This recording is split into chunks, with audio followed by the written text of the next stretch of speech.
Hey everyone, welcome to this full course video on Ethical Hacker by Simplilearn.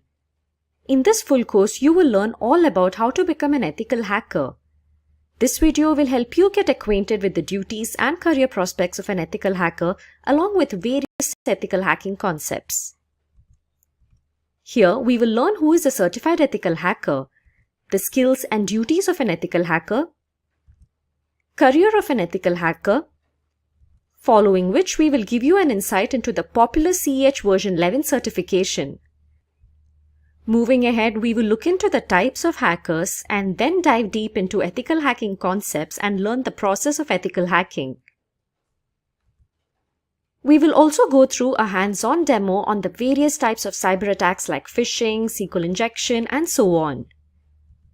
Next, we will acquaint you with the various ethical hacking certifications available today and the best books you can learn from for ethical hacking. Finally, we will conclude this full course by providing you with the most asked ethical hacking interview questions. Our experienced instructor Bipin and I will take you through this full course and guide you on your journey as an ethical hacker. You can learn all of these topics in under 5 hours. So let's begin. We will start this full course with an interesting short video on ethical hacking. But before we begin, make sure to subscribe to our YouTube channel and hit the bell icon to never miss an update from Simplilearn. You might have heard of several cyber attack cases where companies have lost their crucial data, money, reputation, and customer trust. These attacks are carried out by hackers who exploit weaknesses in a computer network to gain unauthorized access to vital information. However, hacking is not always bad, as there are hackers who work with different motives. White hat hackers, also known as ethical hackers, hack with permission to defend an organization. This form of hacking is legal. It is known as ethical hacking. Ethical hacking is distributed into 6 different phases. The first phase is reconnaissance, where you collect all the required information. Next is the scanning phase, where you try to spot any system vulnerability.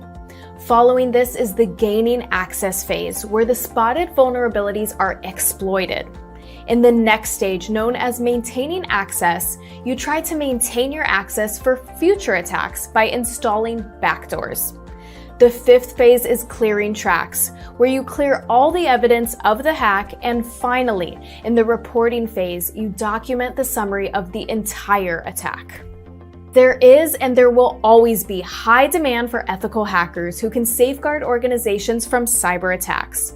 So what are you waiting for? Get certified with Simplilearn and become an ethical hacker and put an end to the cyber attacks in the world. Now let's begin with who is a certified ethical hacker. A certified ethical hacker is a person who's also known as an ethical hacker. An ethical hacker is just the opposite of an hacker. A hacker is a person who with malicious intent tries to misuse vulnerabilities that they have identified in an organization structure and then gain access to unauthorized data. Whereas an ethical hacker does the same thing. They try to locate the weakness, they try to locate the vulnerabilities, and they see how they can be misused. However, the intent is completely different. And that is what differentiates a hacker from an ethical hacker. Hacker would be a criminal with a malicious intent who would try to misuse and personally gain by doing criminal activity from that particular activity that they have done. Whereas an ethical hacker would try to help the organization in an authorized manner. So that's where the permission comes into the picture. The ethical hacker has permission from the organization to conduct some activity that would identify vulnerabilities or weaknesses in the information technology structure of that organization. And then once they have been identified, the ethical hacker would then help the organization to plug those vulnerabilities rather than misuse those vulnerabilities. So any person who completes CEH version 10 certification is known as a certified ethical hacker. So there's a certification. Once you complete that, once you pass the exams, you can essentially call yourself as a certified ethical hacker, and you're going to get a certificate with the same terminology. So as you can see in the diagram, your responsibility would be as a certified ethical hacker would be with the proper permission of the organization. With the authorization coming in, with contracts coming in, you would legally help the organization to identify those weaknesses and vulnerabilities. And once you find them, you're going to report them to the organization, and you're going to help the organization with remediation plan, which would help them remediate, mitigate, and resolve the vulnerabilities that you have identified, thus making the organization's security structure a lot better based on which black hat hackers or malicious hackers would be unable to attack the organization. So what is CEH version 10? Now this course was initially introduced in September 2015, and I think if you look at the versioning, this is the 10th version that is there in the market. So essentially CEH, or the Certified Ethical Hacking course, as the course itself, has been for a long time in the industry. It's a very well accepted course and it's a well renowned course. The current version as it is was introduced in September 2015 and is one of the toughest certifications in the cybersecurity field. This includes a lot of information that you have to learn, that you have to know before you can attempt the certification. You will master all ethical hacking methodologies that are used in penetration testing and ethical hacking situations. What does that mean? That means that CEH version 10 is a structured course that will help you look at all the phases that are used in ethical hacking, all the terminologies that are utilized, all the tools that are utilized in such a manner that you can penetration test or a vulnerability assessment and identify and test the vulnerabilities for their complexity. And this course, once you complete the course, you would have mastered all the ethical hacking techniques that are required. There are two exams. One is a written exam and the other is a practical exam. Now you can opt for either or. The written exam is basically a multiple choice question exam where they'll ask you scenario based questions and you have to answer those questions. That is something that we're going to look into during this video. The practical exam is basically a simulation exam where they give you a scenario and you have to complete those tests and prove that you are a good ethical hacker. Based on the report that you give, if the report tallies to what the test was, you would be clearing that exam. So practical exam is a little bit tougher. It's more hands-on. It tests the actual skills that you would perform in a hacking scenario or an ethical hacking scenario. Thus the practical exam going to be that much tougher. The written exam, to give it credence, tests you a lot on your mentality, on your thought process, on your judgment characteristics. So they will give you a scenario and ask you what do you think is happening, what does this attack tantamount to, or what would be the next step in the particular attack that they're describing. Thus it's more of an intellectual test where when your thought processes are being checked and you are giving those exams. So what would be the difference between these exams? In a practical exam, you would be conducting all those steps yourself and you would be reaching a conclusion. So here essentially you're being tested on the skills that you have developed on the execution part of it and to see whether you can execute a test end to end. Whereas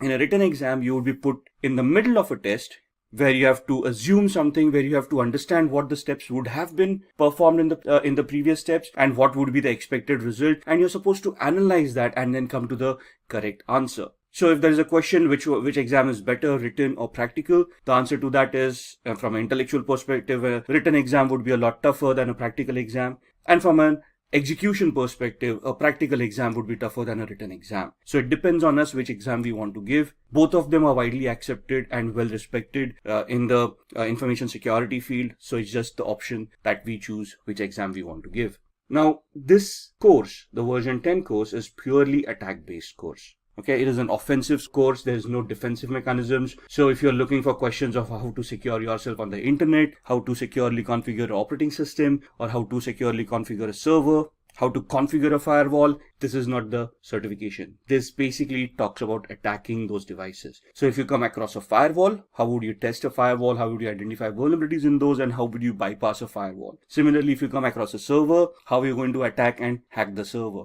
Let it be Windows or Linux based. So this basically becomes an attack based course. You're looking at offensive mechanisms over here and not defensive ones at all. So what's new in this version? In this version, there's a new module for IoT, Internet of Things. It focuses on emerging attacks, vectors like cloud, artificial intelligence, and machine learning. It basically talks about smart devices. And it talks about the vulnerabilities, the risks that the smart devices face in today's world. For example, it will tell you about the industries that are utilizing all these smart devices, why are they utilizing it for, what kind of devices they are utilizing, and what are the risks within those devices. It will also give you a lot of tools for you to practice upon to identify such IoT devices. What would constitute an IoT or an Internet of Things device? Any device which has an IP address and can connect to the internet and create data. So even your smartwatch, your smartphone, your cars that have internet connectivity nowadays, your Google Homes, Amazon Alexas, all of these devices would come under the IoT umbrella. And have you ever wondered about sitting at home, having a Wi-Fi, having all of these devices, even a smart TV if you will, connected to the Wi-Fi, and have you ever questioned how a hacker would then be able to access your home through all of these devices, record information, and basically just spy on you? Similarly, an organization where they are utilizing IoT, they would be vulnerable for the same vulnerabilities. And this course does include IoT security to a certain extent, where we talk about vulnerabilities and how to identify those vulnerabilities in IoT. Then there's a new vulnerability analysis module where it gives you risk assessment. It talks about CVSS scoring systems. It talks about how to do a vulnerability management program in the first place. What are the steps required in a vulnerability management program? How should it be repeatable and how it should be measurable as a program? And what should be the outcome? So basically, it will give you a structured way of how to do a vulnerability management assessment and how do you want to achieve the end goal, thus leading you to a penetration test. So all the modules are leveled up. What do you mean by leveled up? That means they've been updated to the latest tools, latest standards, latest technologies. So you've got cryptographic attacks, you have got attacks on applications like SQL injection, we will be talking about packet sniffing using various tools. All of these are upgraded, which means they are up to the latest operating system. So even when we do this course, you'll be looking at operating systems like Windows 10, Windows 8, Windows Server 2012, Windows Server 2016, Kali Linux machines, Android machines, and Ubuntu desktop as well. So all of the operating systems are latest, the tools are latest, and you will be interacting with these tools. And then there's a mobile security toolkit as well, which will help you do a penetration test on a mobile device. So these are what is new in version 10. Now let's talk about the roles and responsibilities that an ethical hacker should have when they actually go into the world. Now, what are the responsibilities, roles, what are the capabilities that we should have? That we should be able to look at scripts that would test for vulnerabilities. So for example, a SQL injection attack, it's a script-based attack. Let's say a cross-site scripting attack, that is again going to be a script-based attack. So we maybe we want to go ahead a little bit, look at Windows systems and do a PowerShell attack and know about PowerShell scripting a little bit. If you look at Linux Windows, there's a bash shell where there is bash scripting and you'll want to learn that scripting as well. Now the course doesn't include all these scripting languages. It does help you understand what these scripting languages are, and it does have some basic introduction to how these languages can be utilized to create those scripts. Then we also want to develop tools to increase security. You want to look at those commands that are utilized on all operating systems. You want to look at the capabilities of the operating systems, of how to create security parameters and ensure the operating systems and applications devices are secure. You should be able to perform risk assessment. Now, when you say risk assessment is the likelihood of an attack being actually executed on an organization based on the threats and the vulnerabilities that we have identified. So risk assessment is something that you find out a vulnerability and then you try to figure out in a hypothetical manner of what is the likelihood of that vulnerability being exploited by a hacker if they find that vulnerability. And if they do execute that, what is the impact that is going to happen on the organization, and what is the penalties or the repercussions that the organization is going to face if that vulnerability is exploited. That's what a risk assessment is. Then we should also be able to develop security policies or set up security policies and implement them to ensure that the security mechanisms are standardized and are consistent. And then we should also look at training staff for network security to ensure that they are aware of these vulnerabilities and they know what their responsibilities are to maintain some semblance of security in the organization. So why do we want to become a certified ethical hacker? Now, since you're watching this video, it's easy to assume that we all are interested in security, we all are interested in hacking, but hacking is not a real job. For us to get a job in the industry on a security parameter or information security parameter, we want to become a certified ethical hacker. So if you look at the popular hacking cases that have happened, in 1990s, there was a national crackdown on criminals. Microsoft NT operating system was hacked. Now this was back in the 90s when security wasn't that much evolved. And there were a lot of attacks back then that crippled infrastructure, that crippled banks, when they started realizing that computing isn't as easy as it seems. Of course, if you use a computer, the functionality is always there, but if the functionality is not properly configured, you're just exposing yourself to cyber criminals where they're going to steal information and your organization may just go bankrupt because of that. In 2013, an example, Adobe reported 2.9 million accounts as stolen. In 2016, Kaspersky, which is an internet security firm, announced that there were 758 million malicious attacks that occurred worldwide. Imagine that, 758 million malicious attacks that were identified and reported. In 2018, Facebook reported a loss of 30 million to accounts that were stolen. 2018 again, Quora reported 100 million customer accounts being stolen. And in 2018 again, Marriott, 500 million travelers' accounts stolen and manipulated. Now, when you say accounts were stolen, how does it affect the organizations? Now, first and foremost, if those accounts were stolen, that means usernames and passwords were cracked, and those accounts may have contained credit card information or may have contained some personal information that would identify the person and thus make them gullible for a social engineering attack or an identity theft attack. So it has a cascading effect. If I would have been affected, or you would have been affected with these attacks, the repercussions would have been catastrophic. Your credit card information being stolen, that means somebody else would have misused it, and you would have seen a huge bill come your way. Now, you can go back to the bank and dispute that, but that's again a dispute that you're trying to have with the bank for something that you didn't do, which requires a lot of energy and a lot of time. And at the end of it, somebody has to pay for that particular loss. Now, in this scenario, the bank would have had to bear the loss, but then that's a loss for the bank, and bank doesn't want to do that. And that's where they would try to hire certified ethical hackers who would try to test these vulnerabilities and plug them in so that the end consumer is also secured, the bank is also secured, right? In this case, Marriott, there were 500 million travelers' accounts that were stolen. A lot of credit card information was leaked out. Email accounts were hacked and compromised, and thus there was a lot of repercussion that happened. Now, the thing is that there are also laws that these organizations need to adhere to that tell the organizations how to keep their information secure, and also have penalties in place if the organization gets hacked. And the penalties are pretty severe. So organizations do not want to get hacked or do not want to get compromised, not only from the customer's perspective, where they would be losing customers, losing reputations, and then thus facing losses, but also from a legislative perspective, where they would have to pay fines to the government for the frauds that have happened. So these are some of the popular hacking cases that have cost these organizations quite a lot of money, and thus they have a lot of security in mind.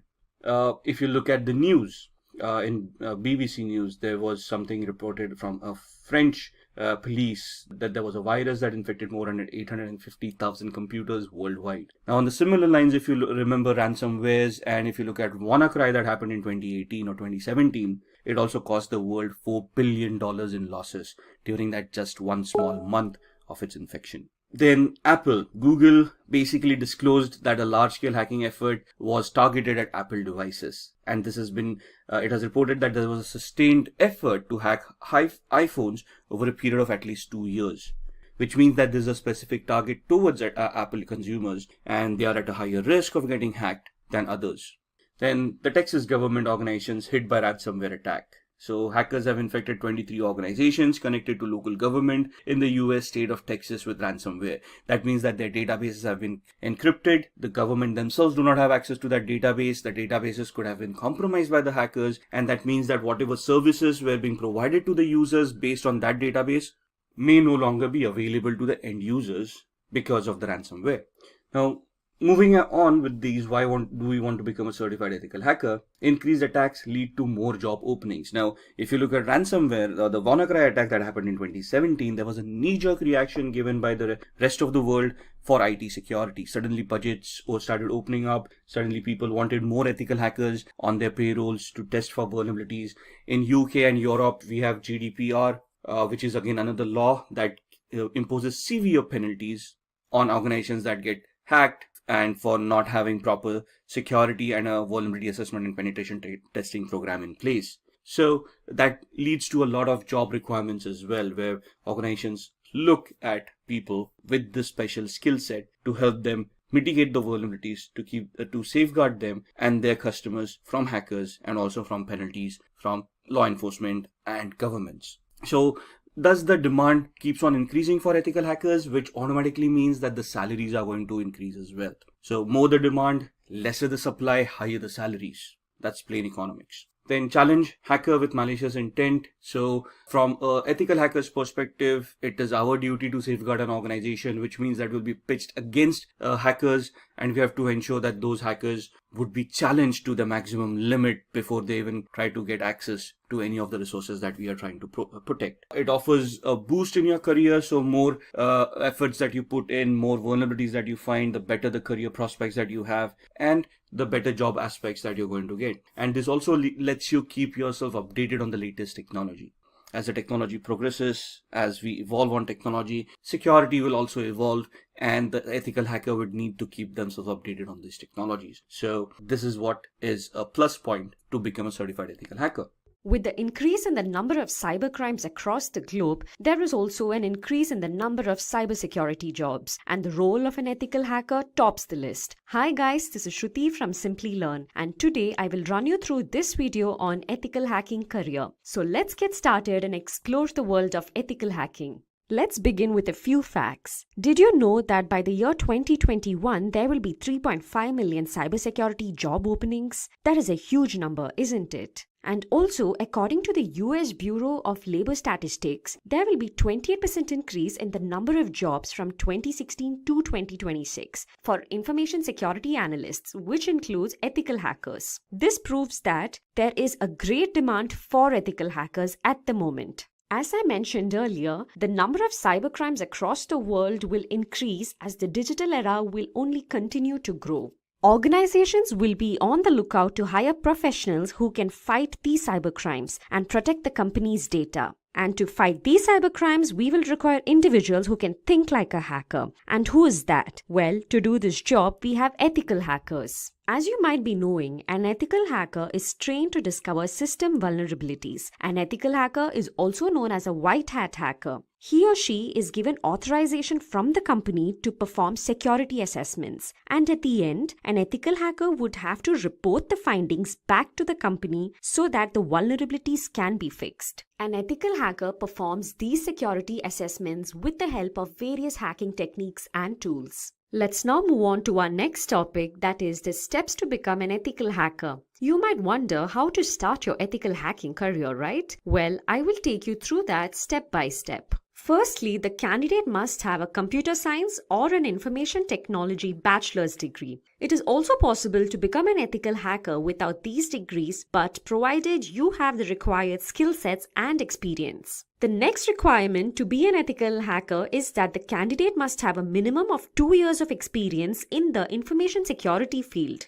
You have to start your career with a software or a networking job, and only then can you move on to the ethical hacking field. You have to start your career with a software or a networking job, and only then can you move into the ethical hacking field. Coming to the certifications, it is necessary for the candidate to hold various cybersecurity certifications. Certifications play a vital role in the field of cybersecurity. Your job opportunities can solely depend on these certifications. To become an ethical hacker, you can start off with the foundational level certifications such as the CCNA and CompTIA's Security Plus certifications. Finally, the last step to become an ethical hacker is to clear the Certified Ethical Hacker examination. CH certification is provided by the EC Council. It trains the candidate to protect a company's network by using the same tools and methods that a hacker would use. The CH exam will have a duration of 4 hours with 125 number of questions. If the candidate clears this exam, then he or she will become a certified ethical hacker. Now that you know the steps to become an ethical hacker, let's look into the skill sets which are required to help you achieve these steps. First and foremost, an ethical hacker needs to have an in-depth knowledge of the working of the operating systems. Knowledge of Windows, Linux, and Macintosh operating systems is required. For penetration testing, creating exploits, and bug hunting, programming will be important. So knowledge of programming languages such as C, C++, HTML, Python, and PHP will be very helpful.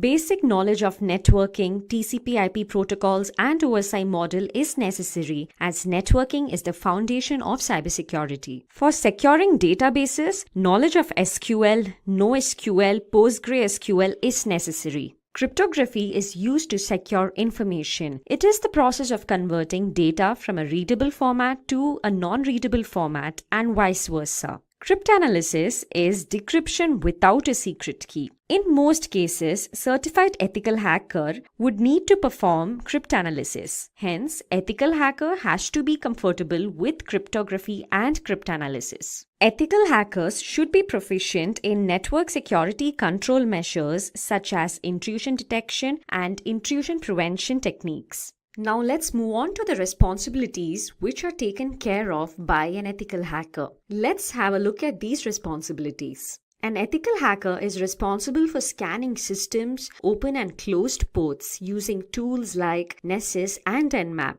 Vulnerabilities and threats are identified by doing this. In addition to scanning for vulnerabilities, they also search the deep corners of the network to spot critical information such as passwords, which can make the organization vulnerable to an attack. In addition to building and maintaining IDS, IPS, and firewalls, they also try to evade these security measures to gauge the performance of the systems. A lot of times, a company's online fraud or online theft incidents are looked into by an ethical hacker. An ethical hacker also checks for sniffing networks and hijacked web servers and applications. Those were the responsibilities of an ethical hacker. Now let's look into the various job roles an ethical hacker can apply for. It is a misconception that an ethical hacker will also try to penetration testing. Well, there are a number of other jobs an ethical hacker can apply for. The different job roles such as that of a penetration tester, information security analyst, security consultant, and an information security manager. Let's have a look at each of these job roles one by one. A penetration tester performs the typical responsibility of an ethical hacker. That is, he or she tries to exploit a security system's vulnerabilities. This is carried out using different hacking tools and techniques. An ethical hacker can also apply for the role of an information security analyst. There is a difference between the job roles of a penetration tester and that of an information security analyst. Here, the candidate will be required to primarily design and protect the organization's network from various cyber attacks. Finally, the candidate is also required to document the identified security breaches so that it can be omitted the next time. The responsibilities of a security consultant is more or less similar to that of an information security analyst that we saw previously. As a security consultant, you will be responsible to design, implement, and maintain various security architectures. In addition to this, you're also required to upgrade the security systems as and when required. Finally, an ethical hacker can also apply to the role of an information security manager. As the name suggests, this role will require the candidate to possess managerial skills, as an information security manager is responsible to head the IT and the information security team. Now that we have seen the responsibilities, the skills, and the steps to become an ethical hacker, let's have a look at the different companies hiring ethical hackers. To name a few, we have Bank of America, Ernst & Young, KPMG, Urban Pro, and IBM. Let's now look into the salary structure of an ethical hacker. Well, in India, the average annual salary of a certified ethical hacker is nearly 4,76,000 rupees. And in the US, the average annual salary of a certified ethical hacker is $91,000. Now I will guide you through a sample resume of a penetration tester. As you can see on your screens, this is a sample resume of a penetration tester. We will look into this resume closely and understand how your resume should look like if you are applying for the role of a penetration tester. As always, you can start off with your name and your email ID and your phone number, followed by a brief summary of your current job profile. It is preferred to add your LinkedIn profile link here and also your GitHub profile link if you have one. As I mentioned earlier, this is a sample resume for a penetration tester, and hence we have to have more than 2 years of experience in the information security field. As you can see under the experience section, the candidate has 2 prior experiences, out of which the first experience is that of a software tester and second is that of a penetration tester. You would have to mention your latest or current experience at the beginning. You can mention your job role and the company and the duration, under which you can list out the various responsibilities that you are looking into currently. If you are a penetration tester, you can mention responsibilities such as security monitoring, black box testing, documentation of the results, vulnerability scanning, and so on. Below this, you can mention your first company's experience with the roles and responsibilities that you have performed earlier. Here, the candidate was a software tester before becoming a penetration tester. Let's move on to the education section. Here, the candidate holds a bachelor's degree in computer science. You can mention your degree followed by the university name. Or if you're applying for any other role in the cybersecurity domain, it is recommended that you list out the certifications as well. To start off with, a CCNA certification will be preferred, followed by a certified ethical hacker certification, which is a must if you are applying for the role of a penetration tester. In addition to it, the Certified Expert Penetration Tester certification will also hold a great advantage. After mentioning the certifications, you can go ahead and mention your skill sets. Here we have the technical skills and non-technical skills. Under technical skills, you can mention the programming languages that you know. Here we have C, C++, Java, Perl. You can also mention the operating systems that you have worked on. For example, Windows, Linux, Unix. And in addition to the programming languages and the OS, you can also mention the tools that you know, such as Nmap, Metasploit tools, which will be helpful if you are applying for the role of a penetration tester. Then you can also mention encryption technologies, knowledge of SQL, and bug tracking systems if you have worked on them before. If you have participated in ecodathons, you can mention that here as well. Under the non-technical skills, you can mention various competitions that you have taken part in and the games that you like and other extracurricular activities. Finally, you can also mention the projects undertaken. Under the projects undertaken, you can talk about the various projects that you have performed in your company or outside the company. Here, we have two projects, one as a software test engineer and second one as a penetration tester. So this is how a resume of a penetration tester will look like. Let us understand the importance of the C8 certification before getting to know about its content. So why should you take up the C8 version 11? The Certified Ethical Hacker is the most trusted ethical hacking certification and a recommended one by employers around the globe. Since the introduction of the C8 certification in 2003, it is globally recognized as a standard within the information security field. The C8 version 11 by EC Council continues to keep up to the standard, and it familiarizes the latest hacking techniques and teaches you advanced hacking tools and exploits used. The C8 version 11 aligns with the current cybersecurity market requirements and adds the latest advancements in the cybersecurity field. The C8 certification helps and trains you to think like a hacker, and this in turn helps you beat a hacker and defend your network. After obtaining the C8 certification, you'll be a certified ethical hacker. A certified ethical hacker is a skilled professional working in a red team environment who safeguards networks and understands attack strategies and mimics the skills of malicious hackers. Certified ethical hackers discover vulnerabilities in a system and operate with permission from the system owners only. So who can become a certified ethical hacker and who can take up the C8 certification? Let us have a look at that now. In the first case, to be eligible for the C8 certification exam, you need to attend the official training from authorized EC Council training partners. It can be an online training or tutor-led training from EC Council learning partners. Only then are you eligible to take up the C8 certification exam. So a candidate who has completed an official EC Council training is eligible to take up the exam without going through the application process. Or in the second case, in order to be considered for this credential, you need to have at least 2 years of work experience in the information security domain, and you must pay a non-refundable application fee and submit an eligibility application form. Once it is approved, you can take up the CH exam. After the application is approved, you can purchase the test voucher. In the latest version of the CH, we will see the addition of various core concepts. Moving on to our next topic, let us see how different the CH version 11 is and few of its objectives. Firstly, it outlines ethical hacking concepts, cyber kill chain concepts, an overview of information security, and various laws and regulations related to information security. This certification briefs you about the phases of system hacking, attacking techniques, and how you can maintain access.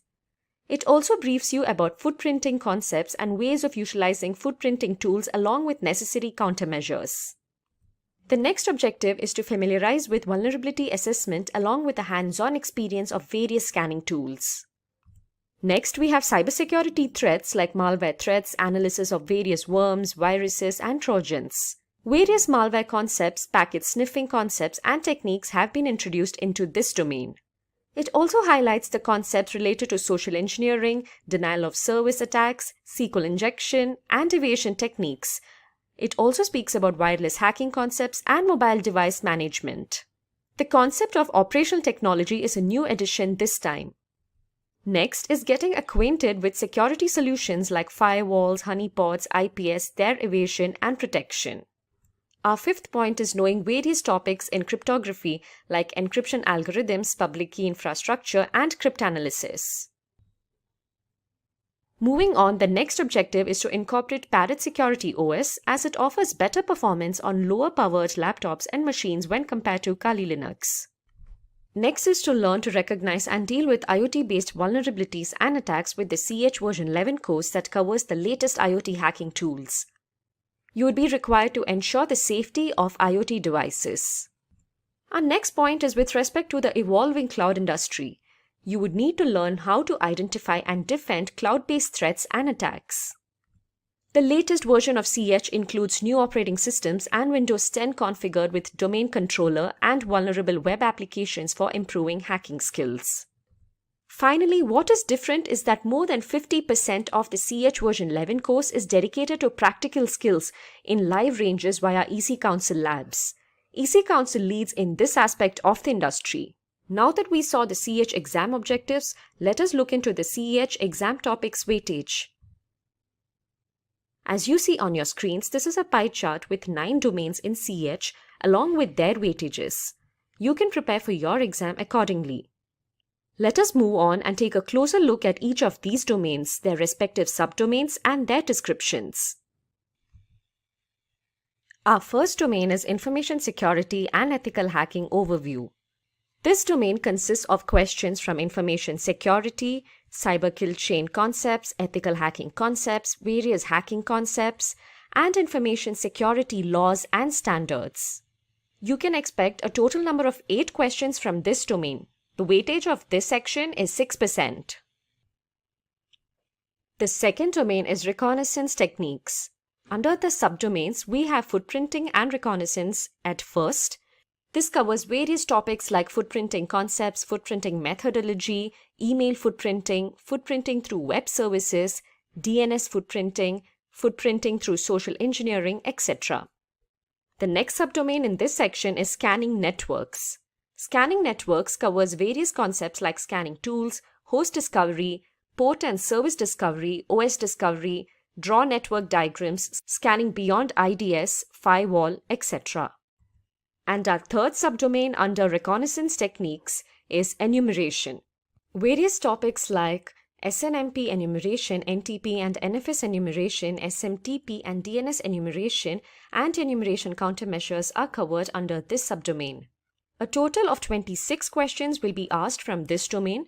Under footprinting and reconnaissance, you will have 10 questions, and under scanning networks, another 10, and finally under enumeration, you will have 6 questions. A total weightage of 21% is given to this particular topic. Our third domain is system hacking phases and attack techniques. Under our third domain, our first subdomain is about vulnerability analysis. This subdomain covers topics on vulnerability assessment, vulnerability classification, vulnerability assessment solutions and tools, and various vulnerability assessment reports. Our next subdomain is about system hacking. You have concepts like gaining access, cracking passwords, vulnerability exploitation, escalating privileges, maintaining access covered under this subdomain. And finally, we have malware threats under this domain. Malware threats incorporate concepts like APT concepts, Trojan concepts, virus and worm concepts, malware analysis, and so on. A total of 21 questions will be asked from this domain. Under vulnerability analysis, there will be 9 questions asked, system hacking another 6 questions, and finally under malware threats, you will have 6 other questions asked. That sums up to a total 21 with a weightage of 17% for this domain. Our fourth domain is about network and perimeter hacking. Here you have various subdomains and one of it is social engineering. Under social engineering, you will be asked questions based on social engineering techniques, insider threats, impersonation on social, networking sites, identity theft, and so on. You'll also have various questions on the sniffing concepts as it is another subdomain. You can also expect questions from the denial of service subdomain. Here, questions related to botnets and DDoS attacks will be asked. Various session hijacking concepts are another crucial part of this domain. The final subdomain is about evading IDS firewalls and honeypots. Here, various concepts on IDS, IPS, firewall, and honeypots are covered. You will need to understand how to evade IDS and firewalls and how to detect honeypots. A total number of 18 questions will be asked from the fourth domain, that is network and perimeter hacking, and the weightage for this domain is 14%. Our fifth domain is about web application hacking, and our first subdomain in it is hacking web servers. This incorporates concepts related to web server attacks, web server attack tools, patch management, and so on. The next subdomain is about hacking web applications. Here you have various concepts related to bypass client-side controls, analyze web applications, footprint web infrastructure, attack access controls, and how to perform injection attacks, and so on. Finally, under the SQL injection subdomain, you will have questions based on SQL injection, the types of SQL injection, the SQL injection methodology, SQL injection tools, evasion techniques, and SQL injection countermeasures. Here, a total of 20 questions will be asked from this domain. And that is, a weightage of 16% will be given to the web application hacking domain. Our sixth domain is solely devoted to wireless network hacking. This domain focuses on hacking wireless networks, various wireless concepts, wireless encryption, wireless threats, wireless hacking tools, various hacking methodologies, Bluetooth hacking, and wireless countermeasures are covered. A total of 8 questions will be asked from this domain with a weightage of 6%. Our seventh domain is all about mobile platform IoT and OT hacking. Our first subdomain here is hacking mobile platforms. Here, the concepts that are touched upon are mobile platform attack vectors, hacking Android OS, hacking iOS, mobile device management, and mobile security guidelines and tools.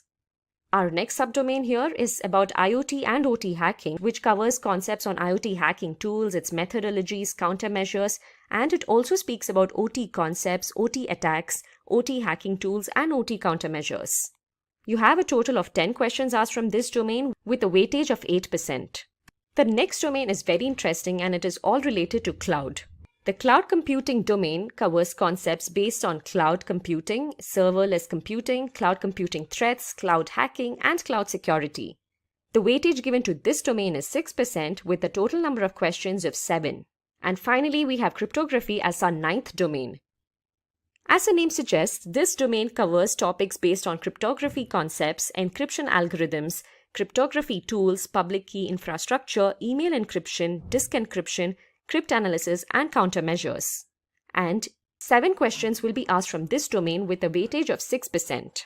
Now that you saw the CH exam topics weightage, let us have a closer look at the CH exam details.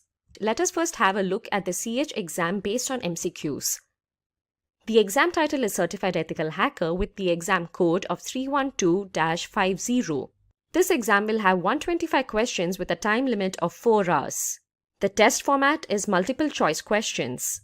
The pass percentage varies ideally between 60% to 85%. Now let's have a look at the CH practical exam details.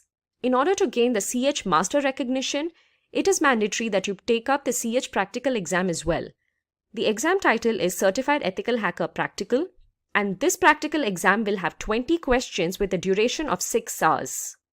The exam format will be iLab Cyber Range, and finally the passing score for the CH practical exam is at 70%. After clearing both the MCQ based exam and the practical exam, you can get the CH master recognition. Now that we had a look at the CH exam details, let us have a look at the career prospects for a professional with this certification. Having the CH certification guarantees that you have an insight into the hacking world. Hence, companies want to hire professionals who can think like a hacker and safeguard their networks and systems. A candidate with the CH certification can apply for various cybersecurity job roles such as penetration tester, security engineer, and information security analyst from the long list. According to PayScale, the annual average salary of a CH professional in India is Rs 5 lakhs per annum. Meanwhile, in the United States, a professional holding the CH certification earns nearly $93,000 on an average basis annually. Now that you had a look at the CH version 11 certification and its career prospects, what are you waiting for? Get certified with Simplilearn and bag that CH certification. When we hear the term hacker, we may picture a dangerous cyber criminal. However, not all hackers are inherently bad. They are powerful individuals who use their technical skills to break into computer networks and bypass security measures. Hacking is not always bad, and it is to be noted that the world of computers is actually safer to an extent because of a particular type of hacker. A hacker is deemed to be good or bad depending on their motive and whether or not they are breaking the law. In this video, we will acquaint you with the differences between a white hat hacker, black hat hacker, and a grey hat hacker through a short story. Hackers are basically categorized by the type of metaphorical hat they don: white hat, grey hat, and black hat. Hackers can either be a black hat or a white hat or a grey hat. Hackers can be good or bad depending on which color hat they decide to wear, and by this we mean their hacking motives, and obviously not in the sense of creating a fashion statement here. Let's have a look at our story. Our story here revolves around Dan, who is the owner of a company that provides a platform for video conferencing. His platform enables online communication for video meetings, audio meetings, and webinars. Just like other video conferencing platforms, his platform too has built-in features like chat, recording, screen sharing, and so on. Everything went well and his business increased tremendously with the onset of the COVID-19 pandemic. COVID-19 accelerated the rise of the worldwide digital economy, and it made people rapidly adopt video conferencing tools and apps. In a contactless world, starting from employee interactions to family get-togethers to virtual workout classes, everything happened virtually. Dan's video conferencing platform enabled long-distance communication and enhanced collaboration. So now you might be wondering what could have gone wrong. Well, there are many risks involved when it comes to the safety of these online platforms. Online meeting rooms are susceptible to a number of digital threats. Dan received complaints from his customers that his platform wasn't secure and safe anymore. Little did Dan know that the popularity of his video conferencing platform made hackers eager to disrupt the virtual meetings and hijack the conferences. His platform witnessed complaints like the addition of an unknown participant in every meeting room, someone covering up information that is being presented, and also unknown screen recording of a meeting, to name a few. These intruders were sneaky hackers who tried to gain access to sensitive information and who tried to disrupt meetings. And how did these hackers manage to do all this? Well, this was done by exploiting weaknesses in Dan's computer network in order to obtain unauthorized access to crucial data and sensitive information. This is known as hacking, and the individuals who carry this out are known as hackers. In this form of hacking that Dan witnessed, hackers exploited Dan's company's security posture by identifying weaknesses in it in order to intrude into the meetings and gain access to business data or personal data. And this form of hacking is definitely bad and unethical. The hackers who carried this against Dan's company are known as black hat hackers. These hackers are cyber criminals who carry out cyber attacks with a negative intention.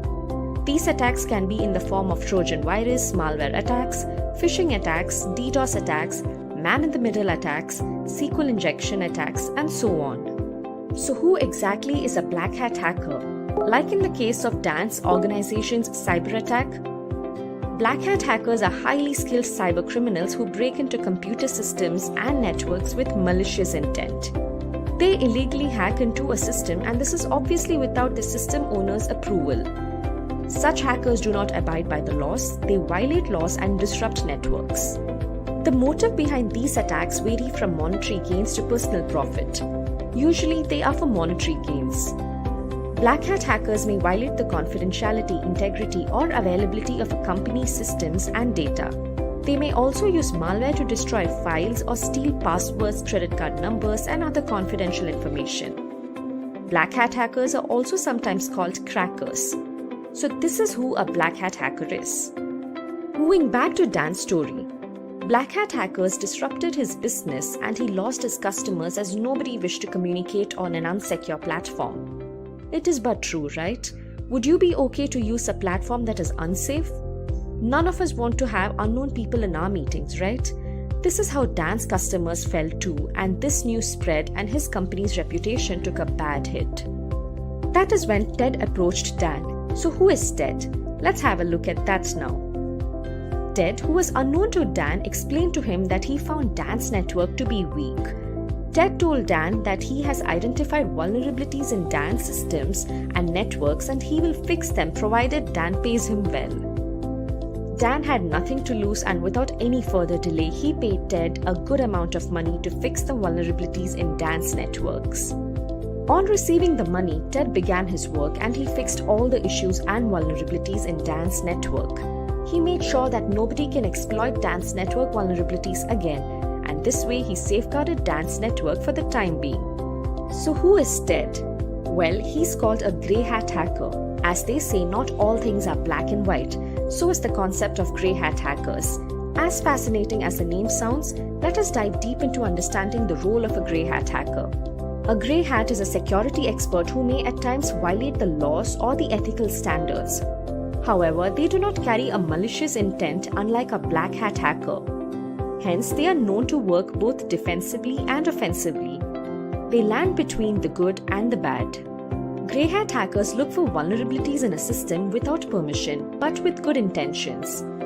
Just like how Ted informed Dan about how he could exploit Dan's system vulnerabilities, grey hat hackers inform an organization the same and in return ask for a fee to fix it. In some cases, when the organization doesn't comply, grey hat hackers may become black hat hackers. Although a grey hat hacker's intention might not be bad, what they do is still illegal since they do not have permission to break into another system. Back to our story. Although Dan's issue was sorted by Ted for the time being, he had a few concerns. His first concern was history repeating itself. Yes, he was worried about what if black hat hackers hack into his systems again. Although his system vulnerabilities are fixed at the moment, it was a matter of time before they could be exploited again with new hacking techniques. His next thought was to have a professional who could constantly keep a tab on his networks and protect it from hackers. Don't you think his concerns were justified? Yes, it was, as this was the only way he could provide a safe and secure video conferencing platform in the long run. That is when Dan's friend came to his rescue and introduced Anne, the ethical hacker, to him.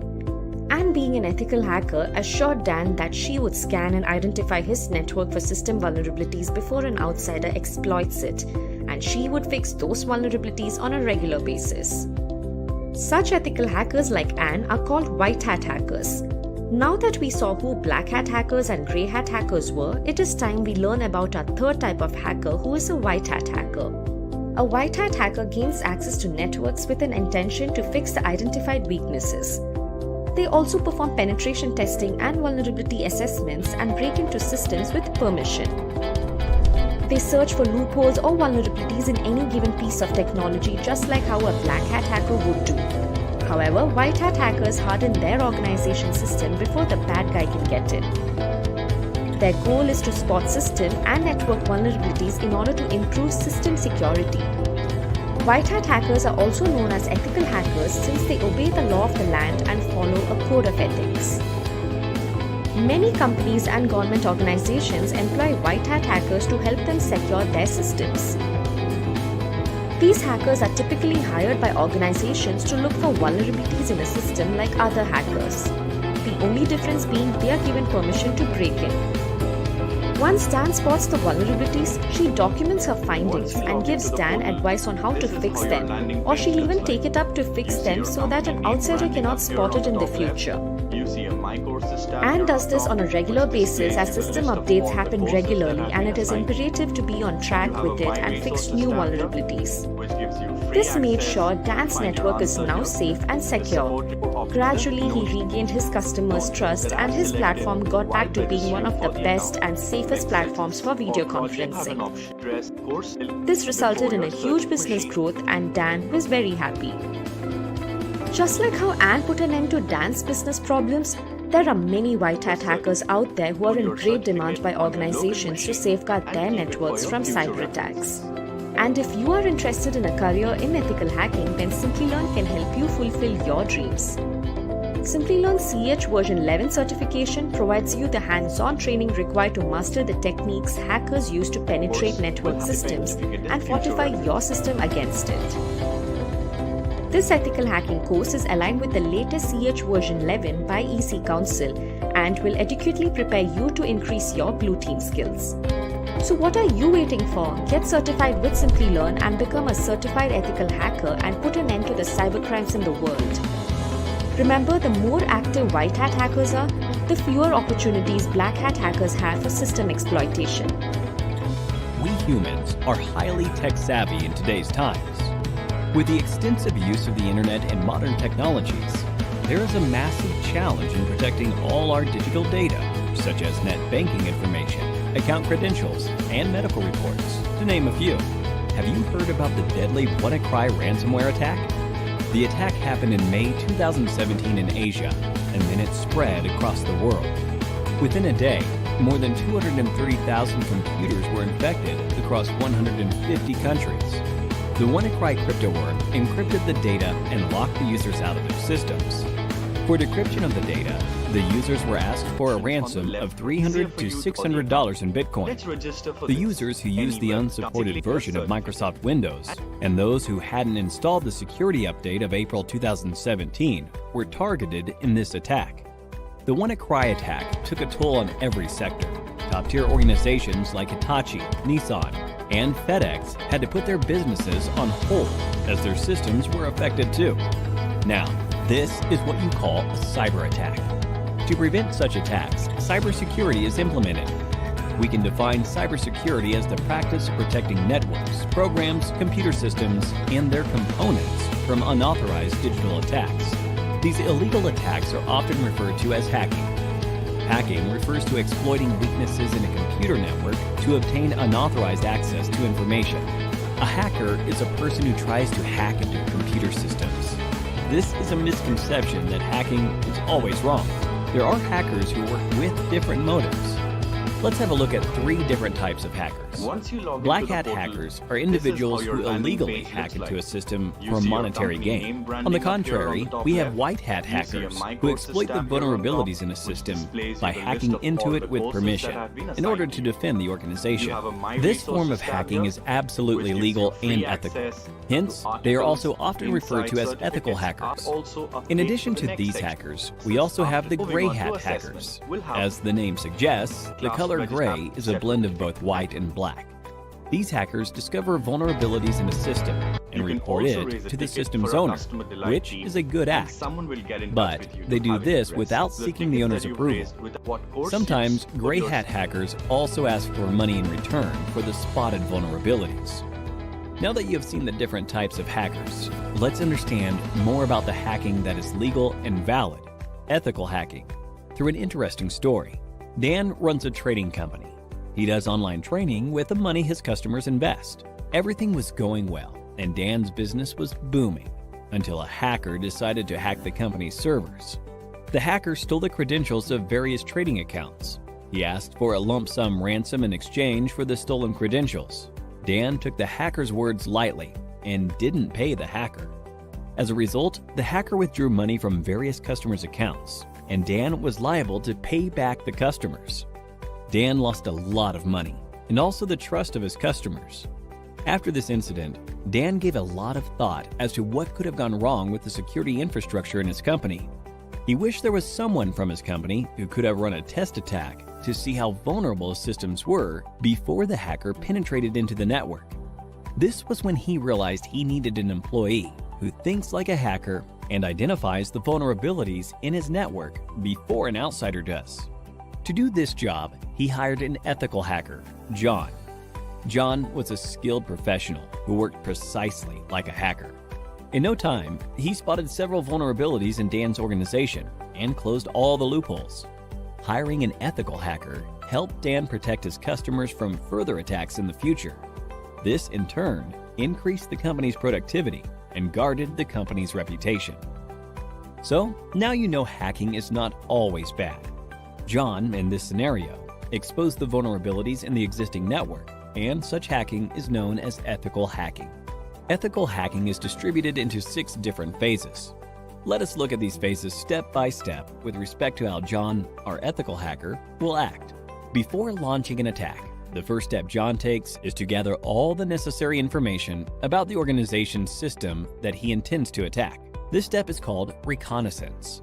He uses tools like Nmap and hping for this purpose. John then tries to spot the vulnerabilities, if any, in the target system using tools like Nmap and Nexpose.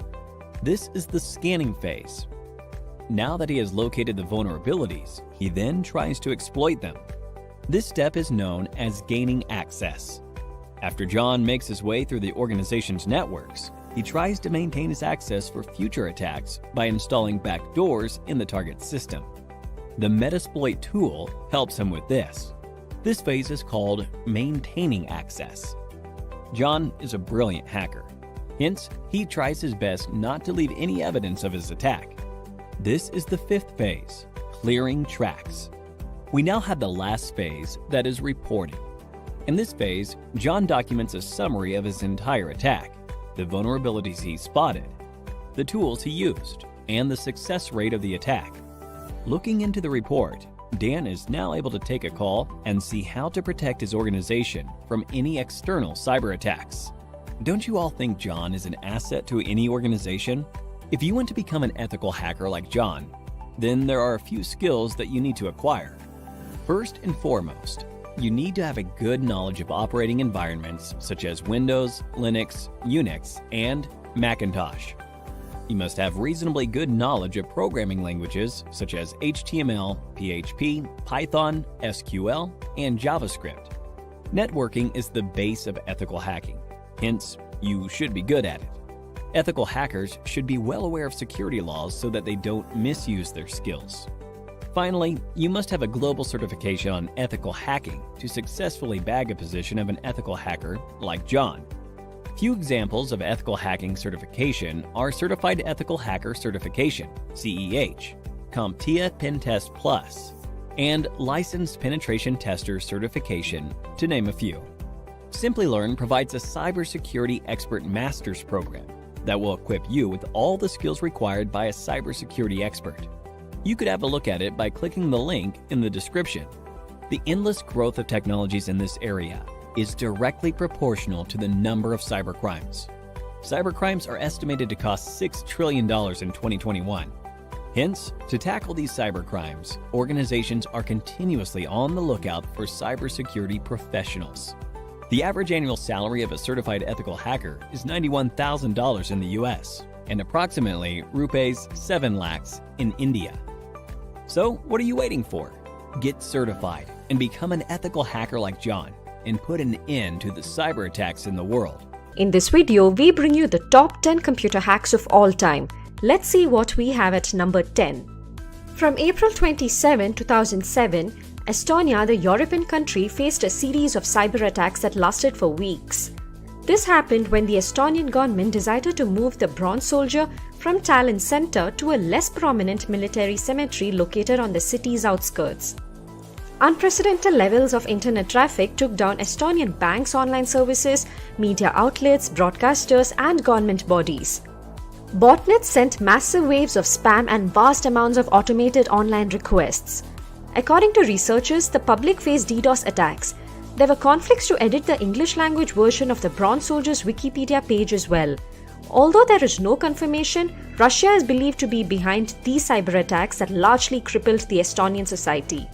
Let's now move on to the next attack. On December 23, 2015, several parts of Ukraine witnessed a power outage.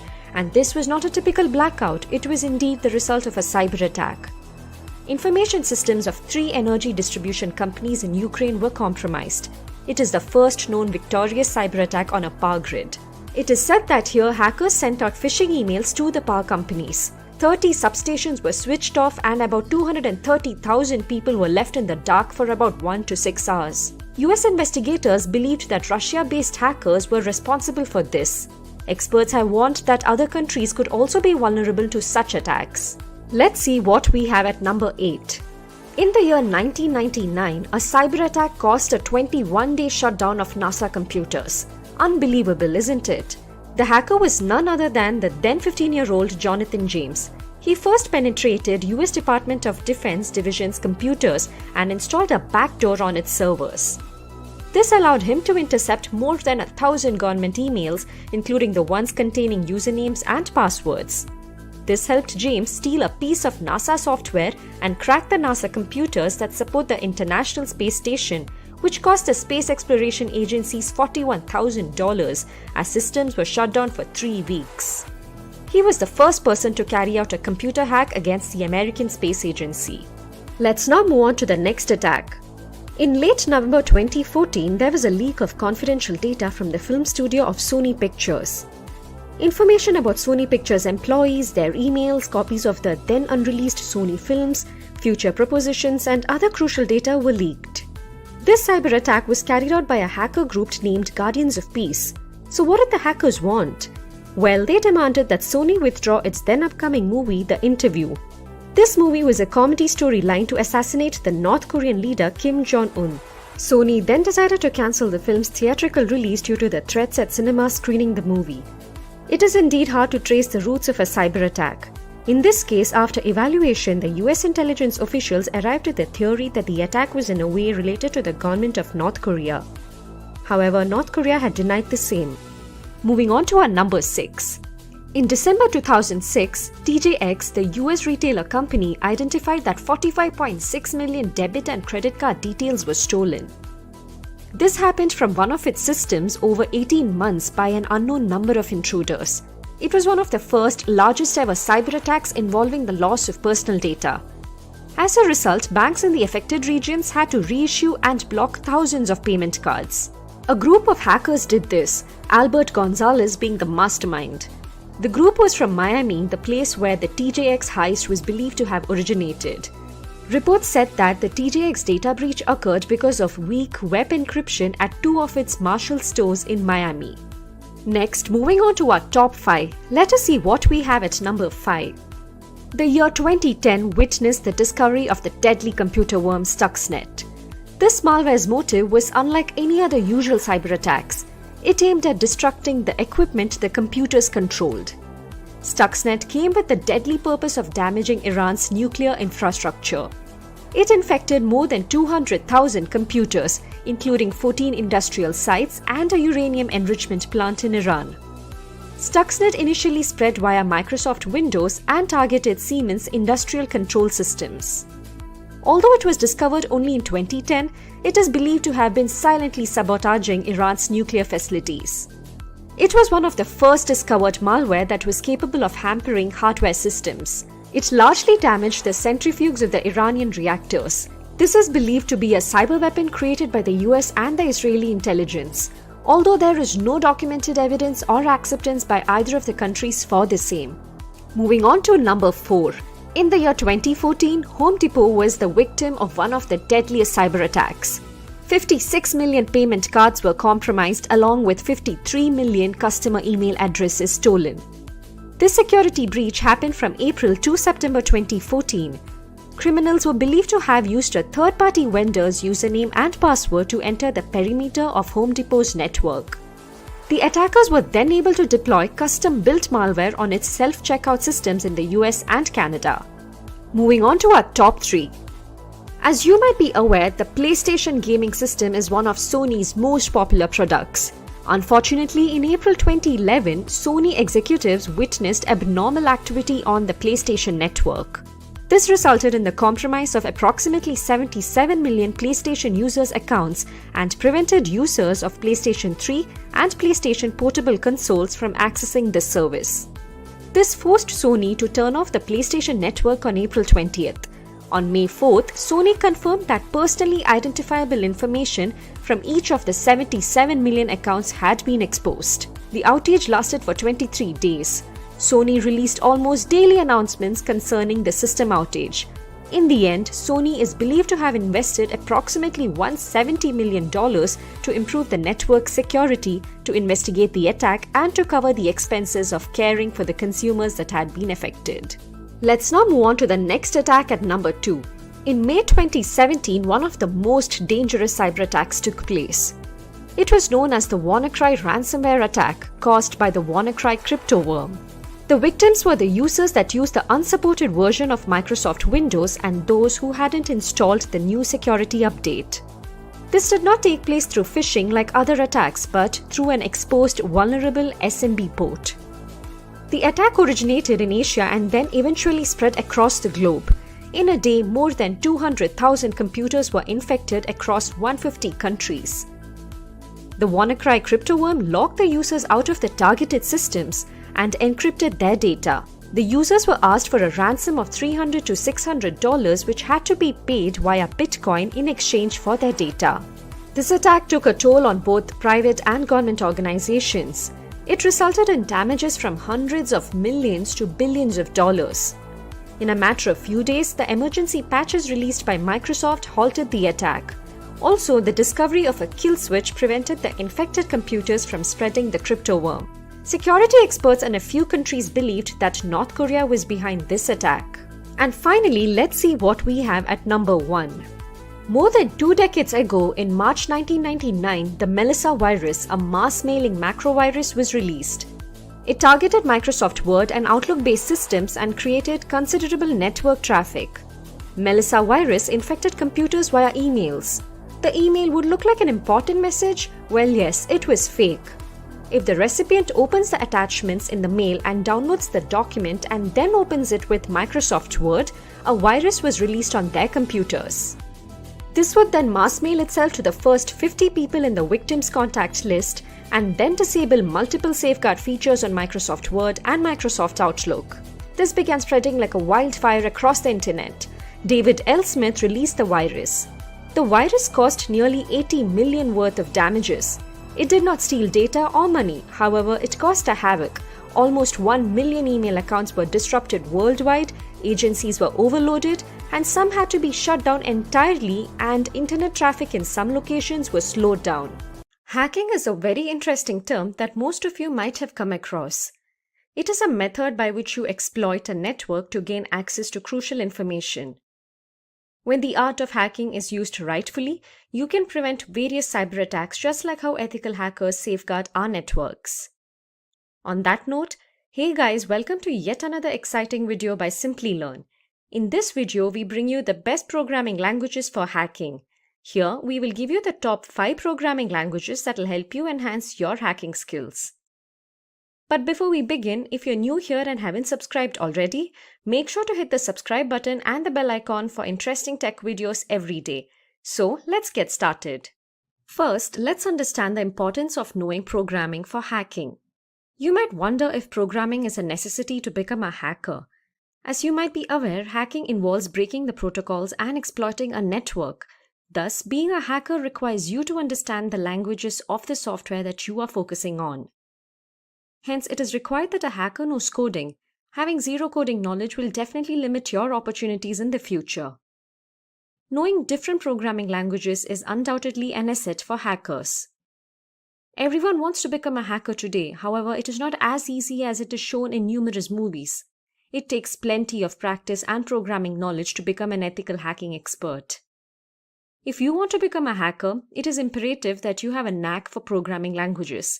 It is a known fact that some of the world's best hackers started off as programmers. If you know how to program, you will be able to dissect a code and analyze it. You can write your scripts or malware that can be used on the victim. Yes, there are several ready-made scripts available today. However, you might need to apply your skills in case the available scripts don't work well for you. Sometimes when script modification is required, you should be in a position to do that. In such a scenario, zero knowledge of the respective programming language will definitely be a hindrance. Programs can also help you automate multiple tasks which would normally take a lot of time. Codes allow you to penetrate different fields you want to hack. It will help you identify the plan behind an attack and defend against deadly hacking techniques and make your cybersecurity career worthwhile. It will help you understand the working of the target system or application before carrying out an exploit.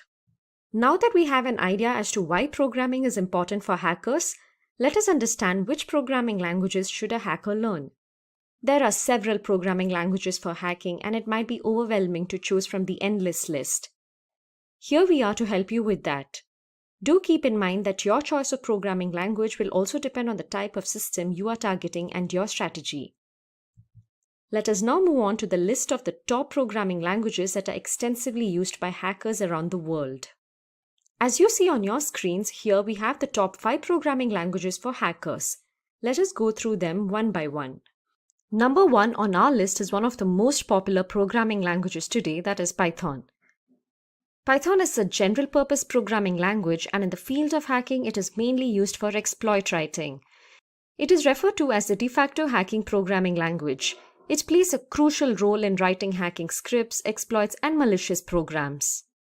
One great feature that makes hacking easy with Python is the availability of ready-made modules. For example, OS modules are available if the target is a native operating system. For networking, there is a socket module and a lot more. Python socket programming can be used for discovering vulnerabilities in a system, since Python code helps in checking the security integrity of systems, and it can also be used to exploit them. Python has a massive community that helps with third-party plugins every day. It is also an easy-to-read language with a simple syntax. This will be helpful for beginners. You can easily write automation scripts using Python, and it also makes prototyping much faster. Moving on to our second programming language, we have JavaScript. Currently, JavaScript is one of the best programming languages for hacking web applications.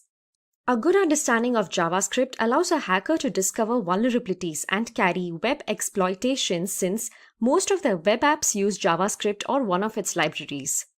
Knowing JavaScript will help you discover flaws in web applications.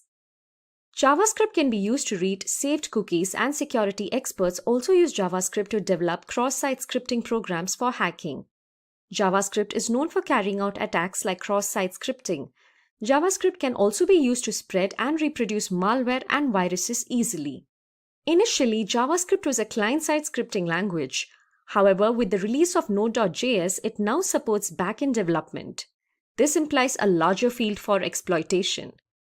A hacker can now use JavaScript to snoop the typed words, inject malicious code, and track browsing history, to name a few. Number 3 on our list is PHP.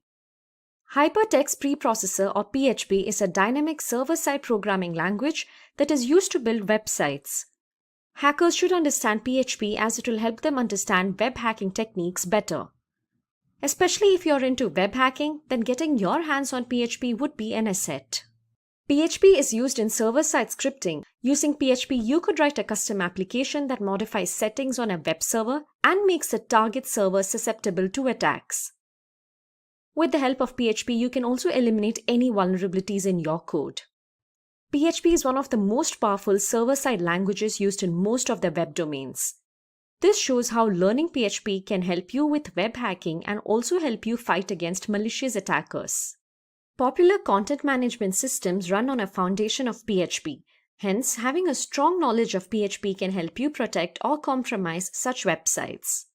Next on our list of the best programming languages for hackers is SQL. SQL is the acronym for Structured Query Language. Although SQL is not a traditional programming language, it is a language used for only communicating with databases. Several systems like MySQL, PostgreSQL store their data in databases. SQL is used to interact with such databases in order to organize, add, retrieve, delete, or edit data from a database. Having an in-depth knowledge of SQL lets you comprehend the structure of a database, thereby helping you decide which scripts or tools to deploy. SQL is used for the purpose of web hacking. SQL is undoubtedly the best programming language when it comes to hacking into large databases.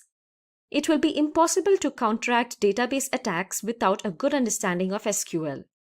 Using SQL, hackers can perform an attack known as SQL injection attack. Such an attack enables hackers to access confidential information from databases. SQL is used by hackers to develop various hacking programs based on SQL injection. SQL injection is used to bypass web application login algorithms that are weak. Such an attack can also help a hacker view and modify confidential information from databases. Finally, at number 5, we have the C programming language. It is no surprise that we have C, the mother of all programming languages, on our list. It is used massively in the security field. It helps with exploit writing and development. The low-level nature of C provides an edge over other programming languages used for hacking. A hacker can use the C programming language to his or her advantage when it comes to accessing low-level hardware components such as the RAM. Security professionals mostly use C when they are required to manipulate system resources and hardware. C also helps penetration testers write programming scripts. Most operating systems and computer programs are coded in C language. Hence, learning C, you will help hackers get an overview of the structure of operating systems. C is also used to create shellcodes, rootkits, exploits, build undetectable malware, keyloggers, and much more. Sometimes it is also advisable to learn both C and C++ as they both come in handy for hackers. So those were our top 5 programming languages for hackers. Do keep in mind that the most important step of becoming a hacker is to learn various programming languages. It will be great if you can master a variety of programming languages, as your target will not be the same always. On that note, in addition to previously mentioned programming languages, we have an additional list of languages that are also well recognized for hacking. Let's have a look at our honorary mention. First, we have Ruby. The Ruby programming language has been used for exploitation for quite some time now. There can be a close comparison drawn between Ruby and Python based on its syntax. However, Ruby is more web-focused. Ruby can be used to write either small or large scripts and can be used interchangeably with Bash scripting. It offers good flexibility while writing exploits. Ruby has been used by several hackers to exploit corporate systems. It is not that easy to master Ruby, and that is one reason why MNCs look for professionals who know Ruby. Second, we have Perl. Although Perl has lost its old fame, it still holds value in the hacker community for exploit writing. There are systems that still run on Perl, as it was the go-to solution once. It is a great language that can help you manipulate Linux text files and help you create tools and exploits. Perl code bases still do occupy a considerable portion of corporate tools. Third on our list is HTML.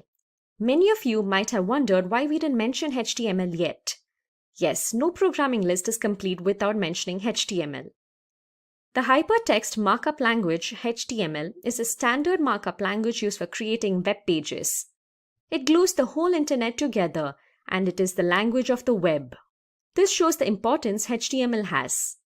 An understanding of HTML is vital to play with web applications.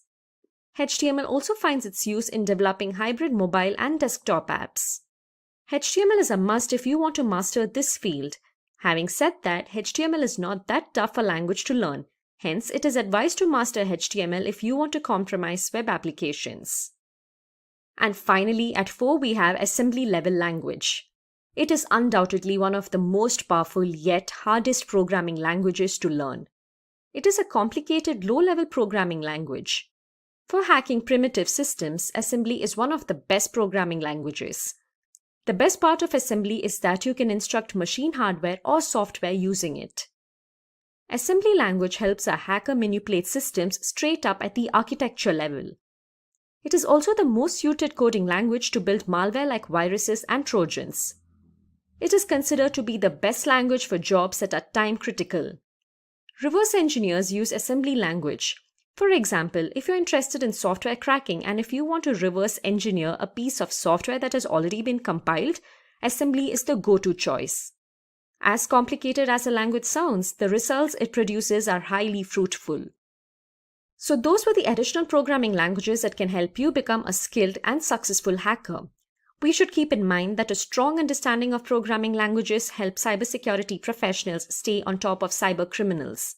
Let's talk about hacking and what exactly hacking is. Hacking refers to exploiting weaknesses in a computer network to obtain unauthorized access to information. A hacker is a person who tries to hack into computer systems. Now here there are some keywords that we need to understand. First and foremost, exploit. When you are exploiting weaknesses are technically called vulnerabilities, which are basically design flaws, misconfiguration errors, usage of default usernames and passwords which have not been modified. So any misconfiguration or anything that has been left behind by a security administrator that can be misused, which means exploited, by a hacker to gain unauthorized access. So the next term is unauthorized access, something that you're not allowed to do. And when you say a hacker is a person who tries to hack, it's basically a person with malicious intent trying to gain access to a system or a resource that they are not authorized to access in the first place. How do they do it? They find a vulnerability that is a weakness or a flaw, and then they misuse it to gain access to that particular network. So here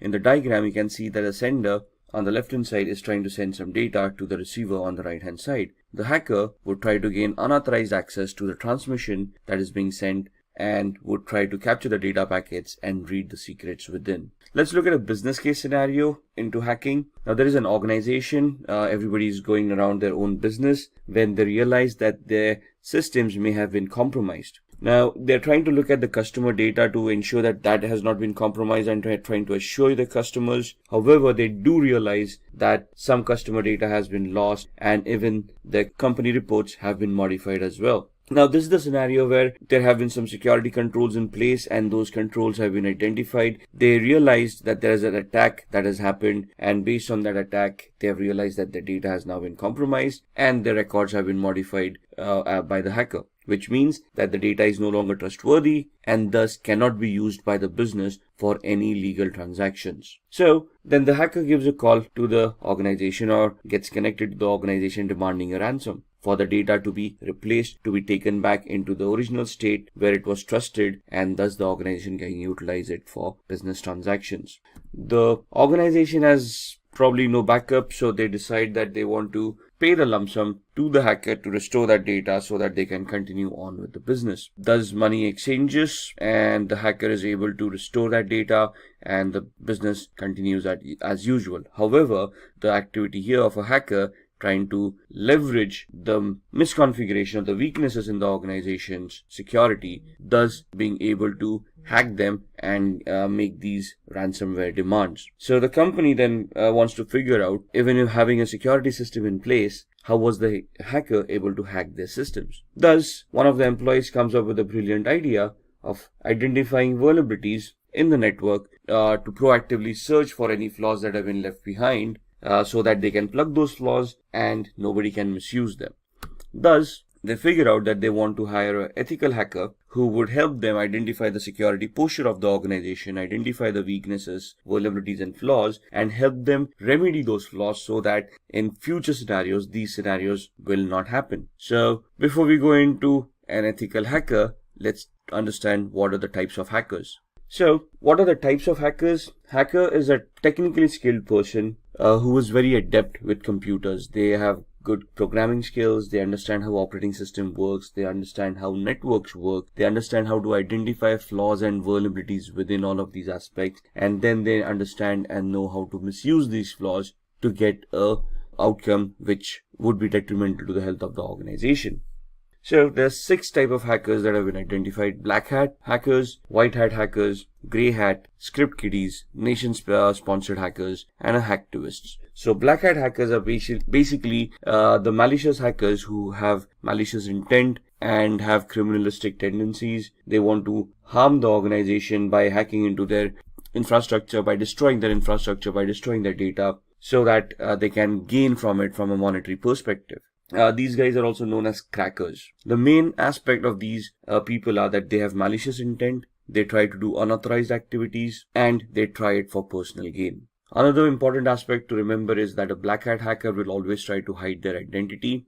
They will spoof their online digital identity by masking it, by spoofing their IP addresses, MAC addresses, and try to remain anonymous on the network. A white hat hacker, on the other hand, is also an ethical hacker or a security analyst who's an individual who will do exactly the same thing that a black hat hacker would do, minus the malicious intent, plus the intent of helping the organization identifying the flaws and remedying them so that nobody else can misuse those vulnerabilities. So they are authorized to act on the company's behalf. They are authorized to do that activity which would help the company identify those flaws and thus help the company mitigate those flaws, improving on their security posture. So these kind of security experts or ethical hackers would help organizations defend themselves against unauthorized attacks.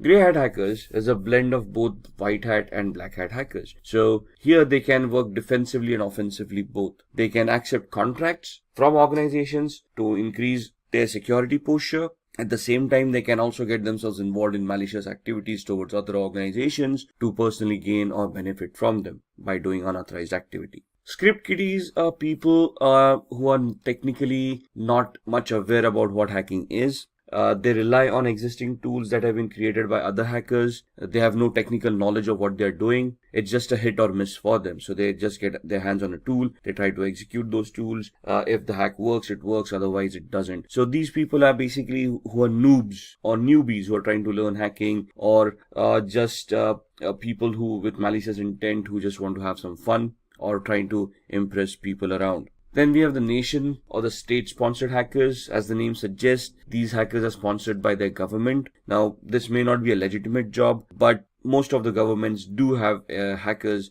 enrolled in their on their organizations to spy on their enemies, to spy on various countries and try to figure out the aspirations of those countries. So this is basically a spying activity where you're technically trying to get access to other countries' resources and then try to spy on them to figure out what their activities have been or what their future plans have been. And then we have the hacktivists, who is an individual who has a political agenda to promote, and they promote it by doing hacking. So these guys, what is the difference between a black hat hacker and a hacktivist? The black hat hacker may try to hide their identity. A hacktivist will claim responsibility of what they have done. So for them, it's a political agenda, a political cause, and they will try to hack various organizations to promote their cause. They would probably do this by defacing the website and posting the messages that they want to promote on these websites. So what exactly is ethical hacking then? We have discussed the types of hackers. We have identified a malicious hacker as a black hat hacker with the intent of doing harm to an organization's network for personal gain. We have discussed what the ethical hacker is. So an ethical hacker would be doing the same activity but in an authorized manner. So they would have legal contracts that they would be signing with the organization, which would give them a definite scope of what they are allowed to do and what they are not allowed to do. And the ethical hackers would function within those scopes, would try to execute those test scenarios where they would be able to identify those flaws or those system vulnerabilities, and then they would be submitting a report to the management of what they have found. They would also help the management to mitigate or to resolve those weaknesses so that nobody else can misuse them later on. They might use the same techniques and the same tools that black hat hackers do. However, the main difference here is that these guys are authorized to do that particular activity. They're doing it in a controlled manner with the intent of helping the organization and not with the intent of personal gains. So who's an ethical hacker? Again, an ethical hacker is a highly intelligent, highly educated person who knows how computers function, how programming languages work, how operating systems work. They can troubleshoot. They're technically very adept at computing. They understand the architecture. They understand how various components in a computer work. They can troubleshoot those components, and they can basically be very good with programming as well. Now, when I say programming, we don't want an ethical hacker to be a good developer of applications. We want them to understand programming in such a way that they can create scripts, they can write their own short programs like viruses, worms, trojans, or exploits which would help them achieve the objective that they have set out for. So here you can see the ethical hacker. They are individuals who perform a security assessment of their companies with the permission of concerned authorities. So what is a security assessment? A security assessment is finding out the exact security posture of the organization by identifying what security controls are in place, how they've been configured, and if there are any gaps in the configurations themselves. So an organization will hire an ethical hacker. They would give the ethical hacker the information about what information is, or what security controls, what firewalls, what IDSS, IPSS, intrusion detection or intrusion prevention systems, antiviruses are already in place, and then they will ask the ethical hacker to figure out a way to bypass these mechanisms and see if they can still hack the organization. What is the need of an ethical hacker? The need of an ethical hacker is proactive security. The ethical hacker would identify all the existing flaws in an organization and try to resolve those flaws to help secure the organization from black hat hackers. So ethical hackers would prevent hackers from cracking into an organization's network by securing the organization, by improving on their security on a periodic basis. And they would also try to identify system vulnerabilities, network vulnerabilities, or application level vulnerabilities that would have been missed or have already been missed, and then try to figure out a way of plugging them or resolving them so that they cannot be misused by other hackers. They would also analyze and enhance an organization's security policies. Now, what are policies? Policies are basically documents that have been created by an organization of rules that all the employees need to follow to ensure that the security of an organization is maintained. For example, a password policy. A password policy would help users in an organization to adhere to the standards the organization has identified for a password complexity. For example, a password, when a user is creating them, should adhere to standards where they are using random words. They contain the alphabet A through Z, uppercase and lowercase, 0 through 9 as numerics, and special characters, and they are randomized so that the password becomes more stronger to prevent from brute force attacks. So what would an ethical hacker do at this point in time? They would try to test the strength of the passwords to see if brute force attacks or dictionary attacks are possible, and if any of these passwords can be cracked. They would ensure that all the employees are following the policies and all the passwords are as secured as the policies want them to be. If there are any gaps in the policies or the implementation of the policy, it is the ethical hacker's responsibility to identify those gaps and warn the organization about it. Similarly, they would also try to protect any personal information, any data that is owned by the organization that is critical for the functioning of the organization, and they will try to protect it from falling into the hacker's hands. Now, what are the skills that are required of an ethical hacker? These are the following skills. So first and foremost, they should have good knowledge with operating systems such as Windows, Linux, Unix, and Mac. Now, when we say knowledge about operating systems, it's not only about how to use those operating systems, but how to troubleshoot those operating systems, how these operating systems work, how these operating systems need to be configured, how can they be secured. For example, securing an operating system is not only installing a firewall and an antivirus, but you need to configure permissions on an operating system of what users are allowed to do and what users are not allowed to do. For example, limiting the installation of applications. How are we going to do that? We need to go into the system center, the security center of Windows, and we need to configure security parameters over there of what are acceptable softwares and what are not. Same with Linux and Mac softwares, operating systems. So we need to know how we can secure these operating systems. Similarly, all of these would have desktop versions and server versions of operating systems. As an ethical hacker, we need to know the desktop and server versions both, how to configure them and how to provide services within the organization on these servers so that they can be consumed in a secure manner by all the employees. At the same time, they should also be knowledgeable of programming languages or scripting languages such as PHP, Python, Ruby, HTML for programming, if you will, because web servers come into the picture. So again, they should not be great developers where they can create huge applications, but they should be able to develop scripts, understand those scripts, analyze those scripts, and figure out what the output should be of those scripts to achieve the hacking goals that they have set out for. An ethical hacker should have a very good understanding about networking. No matter whether you're in application security, you're in network security, or you're in host-based security, since a computer will always be connected to a network, either a local area network like a LAN or the internet, we should know how networking works. We should know the 7 layers of the OSI model. We should know which protocols work on those 7 layers. We should identify the TCP/IP model and how a OSI model can be mapped to the TCP/IP model. We should understand how TCP and UDP work, how each and every protocol is crafted, how they are supposed to behave for us to analyze and understand any network-based attacks. We should be very good in security measures. So we should know where those vulnerabilities would lie, what are the latest exploits available in the market, and we should be able to identify them. We should be able to know the techniques and the tools of how to deal with security, how to analyze security, and then how to implement security to enhance it as well. Along with that, it is important that a security analyst or an ethical hacker is aware of the local security laws and standards. Why is that? Because an organization cannot do any illegal activity. Whatever responses that they have, whatever security mechanisms, whatever security controls they will implement, they need to be adhering to the local law of the land. They should be legal in nature and should not cause undue harm to any of the employees or any of the third-party clients that they are dealing with. So the ethical hacker should be aware of what security laws are before they implement security controls, or even before they start testing for security controls. And all of these should be backed up by having a global certification or a globally valid certification related to networking, related to security, ethical hacking, the law of the land, anything and everything. Maybe even programming. It's good to have a certification in PHP, Perl, Python, Ruby, and so on and so forth. Why? Because most of the organizations, when they hire ethical hackers, look out for these certifications, especially globally valid certifications, so that they can be sure, or they can be assured that the person that they are hiring has the required skill set. So let's talk about a few of the tools that an ethical hacker would utilize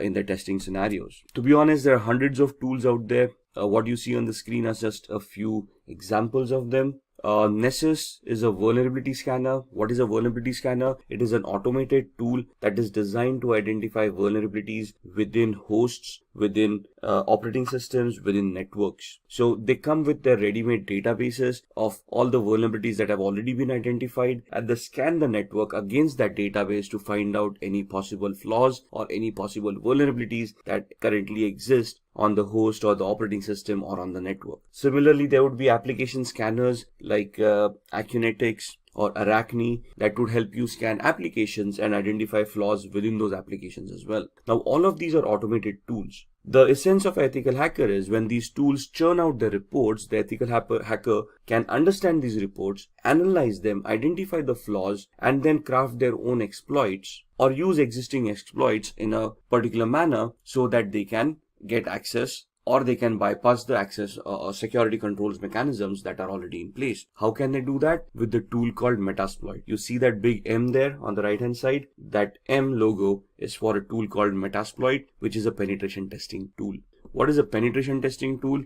It is that tool that will allow an ethical hacker to craft their exploits or choose their exploits for the vulnerabilities that have been identified by Nessus. Since we are interacting with computers, we will always be interacting using tools, right? So the first tool, Nessus, identifies the flaws and the possible list of vulnerabilities. We do a penetration test using Metasploit to validate those flaws and to verify that those flaws actually exist, and try to figure out the complexity of those flaws. And that's where Metasploit helps us do that. Wireshark would be used in the background while we are doing both the activities using Nessus or Metasploit to keep a track of what packets are being sent and received on the network, which will help us analyze those packets. So whenever I run a Nessus scanner, I would run a Wireshark in the background. It will capture the data packets, and I can go through those data packets and analyze that data packets to identify what Nessus is actually trying to do. Similarly, when I try to attack a machine using exploit on Metasploit, I will keep on Wireshark running in the background to capture the data packets that have been sent and the responses that I've received from the victim, so that I can also go through those packets and analyze the responses and analyze the attack, whether it was successful,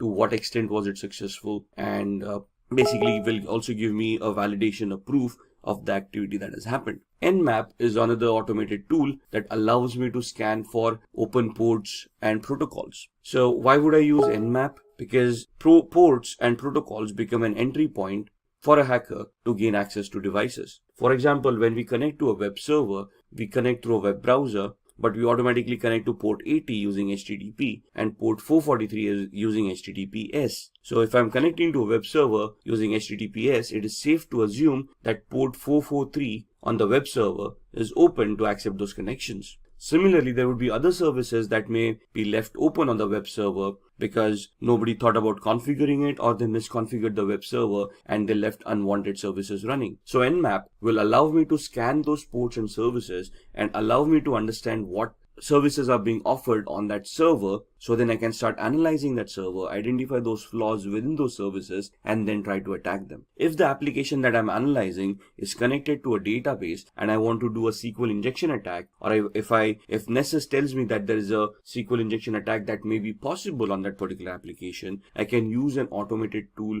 called SQL Map or SQL Map that would allow me to automatically craft all the queries that are required for a SQL injection attack and help me do that attack at the same time. So here I do not have to manually create my own queries. The SQL Map tool would automatically create them for me. What I would do is I would use Nessus to identify that particular flaw. If Nessus reports that flaw, I would then go use the tool SQL map, configure it to attack that particular web server, and when I fire off the tool, it will then automatically start directing queries, SQL injection queries to the database to see if those databases are vulnerable, and if yes, what data can be retrieved from those databases. So all of these tools in a nutshell would help me hack networks, applications, operating systems, and host devices. And this is what an ethical hacker does. They use these kind of tool sets, they identify what attacks they need to do, they identify the right tool for that particular attack, and they write their exploits, they create those attacks, and then they start attacking, analyze the response, and then give a report to the management,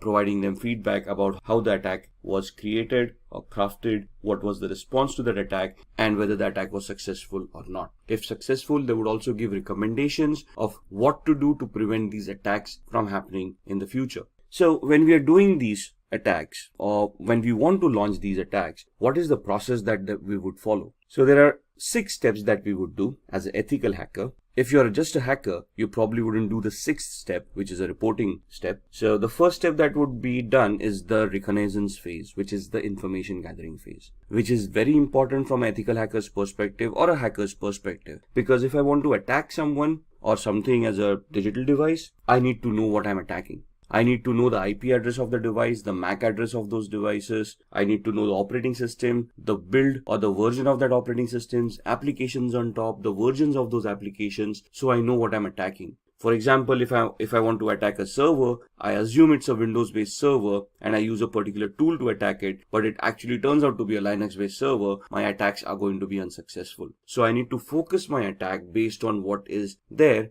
at the other end. So in my information gathering phase, I want to identify all of that information. Once I have that information done, I'm going to scan those servers using tools like Nmap that we just talked about, and we're going to try to see the open ports, open services, and protocols that are running on that server that can give me possible entry points within the network or within the device or within the operating system. At the same time, along with the scanning with Nmap, I would run a vulnerability scanner, the Nessus vulnerability scanner we talked about, or acquaint for applications, and then I would try to identify vulnerabilities in those applications, operating systems, or networks. Once I have identified those vulnerabilities in the scanning phase, I would then move on to the gaining phase, where I would then craft my exploits or choose existing exploits and start attacking the victim. At this point in time, if my attack is successful, I will probably have gained access by either cracking passwords or escalating privileges or exploiting a vulnerability that I may have found during the scanning phase. Once I have gained my access, I want to maintain my access. Why? Because the vulnerability may not be there for long. Maybe somebody updated the operating system and hence the flaw was no longer existing, or somebody changed the password that I may have cracked, thus I no longer have access. So what do I do to maintain my access? I install Trojans or backdoor entries to those systems using which I can secretly, in a covert manner, get access to those devices at my own will, at my own time, as long as those devices are available over the network. So that's where I maintain my access. I have hacked them. Now I want to maintain my access, so I install a software which would give me a backdoor entry to that device no matter what. Once I have done this, I want to clear my tracks. So whatever activity that I've been doing, for example, installing a Trojan. A Trojan is also a software that would create directories and files once installed on the victim's machine. So I want to hide that. If I have accessed data stores, if I have modified data, I want to hide that activity, because if the victim comes to know that something has happened, they would start increasing their security parameters. They might start scanning their devices. They may take them offline. Thus, my hack would no longer be efficient. The reason I'm clearing my tracks is that the victim doesn't find out that they have been hacked or they have been compromised, or even if they do find out that they've been compromised, they cannot trace the compromise back to me. So I would be deleting references of any of the IP addresses or MAC addresses that I may have used to attack that particular device. And this is where I will be able to identify where those logs were created, where those traces are. Once I take off those traces, the victim would not be any wiser of whether they have been compromised or who compromised their system. And if I am successful at all of these stages, or to whatever extent the success that I've achieved in any of these stages, I would then create a report based on that, and I would report to the management about the activities that we have been able to do and whatever we have been able to achieve out of those activities. For example, we identified 10 different flaws. There were 20 different attacks that we wanted to do. What attack did we do? What was the outcome of that attack? What was the intended or the expected output of that attack? I'll create a report which would give a detailed analysis of all the steps that were taken, along with screenshots and evidences of what activity was conducted, what was the output, what was the expected output, and I would submit that report to the management, giving them an idea of what vulnerabilities and flaws exist in their environment or their devices that need to be mitigated so that the security can be enhanced. So these are the 6 steps that the ethical hacking process would take. Just going through this, the reconnaissance is where you're going to use hacking tools like Nmap, acquaint to obtain information about targets. There are hundreds of tools out there depending on what information you want. Then in scanning, again, Nmap, Nexpose, these kind of tools to be utilized to identify open ports, protocols, and services. In gaining access, you're going to exploit a vulnerability by using the Metasploit tool that we talked about in the previous slides. In the maintaining access, you're going to install backdoors. You can use Metasploit at the same time. You can craft your own scripts to create a Trojan and install it on the victim's machine. Once you have achieved that, clearing tracks is where you're going to clear all evidences of your activity so that you do not get caught or the victim doesn't even realize that they have been hacked. And once you're done all of this, we are going to create reports that are going to be submitted to the management to help them understand the current security evaluation of their organization. So now let's see how we can hack using social engineering. Now, what is social engineering? Social engineering is the art of manipulating humans into revealing confidential information which they otherwise would not have revealed. So this is where your social skill and your people skills come into the picture. If you are able to communicate effectively to another person, they would probably give up more information that they intended to give out. Let's look at examples, right? If you see on the screen, phishing activity. What is phishing? We receive a lot of fake mails on a regular basis. We have always received those emails where we have won a lottery of a few $1 million, but we have never realized that we didn't purchase a lottery to win a lottery in the first place. We have always had those Nigerian frauds where a prince died in some South African country and you out of 7 billion people on the planet have been identified where they want to transfer a few $100 million through your account and they want to give you 50% of that money in return as thank you. So some very basic attacks where you go onto websites and there's a banner flashing at you saying congratulations, you're the 1 millionth visitor to this website, click here to claim your prize. All of these are social engineering attacks, phishing attacks, fake websites, fake communications being sent out to users to prey on their gullibility. Most of humans always have that dream of striking it rich, winning a huge lottery once and for all, and living their life lavishly ever after. But sadly, in the real world, that doesn't happen that often. And if you're receiving those mails, it is very important that you first research the validity of those communications before you even want to act upon them. So why are humans susceptible to social engineering? Because humans have emotion. Machines do not. Try pleading with a machine to give you access to an account that you have forgotten a password to. The machine wouldn't even know what you're doing. Try pleading with a human, sympathy or empathy, where you could try to create a social engineering attack where you can plead with them saying, if I do not get access to this account immediately, I might lose my job. And then that would put my family into problems. Somebody would feel empathy or sympathy towards you and help you reset that password and give you access to that account. It's how good the attack is and how convincing you are for the success of this attack to happen. So what is a familiarity exploit? Attackers interact with victims to gain information which will benefit the attackers to crack credentials. As passwords, if we want to reset our passwords, what do we have as a mechanism to resetting passwords? We have some security questions that we set up. Those questions are nothing but personal information that we would know, but through a social engineering attack, it would be easily be able to gather the information that you have set for your security questions. The security questions can be as simple as the first school that you attended. You probably have that listed on your LinkedIn profile,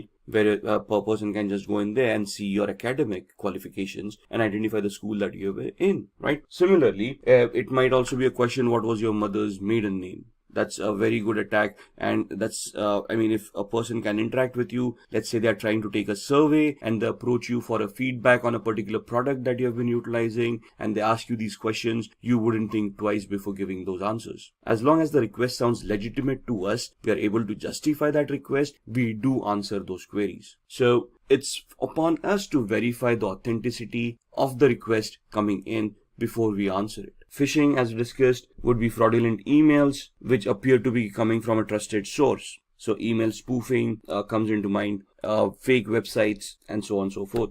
Exploiting human curiosity. Curiosity killed the cat, right? So there's so many physical attacks where hackers just keep pen drives lying around in a parking lot. Now this is a generic attack. Whoever falls victim will fall victim. So if I just throw around a few USBs in the parking lot, obviously with Trojans implemented on them, some people who are curious or who are looking for a couple of freebies might take up those pen drives, plug them in their computers to see what data is on the pen drives. At the same time, once they plug in those pen drives on their computers, the virus or the Trojan would get infected and cause harm to their machine.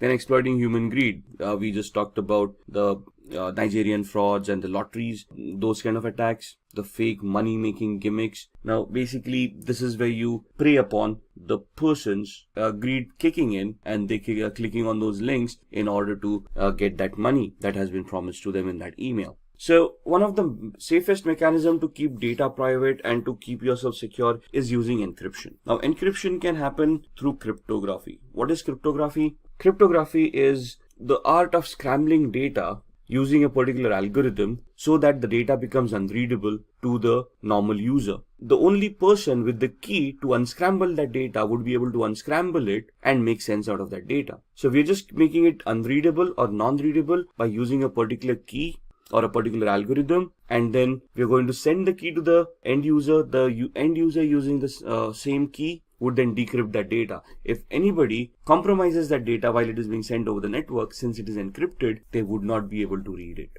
So the encryption algorithm would be something like this. Now if you see the computer word once made into unreadable format would look like EQORXVGT. For an end user it wouldn't make any sense, but the person who has a key to unscramble that would be able to convert it back to computer and then understand the meaning of that word. So this is just a substitution cipher that is being shown on the screen. So what is the alphabet? The key is alphabet plus 3. So C plus 3 alphabets, that becomes E. O becomes Q. M becomes O. So the key that is utilized to scramble the data is the character that you are at. The third character from there would be the corresponding key. So the encrypted message is also known as a cipher. The decryption is just the other way around, where you know the key now and you can now figure out what that E corresponded to by going back 3 characters in the alphabet. Most of the times a certified ethical hacker must decrypt a message without knowing the secret key. So let's say a ransomware has affected your organization or has affected a device, and you want to figure out or you want to decrypt that data. Now, as an ethical hacker, you wouldn't be for paying a ransom to the hacker, would you? So it is now your prerogative of how you're going to work around and how you're going to try to crack the encryption mechanism, how to crack the cipher to decrypt that message and see what's within it, right? Decryption without the use of a secret key, that is known as a cryptanalysis. Cryptanalysis is the reversing of an algorithm to figure out what the decryption was without using a key. So cryptanalysis can be done using various formats. The first one is a brute force attack, second is a dictionary attack, the third one is a rainbow table attack. A brute force attack is trying every combination, permutation and combination of the key to figure out what the key was.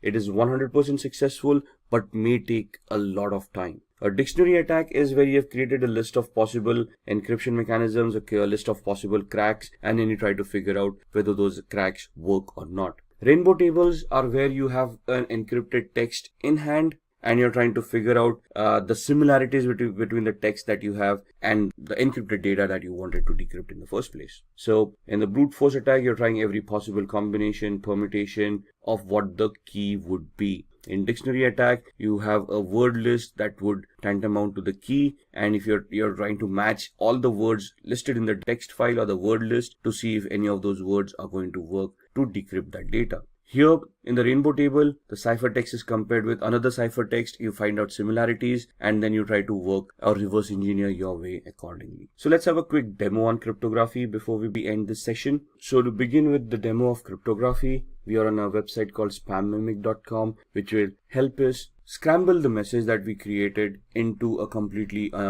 format which would be unrelated to the topic at hand. So if I say I want to encode a message, turn a short message into spam. So what this does is, you want to send across a secret message, you type in the secret message. a short one, it will convert that into a spam mail. You send it across, so whoever's reading that spam mail would never get an idea of the embedded message within it. So if I want to type in a message here, hi, this is a secret message, the password is ASD@1234, and I want to send this out to people or to one of my colleagues, but I want to send it out in a secret manner so that others are not aware of this. So when I press on encode, what the algorithm will do is it will convert this message into a spam mail. So my message, hi, this is a secret message, the password is @1234 or ASD@1234, gets converted into this. Now if you read it, dear e-commerce professional, this letter was specially selected to be sent to you. This doesn't make sense. There is nowhere or no reference to the actual message that I've already said. So if I copy this entire message and I send it, let's say via email, to the recipient. Now the thing is that the recipient needs to know that I've encoded it using spam mimic. The algorithm needs to remain the same. So once they know that it is spam mimic, what they can do is, now in this instance what I'm going to do is I'm going to open up a new browser and I'm going to go to the same website. And at this point in time, I'm going to click on decode. When I click on decode, I'm going to paste the message that I've just copied. There we are. And this message is now being copied into a different browser. And if I decode this, you will see that it will convert it back to the original message that there was. So the key is there at spam mimic, and it is embedded within the message. So whenever we paste the message in the decode factor, it knows what the key was and it can decrypt that message and give me the actual message that was embedded within it. There we are, the entire message. This is what we created in the Google Chrome browser, and in the Firefox browser we decoded. Similarly, if I want to protect these kind of messages, there is an aspenencrypt.com website where, let's say, we use text encryption and I want to encrypt the same message. This is a secret message, the password is ASD@1234, and then I give it a password to protect this message, let's say the word password, and I use the cipher to scramble this by using, let's say, AES, which is the strongest cipher right now, and I say encrypt. So this is what the encryption would look like, and basically if I don't have the password over here, if I decrypt it, you would see that the error has occurred. Now if I type in the password over here and then decrypt it, it will be able to convert that back into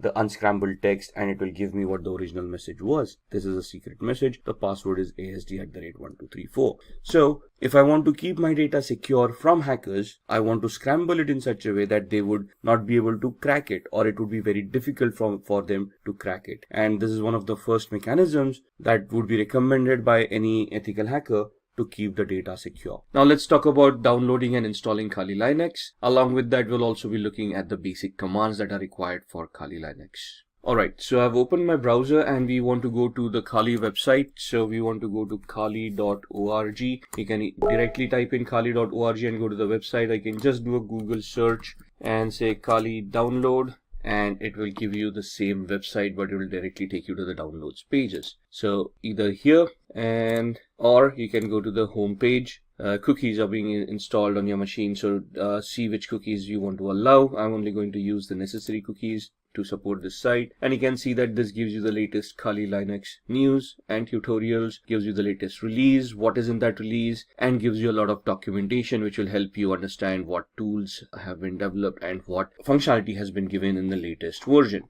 If you want to download, you can directly go here and you can download Kali Linux. Now, Kali Linux is a 2.6 gigabyte download, so it's going to take time, the latest version being 2019.4. And we click over here. I'm using a download manager to manage all these huge downloads, and you can see it's pointed to the operating systems folder, and it is going to be a 2.57 GB download. So we click on download, and in the background, you can see this is going to be downloaded, and we're going to minimize this. And it will take a few minutes for that to download, but this is an ISO image, so we need to install it on a virtual machine. So what we need is we need to use a hypervisor which will allow us to create virtual machines. So we can either use VMware Workstation, which you can download from here. However, this is paid version, so you can see it is around $250 or something for this software, but it is a very good software to have. So if we click on download now, it is going to start the download. It's a 30-day trial period if you want to use it. After 30 days, you'll need to enter the key, which you'll get after purchasing the software. If you do not want to utilize this, the free version that you have, you can either download VMware Player, but there are some limitations for VMware Player that you might want to look at. You want to compare these products before you want to purchase them, right? Otherwise, you can download Oracle VirtualBox, which is a free hypervisor. It's not as robust as VMware Workstation, but it does the trick, right? So the free version 6.1 is free, and you can then create your own virtual machines over there and install operating systems on them. What I already have a VMware Workstation installed, so I'm just going to open that up, and that's my VMware Workstation. As you can see, I already have a lot of virtual machines created over here. What we are going to do is we are going to configure a virtual machine for the Kali Linux operating system that we are downloading, which should be somewhere here. Let's see, it's at 43%, so halfway there. Till then, let's create the virtual machine. So I click on File, create a new virtual machine. I'm going to customize the machine, so click on Next. This leave it default, we don't want to change that, and then we want to install the operating system later. We don't want to point it out right now, so I'll just click on I will install the operating system later. Click on Next. We want to install Linux. Now in the drop down you would not see Kali Linux over here. However, you can choose Ubuntu 64-bit. That's what I'm going to choose. There it is. Next. What is the name that we want?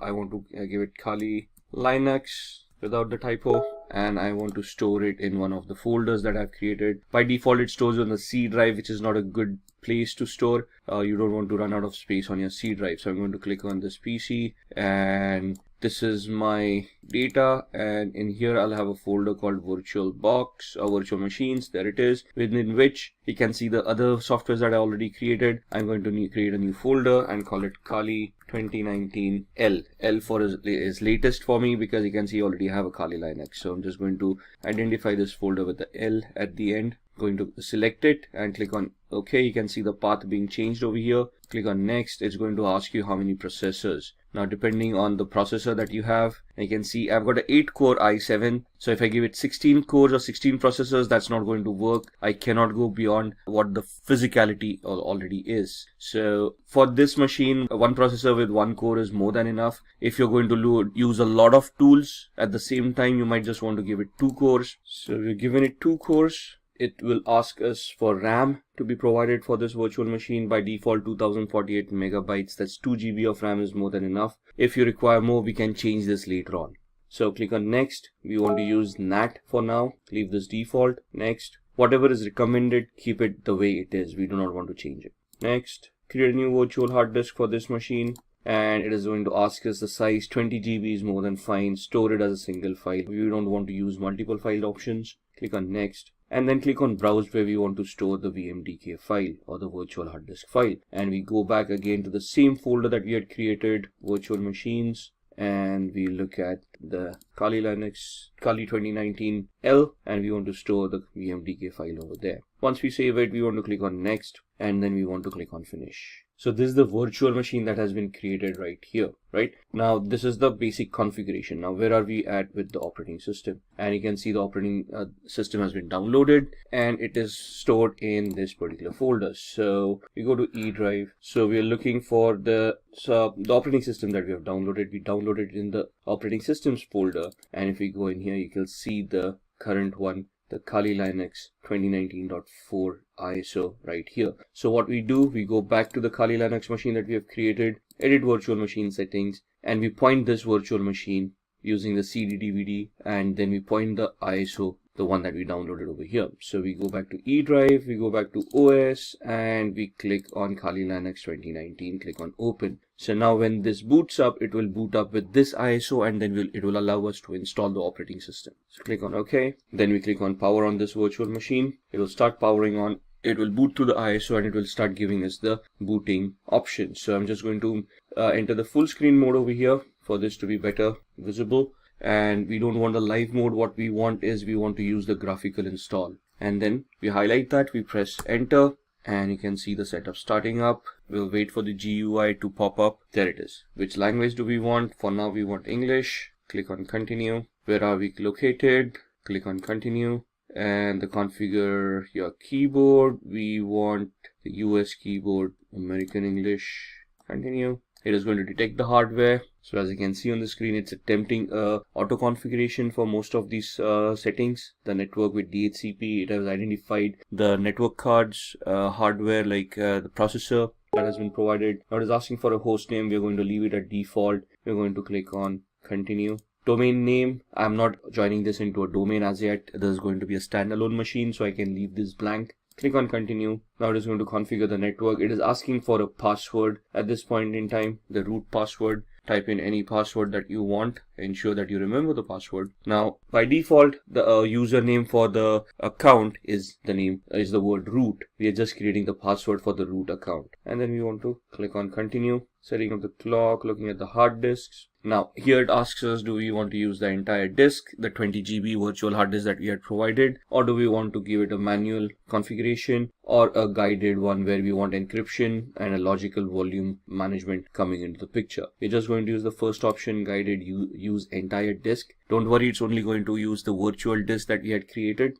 Click on continue. It will give us that it's a 21.5 GB VMware virtual disk that we had. And click on continue. All files in one partition, that's what we want, recommended for new users, whatever it is. We don't want to change these folders. Continue. And this is what we have configured. Once we click on continue, it is going to say, are you sure you want to make these changes? Click on yes. Click on continue, and it will start installing Kali Linux on your device. Now this is going to take a few minutes for the installation to work. Alright, so that's the installation that's completed. Now it's asking us to configure a package manager. A network mirror can be used to supplement the software that is included on the installation media. This may also make newer versions of software available. Do you want to use a network mirror? We can click no for now and then click on continue. Now this is going to install the grub bootloader. This might take a few minutes as well. Install the grub loader to the master boot record. Yes. Click on continue. Click the hard disk that you have just utilized. This is the one. Click on continue. It will install the grub bootloader, running through the last phases of the installation. And now it says the installation is complete. We want to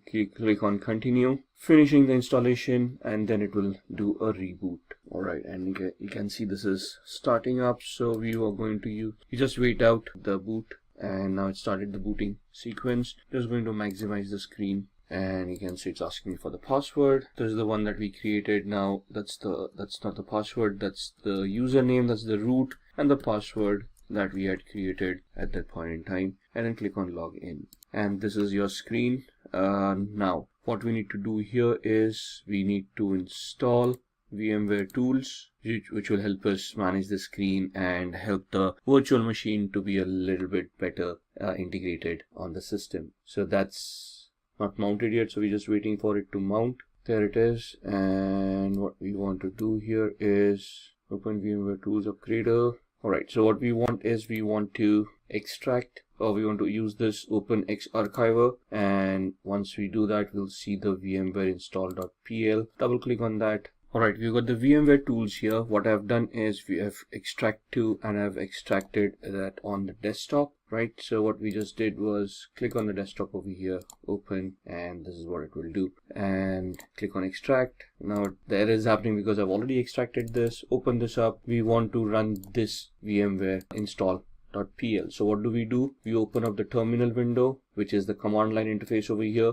And now this is where some of the commands come into the picture. So for example, pwd, it will show us the present working directory. ls will show us the list of the folders that are there. So the folder that we have is on our desktop. So we'll just change directory to desktop, press enter, do an ls, that will show us the list, and you can see VMware tools distrib. That's the folder that we have right here. Right, so we want to go into that folder, cd VMware. At this point, you can just click on tab and it will populate everything over there. Press enter, do an ls, and we want the VMware -install.pl to be executed. Alright, so we tried executing that command. We had an error over there. So what we need to do is we need to execute this command. So /VMware -install.pl, and it will start creating. Now it will ask you for your input installing VMware tools. In which directory do you want to install the binary files? By default, it is going to use /usr/bin. If I just press enter, it is going to use the default. As you can see, the input over here. What directory do you want the init directories? I'm just going to press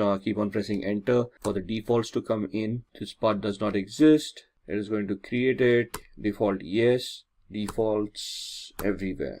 And then it tries to start initializing it to maximize the screen, and this is where it is installing. And you can see by just installing that, it automatically adjusted the screen, and now we got a full screen of Kali Linux right here. Right, and that is what VMware Tools does for us once we have installed the operating system. And now you can see the entire screen. On here, you will see the tool sets that are given here. Now, why are we using Kali Linux in the first place? Because this comes in with a bundle of thousands of softwares that are ready to be utilized for ethical hacking, right? And they have been categorized over here for information gathering, vulnerability analysis, web application analysis, and so on and so forth. So you can see from forensics onwards, reporting tools, and as you scroll down, you can see your development tools, graphics coming in, internet, and the system configuration coming into the picture. These are your settings for your operating system. So these are basically your tools. We are right now on the favorites. If I click on information gathering, you will see that other tools for information gathering start appearing over here. For vulnerability analysis, we have got Sparta, Nmap, fuzzing tools, web application analysis, we have got comics, Kipfish, SQL map, database assessments, password attacks, and so on and so forth. So if you just go in the favorites, this was the terminal emulator that we utilized. This is the command line that we saw. We used the cd command. We used the pwd command. We did the ls command as well to give us the list of the directory that we are in. Similarly, there would be commands like cat. So let's go to cd downloads. Let's see what's there. You can see this case sensitive. So if I type in a capital D and then do a tab ls, there's nothing over here on download. So cd ... will take us back one directory. Now you can see we are back from downloads to root. If I want to go to desktop, this is how I go to desktop. Do a ls, you can see the VMware tools folder over there, cd VMware tools, and we go into that folder ls, where it will give us the list of all those files. Now you can see install is a file that we had edited back then. So if I do a cat install, you will see the cat basically is the command that will help us look at the contents of the file, all right, without opening up the file or without editing the file. So you can see just if I scroll up, this is where we gave the cat command. It then printed the contents of the file over here, and then it exited and gave me back to the command line right here, right? Now if I want to copy this, cp root desktop VMware install, and if you want to copy it to root downloads and press enter. Now what we are going to do is we are going to see if this file, the install file that we just edited over here, has been copied to the downloads folder. So we do we are currently in the VMware on the desktop VMware tools district folder. We do a cd ... that takes us down one directory. So we are still in the desktop. Do a cd ... Now you can see we are back in the root, and now we are going to do a cd downloads, do an ls, and you can see the copied file right here. So if I do a cat install, you can see the same content of that file coming in. So these are some of the commands that we would need to learn as we go ahead. The remove command is, let's say we've got install, we do a man rm. Man is the manual page command that gives us the pages with the description of how that particular command is to be utilized. So rm is remove files or directories. Synopsis, the description, the options, -f for force, -i for prompt, capital I prompt once before removing more than 3 files, and so on and so forth. If you want to exit this, you can press Q to exit, and you come back to this page. So if I say rm install ls, you will see that the install file has now been deleted. So in Windows we use the del command. In Linux it is the rm command. So this is what we wanted to look at, the demo for Kali Linux, how to download it, how to install it, and some of the basic commands that we can utilize. Alright, let's begin with the phishing tutorial. We have the Kali Linux operating system booted up over here. What we are going to do is we are going to open up a tool called SET, Social Engineering Toolkit, which you would find in this option, and that's the tool that we want. It's a command line tool, a menu driven tool. We are going to host a fake Facebook page, and we can see how we can harvest credentials by this kind of an attack. So these are some disclaimers you might want to go through there. Do you want to agree to the terms of service? Yes, press enter. And that's your social engineering toolkit, and we are talking about a phishing attack which comes under the social engineering attack. So like I said, it's a menu driven tool, so we just have to look at these options and then just type in the number of the option that we want. So we want to do a social engineering attack, so I type in 1, Press enter. In that, it is asking me whether I want a spear phishing attack, a website attack vector. We are going to choose a second option. So I type in 2, press enter, and then it asks me what I want to do. I want to take the third option here, credential harvester attack methodology, and we want to do the third attack. Now it is asking whether we want to use the in-house website templates that it already has, or do we want to clone a site, or do we have a customized site that we have prepared that we want to migrate into this tool. If you're going to do the site cloning option, so we're going to type in 2, press enter, and then it is going to ask me the IP address where it wants to capture and store the credentials. By default, this is the IP address that I'm using, so if I leave it blank, it will take my default IP address. So I'm just going to press enter,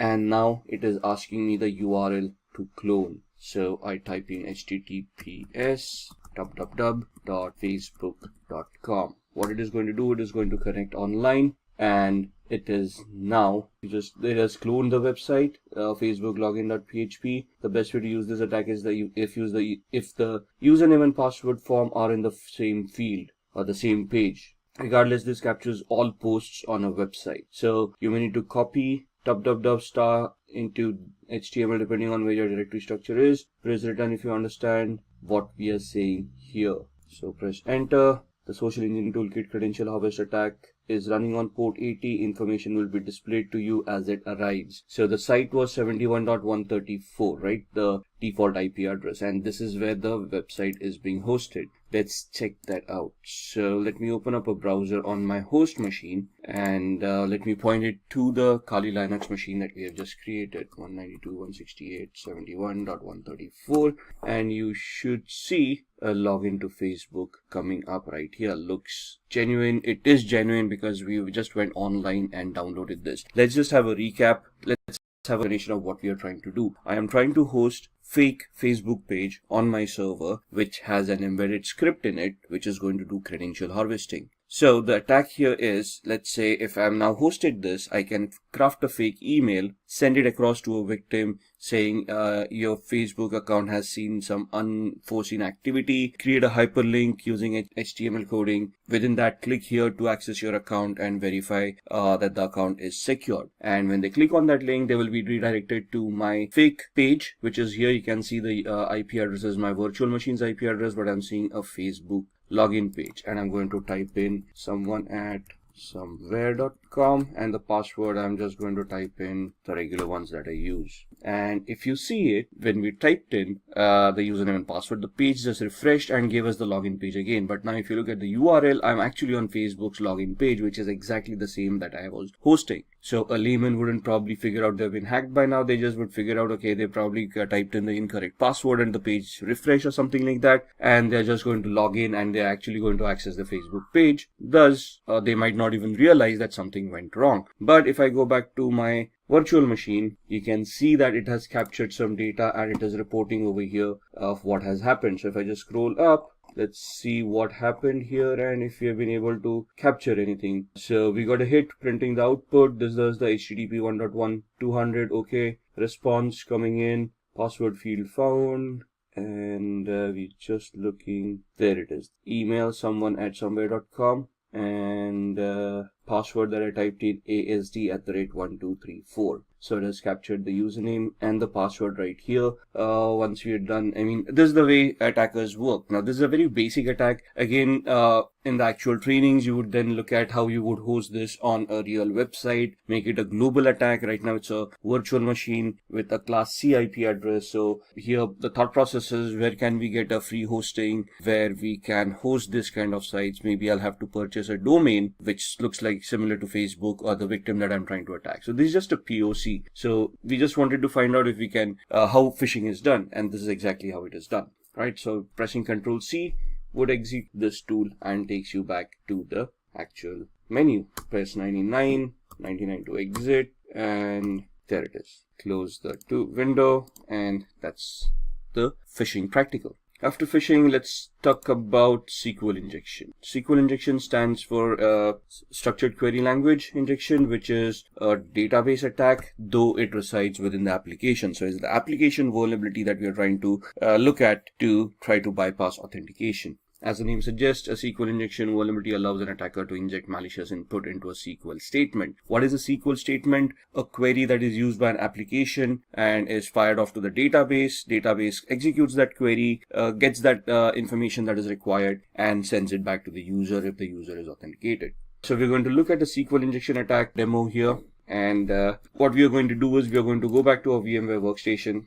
And I've got a tool over here called OWASP, Broken Web Application, which is a utility that has been created for people like us to test our skills, to learn on how we can develop our skills further. So this has a lot of vulnerable applications built within it. We're just going to try to access it, and we're going to see if we can create a SQL injection attack. Just waiting for it to boot up. Once it boots up, it will give us an IP address. There we are. So we need to connect to 71.132. So I can just use the same browser I was using, close up Facebook, and now go to 192.168.71.132. And this is the OWASP Broken Web Application project. What we're going to do is we're going to go to Mutiliday, and this is an application that has a lot of information within it. You can see it gives you links about what you should do, help me, video tutorials, listing of vulnerabilities that they have, and so on and so forth. So you can see we are not logged in right now. I'm just going to do this as a demo. So what we're going to do is we're going to look at this and bypass authentication. So we are taken to the login page where you need a username and password to log in.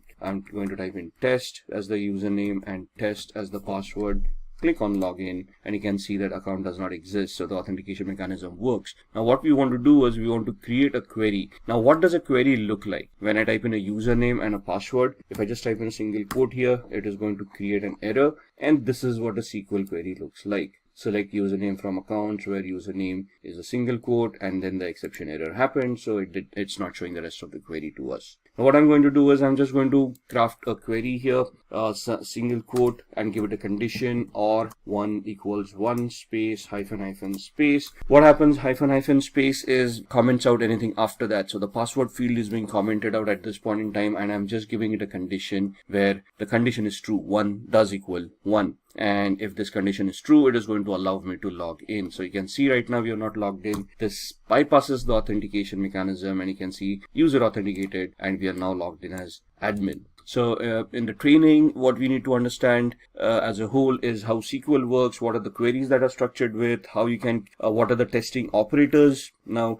the single quote that we used, that was an operator in the SQL syntax, what these operators are, how they function, and then how you can leverage these attacks. There are different tools that are given to you in Kali as well that you can utilize. So in Kali Linux, you can just open up a command prompt, and there's a tool called SQL map. You need to give it a particular site. So SQL map -u for the URL and whatever the URL is. Now URL here, and then once you're here, you just press the enter key. This tool will craft all the queries in the background for you. You don't even have to know SQL query or SQL languages. This is a very easy tool to utilize. Sadly, I cannot demo this on a live website because that would be illegal, but you can see how you can operate this yourself. That's what SQL injections are all about. Moving on, we now talk about VPNs, virtual private networks. And a virtual private network is basically a secure network that allows me to anonymize myself over the internet. So what I'm doing is I'm connecting from here to a server that encrypts my channel, encrypts my connection, and thus allows me to keep my data secure. Now, the basic essence of a VPN or a virtual private network is to allow me this encryption mechanism where I can encrypt and safeguard my data. The added advantage that nowadays a VPN gives is that they can allow us to spoof our IP address or obfuscate our IP address so we can actually become anonymous on the internet. It can allow us to use multiple IP addresses and thus secure ourselves on the internet. For example, I use VPN called CyberGhost. And what this allows me to do is it allows me so many servers over here. If you look at the entire list, all the servers, then there are no spy servers, which guarantee me that they are not going to keep and store any logs. And thus, they are not going to record any of the activity that I'm doing. right? Since they are located out of Romania, this becomes a little bit more safer for me because the government and the laws over there are a little bit more relaxed than other countries. They give me different links for torrenting, for streaming, for connection features. So there are a lot of VPNs out there. So for example, let's go to the website cyberghost.com. So we can see there's a sale going on, 76% sale, or you can go on to ExpressVPN, which is also a very good VPN. Then there is NordVPN. It depends on what you want and how you want to utilize it. So just purchasing a VPN or getting a free VPN is not enough. It depends on which country the VPN originates from and which server you're connected to. For example, most of the countries have a pact where they share information amongst themselves even if you're connected to a VPN. That means that these companies that provide these services have to generate and store logs, and these logs have to be reported to the government if they ask for it. Now, if there's a list of 14 countries that actually focuses on this practice, so you have to find out VPN that and a server that is not a part of those 14 countries and ensure that those logs are not going to be reported to the government. And these are 3 VPNs basically are something that which are good, and I personally use CyberGhost. I've used the others. I just keep on rotating them just to get an idea of which one is better. So these are VPNs that can allow you to anonymize yourself on the internet. Moving on, these are the ones that we talked about. There are others: Safer VPN, Hide My Ass, ExpressVPN, and so on and so forth. From our terminologies, let's now talk about VPS. VPS is basically virtual private server, where you can rent a service or server as a service, a virtual machine as a service. So basically on a cloud using infrastructure as a service, you can rent a server and utilize it for whatever activity you want. So let's go to these sites: register.com, GoDaddy, Network Solutions, or we can talk about other cloud solutions as well. So here you can get register your domain names. So in the previous exercise, for let's say when we talked about the phishing exercise, what we want is we can go on to register.com or we can go on to GoDaddy.com and we can purchase a particular domain. For example, something like this. Instead of the O's, I'm typing in a couple of zeros for the Facebook and let's see if anything of that is available. Now, something.photo is available, or facetips.com is available. There are other options that are making over here that they're giving us over here. And once we purchase this, we can then have our own hosting with a web hosting as a service. And we can have a Linux-based hosting or a Windows-based hosting depending on what you want, and that's where your shared hosting comes into the picture. If you just want, if you want to look at a virtual server and you want to rent a server over there itself, you can move on to rackspace.com, and here in your services, you can have physical server or a virtual server in a public cloud. Your other cloud providers, for example, would be Amazon, AWS, and on AWS, you can basically look at EC2, Elastic Compute Cloud, which is basically virtual servers in the cloud. And over here, you can rent out a server with whatever capacity you require.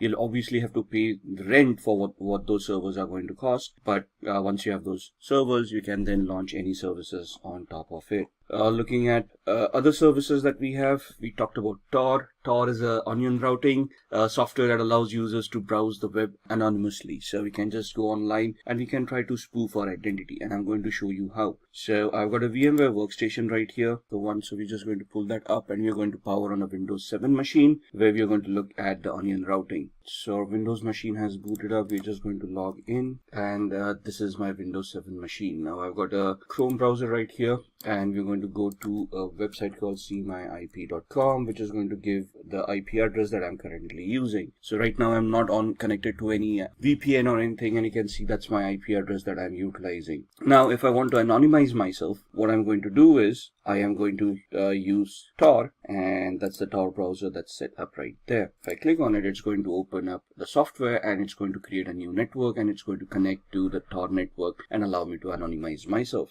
Right, so that's the Tor browser opening up, and giving me a new browser over here. So I've got one, which is the old one, which is my current IP address. If I just refresh that, you'll see that I'm still on the same IP address as far as this browser is concerned. There's a refresh and it's still showing me the same IP address. Where if I go on to Tor right now, and if I go to cmyip.com, you will see that it is going to give me, and you can see the amount of time it is taking to reach that site. That's because I am using a VPN and there's a lot of encryption running off, and you can see now I'm certainly connected via Hong Kong. And even to reach this site, what Tor does is it gives me a proxy chain. A proxy chain is where it creates multiple hops to hide my identity, and before I reach cmyip.com, I am using 3 different IP addresses over here, one in France, one in Germany, and one in Hong Kong. So if I do something over here to trace back my steps to my actual IP address, the law enforcement agencies or anyone who's going to search, like a forensic investigator,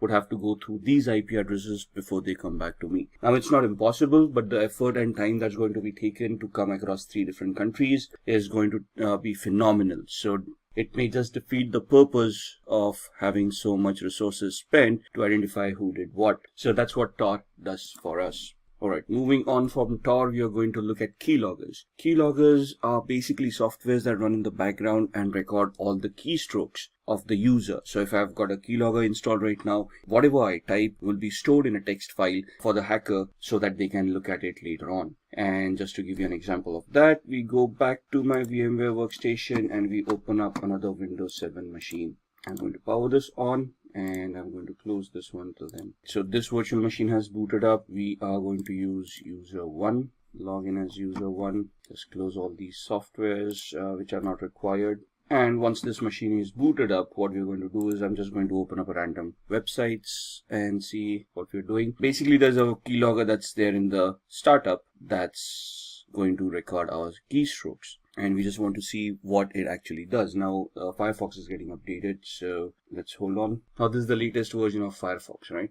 And we're just going to go to, let's say, facebook.com, wait for the website to open up. All right, let's try opening it up again, and that's facebook.com, and we're just going to type in some random username and password, someone at somewhere.com, and the password being again asd@1234567890. Login, obviously that login is not going to work. User probably doesn't exist, or if it does, the password probably is incorrect. And so we're going to close this. We're going to, let's say, open up another browser window, go to another site, rediff.com, and then go to rediff mail.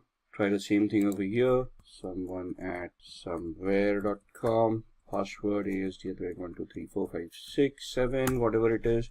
Don't say, we can see the combination is incorrect. Now there's a keylogger running in the background, and what we want is we now want to open up the keylogger. Now it is visible here because I've kept it visible. You can hide it in the start menu, and there's a shortcut key for you to pull it up later on, so this completely becomes invisible. And what it can do is it basically creates a record of whatever you have been doing so far. So you can see these things populating on the 25th of December. So if I look at the visited websites, you can see I opened up Mozilla Firefox, the first where it there was a problem loading the page. Then we opened up Facebook, then we opened up rediffmail.com, and so on and so forth. So it just gives me the list of visited websites. Whereas if I look at keystrokes and clipboard, you will see whatever we have typed in. So we first typed in facebook.com, then again the second time I try to type in, then I hit backspace, then I type in facebook.com, and then you can see I typed in someone at somewhere.com, and in tab asd@1234567890. We closed up the browser, we opened up a new one, and we went on to rediffmail.com, and then you can see me typing this one, then going back one space, then the rest of what I typed, and then the password coming in. So that's what a keylogger does. If you look at the taskbar, it's not going to show you a keylogger running in the background. It's in the processes, you're not going to see anything at all, but it's going to mask itself as a service. So if you look into the properties, you can see that icon coming in over here, which matches this one. And so you can see that this is masking itself as a service.exe. If this gets hidden as well, it would be very difficult for a user to even identify this. All right, so that's what a keylogger is. Moving on, let's see what else we want to talk about. So we've talked about Tor, we have talked about keyloggers, and now we want to talk about firewalls. Now, for keyloggers to be prevented, we need antiviruses, right? So we need a good antivirus program that's going to be installed, updated, and run on a regular basis to protect ourselves from malwares. But what about network connections? And you need a firewall and a system to prevent or to detect what kind of connections are going on in the first place. Now, we cannot rely on software 100%. So even if a firewall is not configured properly, that's going to be a problem. So what we need to do is we have to have a firewall, configure it correctly, and then allow and disallow certain activity from happening. And what we're going to do is, I've got such a system on my machine here. I use a software called Glasswire. What it does is it is a network analyzer. So it allows me to analyze whatever is going on. You can see all the apps that I'm utilizing and how much upload and download they have been doing, all the traffic. So you can see the protocols that I'm utilizing. So I come to know what's going on in the background. And this gives me the entire graph of how much I have been doing for the past 24 hours, past 3 hours, past 5 minutes, and so on and so forth. Right, so this is what the activities, and these are the alerts that it has been generating. I can click on those alerts and it will start telling me what it was all about. If the graph doesn't work for me, it gives me usage as well. So how much I have utilized since I've installed this software, right? And what applications have been utilized, which hosts have been connected to, and the traffic type that was utilized. And then the things on my network. So these are the devices that I have currently on my network that have been identified. And then comes the firewall. So on the firewall is clicked on. You see all those services that have been identified, and you can just click on a particular service to lock that service. So this becomes a discovery tool, identifies whatever networking is going on, gives me all that information, and then I can look at and I can just click on any of these services that I find it as malicious and block them. I can create different profiles for different applications as and when I want them. And these are the alerts. So you can see that this was the first time a network connection was looked at from VMware. And what this allows me to do is whenever I execute a file, it can upload it to virustotal.com and scan it as a third-party antivirus to ensure that there is nothing malicious on it. So I already have an antivirus over here, but if this ever gets compromised, I still can rely on a third-party service where in real time when I execute my applications, they would be verified and I would be assured that nothing is wrong with my system. And this software that I'm utilizing, Glasswire Basic, is free, and then there are paid versions as well. It's just glasswire.com is where you're going to find this. Moving on, rootkit. Rootkits are also malicious softwares that you allow an unauthorized user to have access to a computer to restrict areas of its software. Now, a rootkit in a sense is a malicious software that infects a machine and prevents some functionality from it, like hiding data or preventing users from running antiviruses. And it's basically a malicious software that is used to hide information from the victim so that they would not realize that they have actually been compromised. It's going to be a difficult showing of a rootkit, so I cannot show that demo to you. So we're just going to move on, and we are going to talk about ethical hacking techniques now. Now, when we say ethical hacking techniques, we want to look at what kind of audits are available when we want to do ethical hacking. So there's a black box audit, a white box audit, and a gray box audit. So if I'm invited in an organization to conduct a test, to conduct a audit, to conduct a vulnerability assessment or a penetration test, to identify vulnerabilities and then try to plug them out, they are going to give me 3 different variations. In a black box audit, they're not going to tell me about the infrastructure. They're not going to give me any information. And they want me to start from the basics of gathering information, identifying the systems, and based on the information that I gather, whether I'm able to develop any hacks and compromise their infrastructure. So it will be a simulation of a hacker who's sitting outside the organization and trying to find a way in. Whereas a white box audit is where full infrastructure knowledge is given, anything and everything that is required for an audit is given. And this is a simulation of an insider attack, a person sitting inside the organization misusing their permissions and then trying to compromise, trying to get access to data that they do not have access to. So the simulation is from a malicious insider. A gray box is where some partial knowledge is available, and from that partial knowledge, you're going to try to build up more information, and then you're going to try to get access to those resources. What are the tools that we utilize? So we've already had a couple of demos on keyloggers, SQL injection, SQL map, and so on and so forth. Metasploit is a very much used tool for penetration testing. and having knowledge on Metasploit is very much necessary as far as ethical hacking is concerned. Nmap, this is a tool used for network discovery. Nessus, a vulnerability scanner. Wireshark is a packet capturer that allows you to capture packets and analyze whatever is going on. SQL Map is something that we have seen, a SQL injection attack tool which generates its own queries. And John the Ripper is a password cracking tool. Backtrack used to be an operating system that was utilized for penetration testing. However, Backtrack has now been replaced by something called Kali Linux, and that's the operating system that we have utilized in all our demos where we try to look at SQL Map and those injection attacks that we did. So what are the areas of ethical hacking? We have just talked about all these areas as well. Network services, we looked at the Glasswire application that showed us how my machine is consuming networks, which protocols are being consumed, how the connections are being created. If somebody is able to install a Trojan on my machine, it is going to try to create a new connection on the network with the hacker to allow that hacker a backdoor access. Now, if I have that Glasswire or a similar firewall implemented, it is this firewall that is going to detect it and prevent that connection from happening. So if I install a software that is suddenly suspicious or that installs something else in the background that I may not be aware of, that tool is going to identify all the connections that are being made and it is going to highlight that connection. I need to go through all of those connections and identify whether they are legit or not. And if I find some suspicious or doubtful, I'm going to block that connection and then I'm going to investigate what's going on. And that's where ethical hacking comes into the picture. You want to find out if your firewall that you have implemented is going to work correctly or not. If the configuration of the firewall is done properly, or if the firewall is misconfigured, is it leaking out information,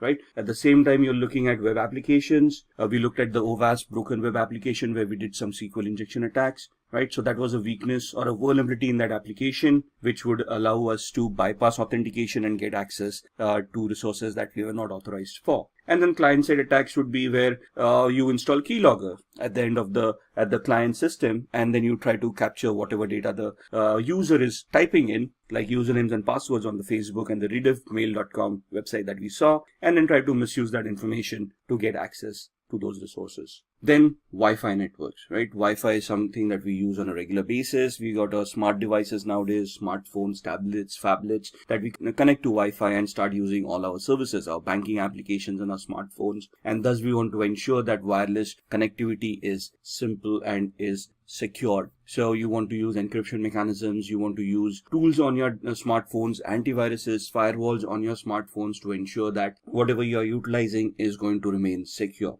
And then social engineering, we've looked at the phishing website on facebook.com. We've seen how easy it is to clone websites and host them on Apache server. So if you look at it as from an ethical hacker's perspective, the job of an ethical hacker is to simulate these kind of attacks that a hacker may conduct. And first of all, you're basically going to find out areas where these attacks can happen. Think of it from a hacker's perspective. Try to simulate those attacks and see if those attacks are going to be effective. Can those attacks be prevented? And can your current security controls that you have put in place identify, detect, and prevent these attacks from happening in the first place? And that is what ethical hacking is all about. Let's look at the Metasploit attack.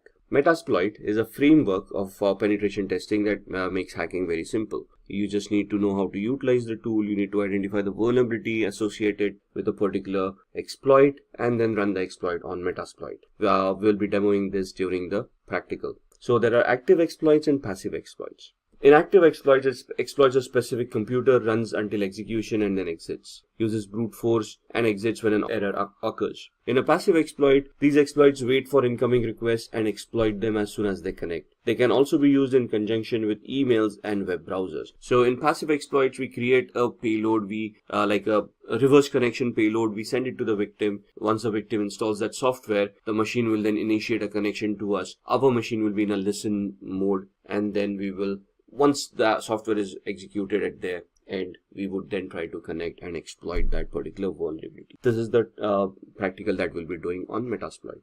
So let's move on with the demos and then we'll see what we can discuss amongst them. Alright, let's have a look at some of the demos that we had talked about in the ethical hacking and penetration testing module. We are going to look at 3 different demos. The first one is going to be a SQL injection attack that we are going to perform on this tool that we have. The second one is a password cracking attack on Windows 7. And the third one is a MetaSploit based or a Metasploit based shell shock attack on a Linux based web server. So let's get cracking. I've powered on this virtual machine, which is the OWASP Broken Web application. It is a tool that is provided for people who want to enhance their skills and they can practice how to do these attacks in a legal manner. So we are going to go to this site. I'm just going to open up my browser. The IP address is 71.132 and that's the OWASP Broken Web application that we want to utilize. We are going to head off to Mutility 2 and we are going to look at a SQL injection attack where we want to bypass authentication. Now this takes us to the login screen, so we can just try our luck here and see that the authentication mechanism works. The account does not exist, so the code that we have supplied is not the correct one. So we want to ensure that there's a SQL database and we can try to attack it and see if we can bypass the authentication. Now what we want to do is we want to create a SQL based malformed query that can give us a different output. I'm just going to type in a single quote over here and type login, and you can see that this is now suddenly recognized as a operator and there's an error that is given out compared to the login that we tried earlier. When we used a proper text-based login mechanism, it gave us the account does not exist, but here the single quote gave us an error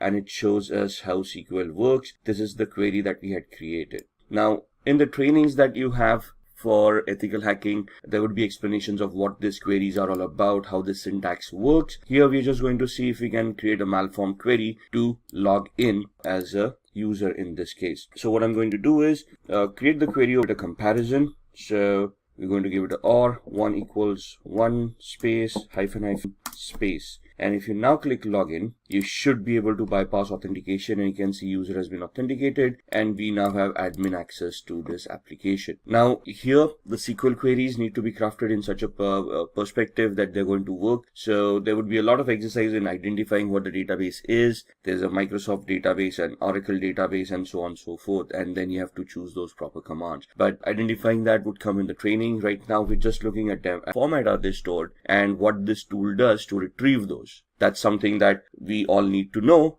as an ethical hacker, right? So import the hashes from the local system, click on next. It's going to enumerate that file and it is going to give you a list of all the users that are there. So you can see the users are hacker admin, test, the one that we are logged in as, and then there's a user called virus as well. And you can see that this is what characters are being utilized over here. So we just create an attack like this using all characters and lowercase a through z, uppercase a through z, numeric 0 through 9 and all the special characters. Let's say the password is between 7 and 16 characters. And this is the character set that we want to try the brute force attack on. What is a brute force attack? It is an attack where the computer is going to try each and every permutation and combination out of this character set and try to figure out if the password is going to be correct. So if we click start, it's going to start with a particular characters and then it is going to identify if that NTLM hash is going to work against this character. And you can see the time is going to be phenomenal over here. So it's not necessary that this attack would be viable. It will be 100% successful given the time frame.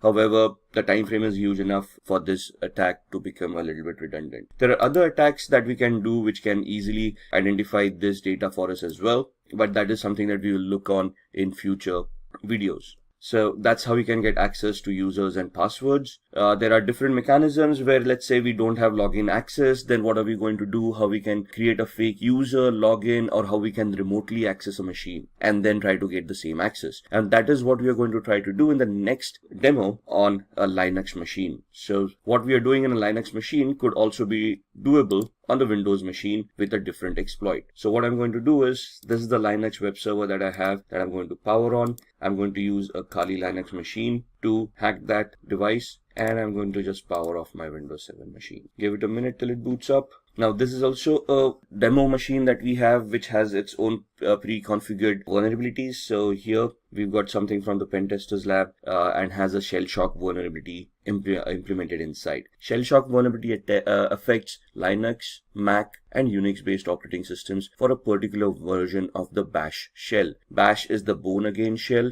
which is the command is, and my IP address is this with a subnet mask of 255.255.255.0. So I want to see if there are any other machines that are live in the same subnet, and we are doing a ping sweep over here to identify which machines are live. In a minute we'll get all the IP addresses. 71.1, 2, 133, 254 and 128. We know that we are 128 at this point in time. 254 is the DHCP server. So we are assuming that 133 is the machine that we want to look at, and let's then try to see if we can scan that machine 133, and we're going to do an intent scan to find out which ports are open, what services are running over there, and if it is whether the pentest machine that we were looking for. You can see of the start port 22 and port 80, and somewhere here it's going to give us the ports that are open and the details about those ports, and somewhere here it will tell us that this is the pentester lab machine that we wanted, which is correct. So now we want to do a vulnerability analysis on this. What we are going to do is I'm going to use another GUI based tool called Sparta, which I can just find out from here. Sparta uses two tools in the background, Nmap tool and a tool called Nikto. So we're just going to start scanning 192.168.71.133 was the IP address, add to scope, and over a period of time you can see all of these will start populating with information. There we are. That's the Nikto tool coming in, scanning on port 80, which means that it's a web server using HTTP. It tells us it's an Apache HTTPD 2.2.21, and gives us the 22 port number as well. If we head over to the tab of Nikto, or let's look at the screenshot first. This is what the website would be looking like, and Nikto gives us the options over here. It tells us that there is a vulnerability over here for shell shock, and this is the path where the vulnerability is going to exist. So what we are going to do, we go back to the command line, we open up a new one, minimize all these other windows, and we are going to open up Metasploit. Metasploit is a penetration testing tool that is used by most hackers and ethical hackers to test applications and test existing exploits and vulnerabilities. So just give it a minute till it starts. You can see there are already around 1700 exploits right here. We are going to see all those exploits with these commands. There we are, sorry for the typo. And it will just give us a list of all the exploits that are stored in Metasploit in this version. So all of these are Windows based. If we scroll up, we will be looking at other vulnerabilities as well, or exploits, the Unix based exploits, Linux, OS X, multi-exploits. And we are looking for an exploit for multi-based Apache or HTTP. Let's go up, let's look at, so this is the one that we are looking for, Apache mod CGI bash environmental executable. So what we're going to do is we're just going to copy it, go back to the bottom, say use exploit, and paste the one that we wanted, press enter, say show options. So it'll ask us to configure this. I'm just going to configure it based on the knowledge that we have. Set our host, which is the remote host, the victim's machine. So we put in the IP address. It asks us for the target URI. So that's the path that we saw. Set target URI to cgi-bin/status. Enter. Now with the exploit, we need to find a payload that is going to give us the output that we want. So we say show payloads, and it will give us a list of all the compatible payloads with this exploit. And we want to create a reverse TCP connection, which is this. So we know it's a Linux operating system. We want this payload to be set. So set payload, press enter. That's the payload coming in. Show options. Now that we have set the payload, this is the options for the exploit, and now we want to set our options for the payloads as well. So we are creating a reverse TCP connection, which means we are remotely executing code at the victim side and making the victim connect back to our machine, which means we need to set up a listener. So I need to put my IP address over here, set localhost or lhost 192.168.71.128, which was our IP address. Show options again, just to ensure everything is fine, which looks like it is, and we then type in the word exploit so that it will start this attack. I can see that it has created a Metasploit session at the victim side, and it has opened up a session. So if I do a pwd, now pwd is a Linux command for present working directory, and it will show us that we'll connect it to var www cgi-bin. Do an ls, it will list all the files. That's the status file over there. Do a cd /, it will take us to the root of this machine. Now remember, we saw the passwords on a Windows machine. Similarly,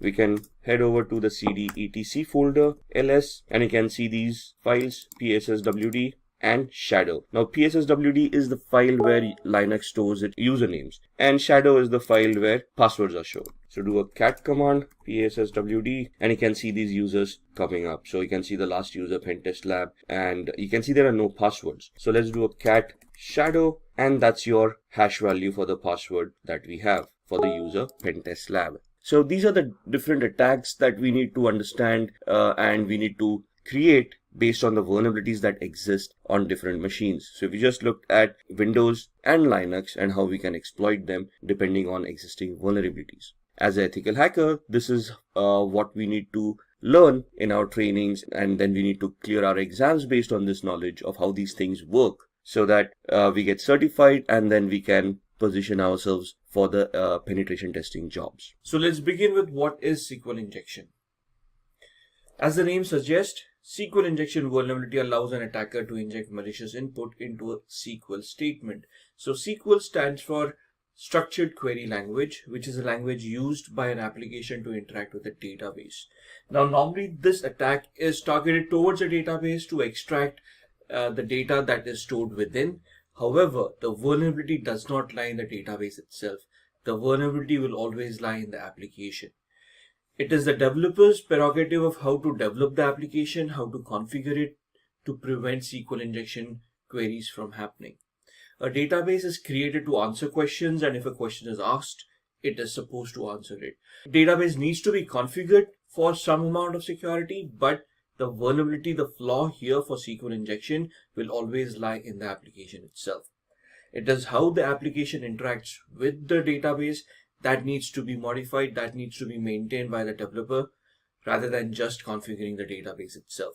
So the attacker at this point in time, when they send a query to the application, will form a malformed query by injecting a particular command or an operator that is recognized by the SQL language. And if that operator is passed through the application to the database, then the database basically gets cracked or does a data dump because of that unwanted character coming in. So this character needs to be filtered at the application level itself. Now let's look at a quick demo. So what we have done here is, I have this virtual machine called OWASP Broken Web Applications Virtual Machine version 1.2. I'm going to power this on. Till this powers on, I'm going to show you where we can download this utility from. So you can just look for OWASP Broken Web Application Project download. You'll find it on sourceforge.net. Click on the link. You can download the Broken Web Application Project from here. This is a 1.9 GB download, and you can have a zip machine directly for VMware or Oracle VirtualBox. Now, this is an application that has been developed by OWASP, which stands for Open Web Application Security Project, which is a not-for-profit organization and periodically releases the most top 10 risks that an application will face for that particular year. So they have given a web application with inbuilt vulnerabilities for professionals like us to practice upon, to develop our skills upon, because doing this in the real world is illegal. I cannot go onto a website to demonstrate how a SQL injection attack works.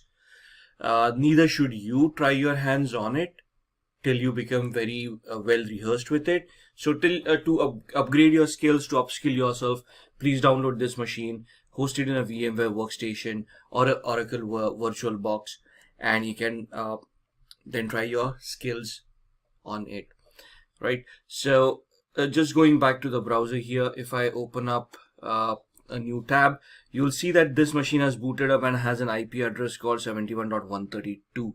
So if I just go onto that IP address and I type in 192.168.71.132, and you'll see the OWASP Broken Web Application Project, and there are a lot of training applications, realistic intentionally vulnerable applications, old versions of real applications, and so on and so forth. So there is a lot of applications inbuilt over here that you can try your skills upon. We are going to try to use the OWASP utility over here. This gives you the OWASP top 10 risks for 2010, 2013. 2017 is the latest one so far, but the difference between 2013 and 2017 is that some of these have changed, but not all of them. The order has changed a little bit, but you can see that SQL injection is on the top A1 amongst the injection attacks, right? And you can see there are multiple types that have been given here: the SQL injection for extracting data, or SQL injection for bypass authentication, or insert your injection attacks, blind SQL injection. And then there is a tool called SQL Map, which is available freely on your Linux machines, Kali Linux or Parrot Linux, whichever you want to use for your practice targets, and so on and so forth. So if I just take you here for bypass authentication, and this is a regular login page that an application may have, right? You look at a username, you look at password, you type that in, and you log in. So let's say I don't know a password here. I'm just going to type in the username test. Password is PASSWORD. I try to log in, and it shows me that the account does not exist. So the authentication mechanism does work. I did try type in a username and password. It wasn't recognized, so the account does not exist. Now let's try to type in a SQL query.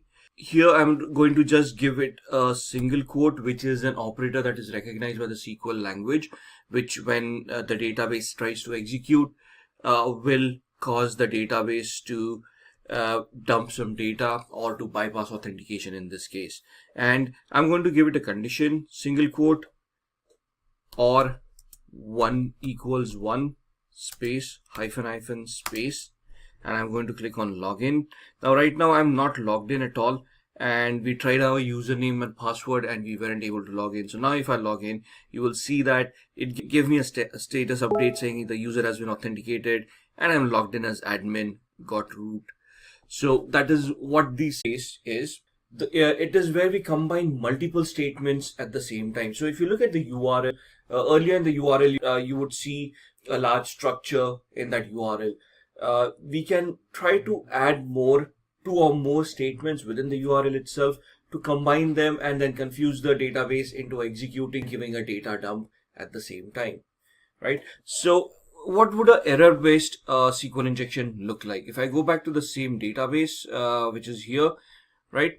And if you remember the username, we gave it a single quote or 1 equals 1 space hyphen space. We gave it the condition, right? So basically what it did was a single quote is an operator that goes to the database, selects the default table in the user tables in this database column, and then compares it to the condition that is given. So the condition that we gave was the hacker of how they want to proceed next, what kind of queries they want to create, what kind of syntax they want to utilize. So error-based attack is where you generate these kind of errors and you get this information. The union-based is where you craft your queries within the URL. You can try to combine multiple statements within the input fields and try to generate a response from that. Then we come to Boolean-based SQL injection. Sends a SQL query to the database, which forces the application to return a different result depending on whether the query returns a true or a false result. So basically, if the input is false, both the inputs are false, the output would be false. There's one input that is false, the other input that is true, input B, the output would be true, and so on and so forth, right? So depending on the result from the inputs, the attacker will come to know which input is true. With this, he can then access the database of the website. So you're trying to figure out by sending out multiple inputs and then analyzing the output to see what exactly, which command exactly worked, what was the resultant output of that command. Thus, from this kind of an information, the hacker can infer their next step forward. Then you have time-based SQL injections.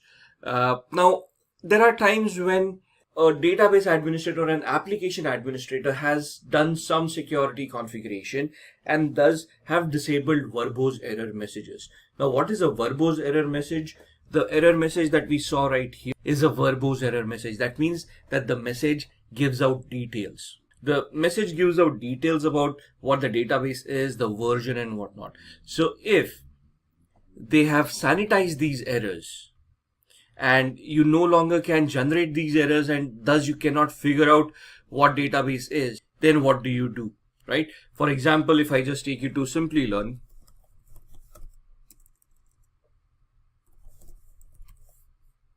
and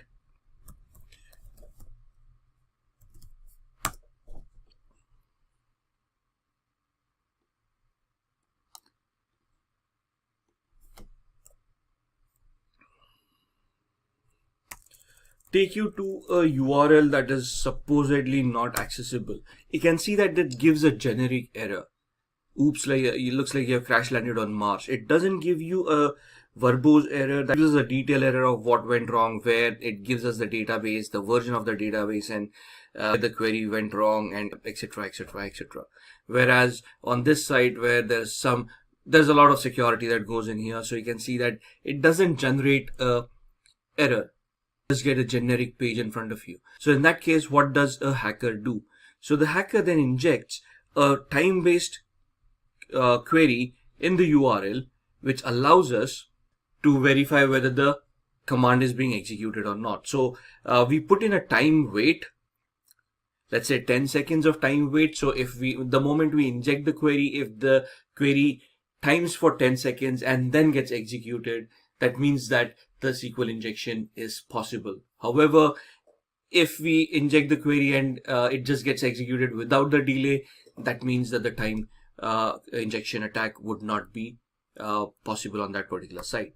Out of bound is not a very common attack. It depends on the features being enabled on the database management system that is being used by the web application. So this can be a somewhat of a misconfiguration error by the database administrator, where you have enabled functions and not sanitized them. So you have not done in access controls properly. You have not given account control. So queries should never be executed at an administrative level. They should always be executed at a user level with minimum privileges that are required for that query to be executed. Now, if you're allowing these kind of functions to be enabled at the DBMS, and there is an administrative account that can have access to them, at that point in time an out of bound injection attack is possible. So let's look at how a website works, right? How SQL works on a website. Now, the website is constructed of HTML, hypertext markup language, which would include JavaScripting for functionality, cascading style sheets for the mapping of the website, right? And then React, JS and whatnot for further functionality. Now, when we send a query to the website, it is normally using the HTTP protocol or HTTPS protocol. When the query reaches the application would then go ahead and generate the SQL query. At the client side, you'll have all these scripting languages coming in on the front end that we can utilize to craft queries and then send them across. At the server side, you'll have databases like Oracle, MySQL, MS SQL, and so on and so forth that will then execute those queries, right? So just to give you an example, if I use a tool called Postman, what we generally do when we craft a query is we send out a GET request to the website, and then we receive a response from the site with the HTML code and everything. So this is a tool that is utilized by software testers to test the responses that you're going to get from various websites. So on the left hand side, you can see I've used it on quite a bit. Here we have an example for gmail.com. So let's continue with that. So this is a GET request being sent to Gmail. The moment I send it, it's going to create an HTTP request and send it across. The response that I get is this. This is the HTML code for gmail.com, right? These are the cookies. These are the headers that include information. So you can see this is a text HTML. Character set utilized is UTF-8, and the configuration that has been done with the application, right? So this is where everything comes in. This is the cookie that has been sent with that particular request that I had sent out. Now, if we analyze this query, right? So when we went on to this application and I typed in that single quote and we generated this error, right? You can see that the application converted this into a SQL query. So the query was select username from accounts, where the username in quotes, single quotes, and we use this quote, right? The single quote right there. So that's where we use that operator, and that's where the exception error occurred. So these are the kind of queries that are structured by the application and then taken on to the database for execution. When we type in, it is a HTTP GET request with the username and password within that query that is sent to the application. The application converts it into a SQL query, sends it to the database, and the database responds with the appropriate response. So how do we prevent SQL injection in the first place? Use prepared statements and parameterized queries. These statements make sure that the parameters passed into SQL statements are treated in a safe manner. So for example, we saw that the single quote was an operator. This shouldn't be allowed to be utilized in the first place, right? So here, what we are doing here is a secure way of running a SQL query in the JDBC using a parameterized statement. Define which user we want to find. So there's a string, the email comes in. Connection to the database, we are going to figure out how the connection is going to be passed, how it is going to be created.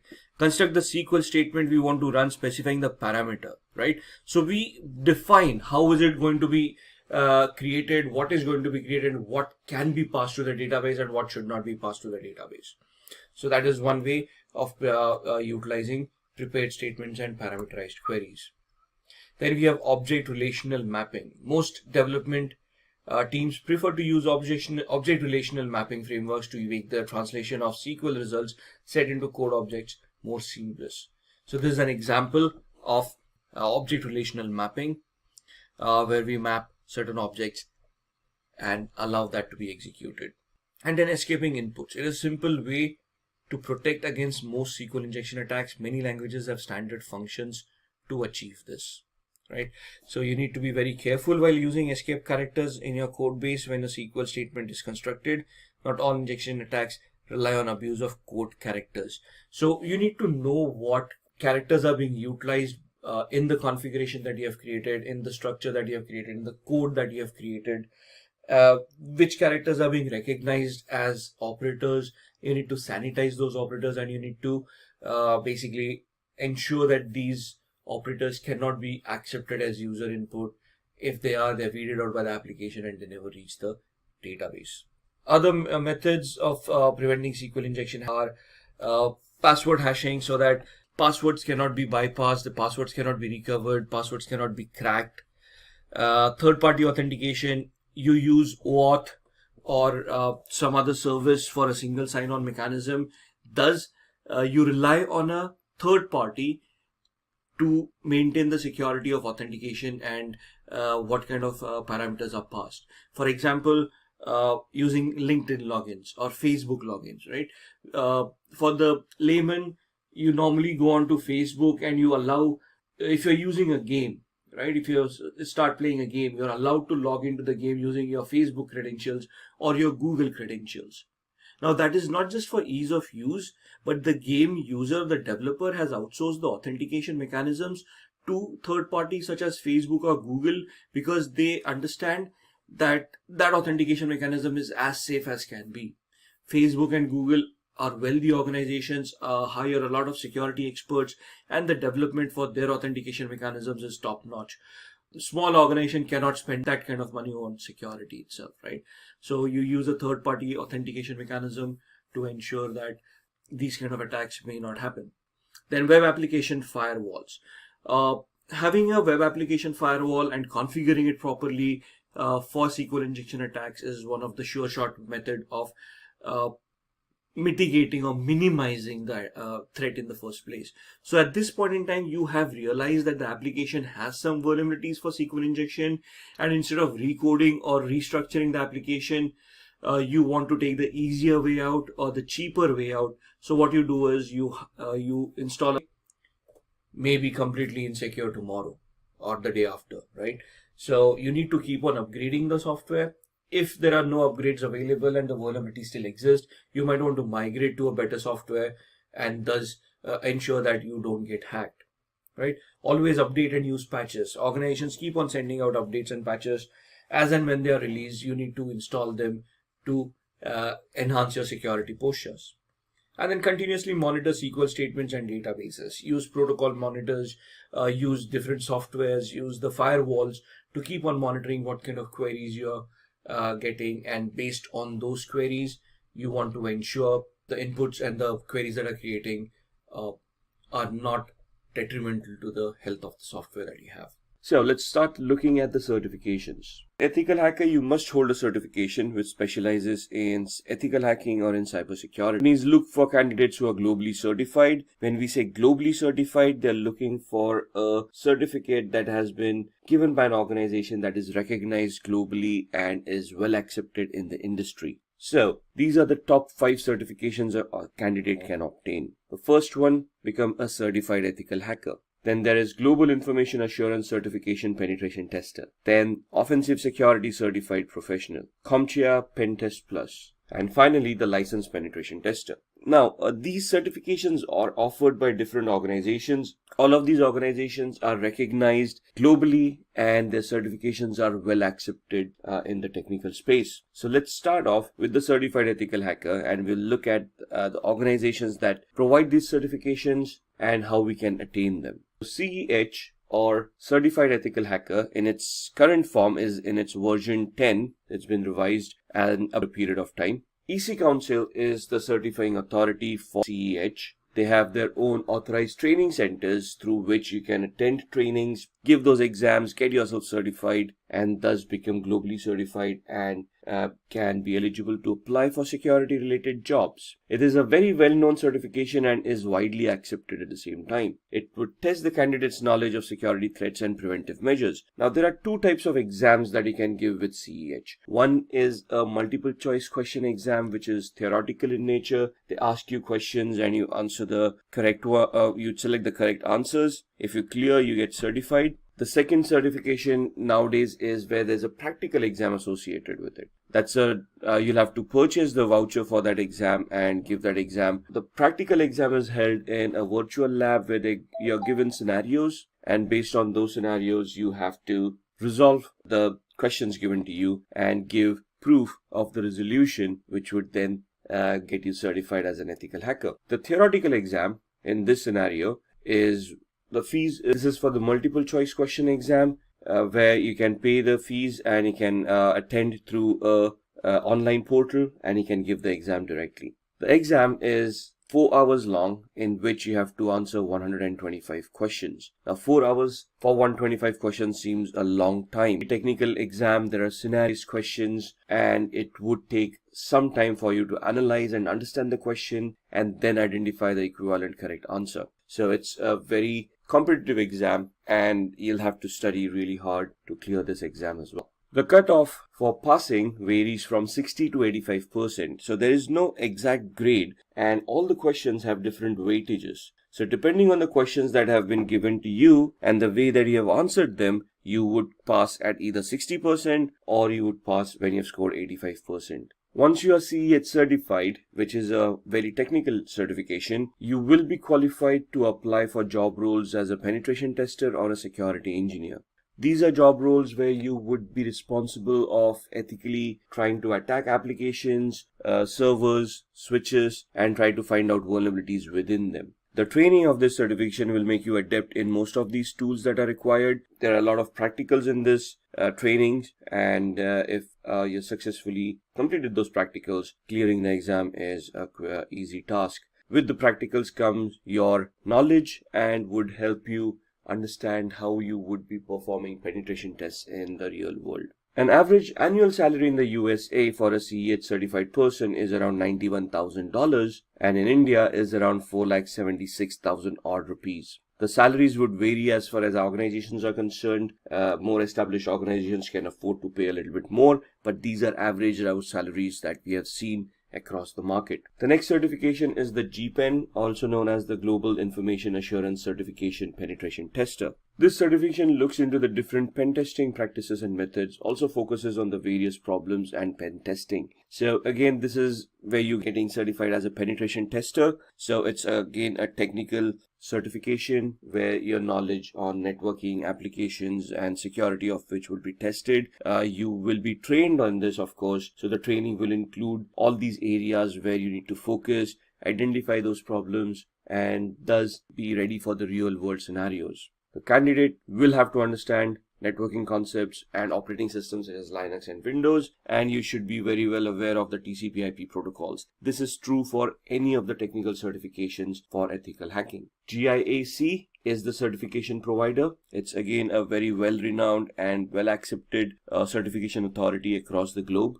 The exam fees are $1,899. 82 to 115 questions to be answered in 3 hours. Now, why 82 to 115? It depends on the test that has been associated, and depending on how you're answering those questions, you would be given those many number of questions to begin with. But all of these need to be answered in 3 hours. 74% is the pass percentage that is required to clear this exam. The average annual salary in the USA is around $96,000, while in India it is around similar to certified ethical hacking. Then looking at the next certification from Offensive Security called the OSCP, Offensive Security Certified Professional. This is another penetration testing certification, highly technical in nature, and it is an entirely hands-on certification. The previous two certifications that we saw, we talked about CEH, where there are two different exams. You could either take the theoretical exam and give your MCQs, or you could take the practical one. Here you don't have an option. This is a practical exam. So the test is conducted on a virtual network. So they send out instructions to you. There's a virtual lab that is given out to you, and they give you the questions, and you have to perform those assessments, create those reports, and provide it to the certifying authority, in this case Offensive Security.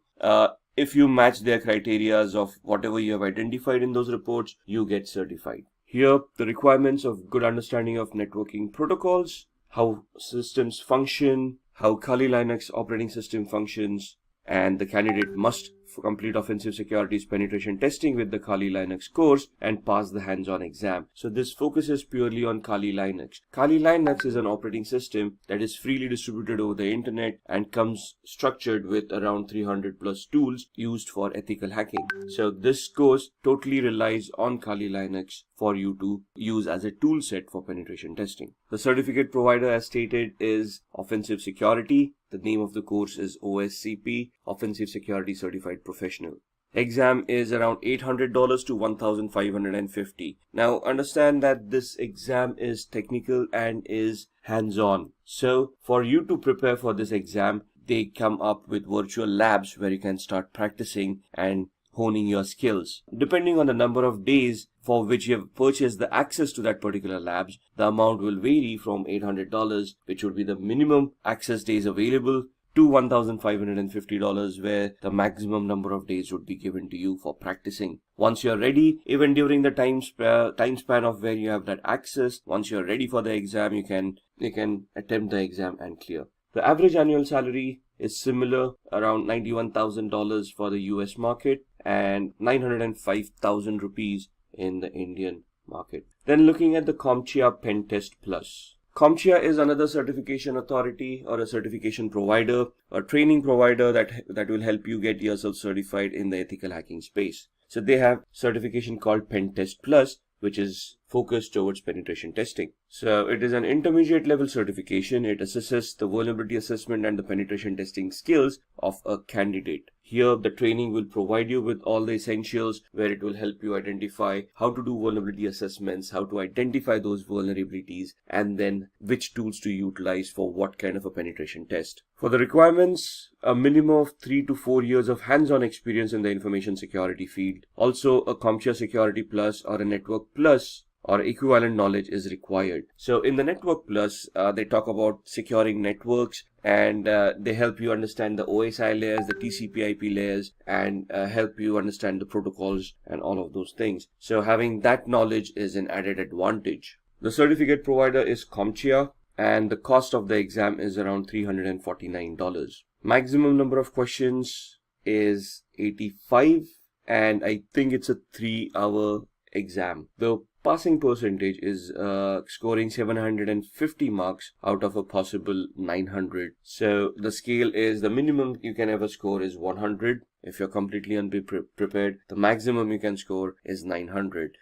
You get a leeway of 150 marks for your certifications. So you have to score a minimum of 750 to clear the exam. Average annual salary for a CompTIA Certified Penetration Test Plus Professional is $97,000 in the US market, and in the Indian market it would be around 5 lakh rupees. Then comes the Licensed Penetration Tester. Now this is an advanced certificate again from EC Council. This is where EC Council gives you a license which certifies that you have undergone thorough training and have cleared your exam in which you can conduct or lead an audit for vulnerability assessment and penetration testing. It is an expert level certification, comes after the CEH certification. It is the ultimate test which tests the candidate's penetration testing skills. So there are two certifications over here. One is the ECSA, EC Council Certified Security Analyst. Once you clear that, you can appear for the licensed penetration tester. Both of these are hands-on certifications.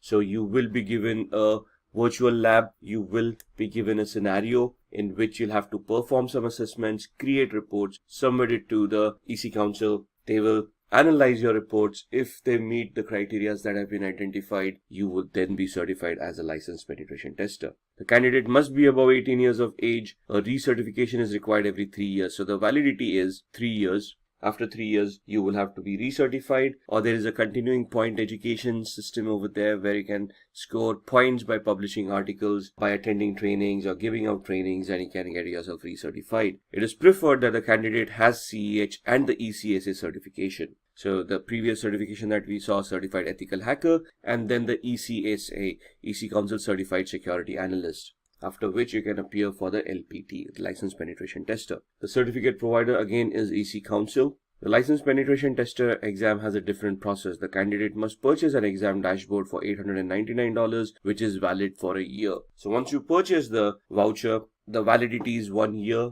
You can prepare within that 1 year and then give the exam and attain the certification. Only once you're ready, the exam can be scheduled and you can give that exam. The exam consists of 3 different levels. Each level has 3 different challenges. The candidate must pass at least.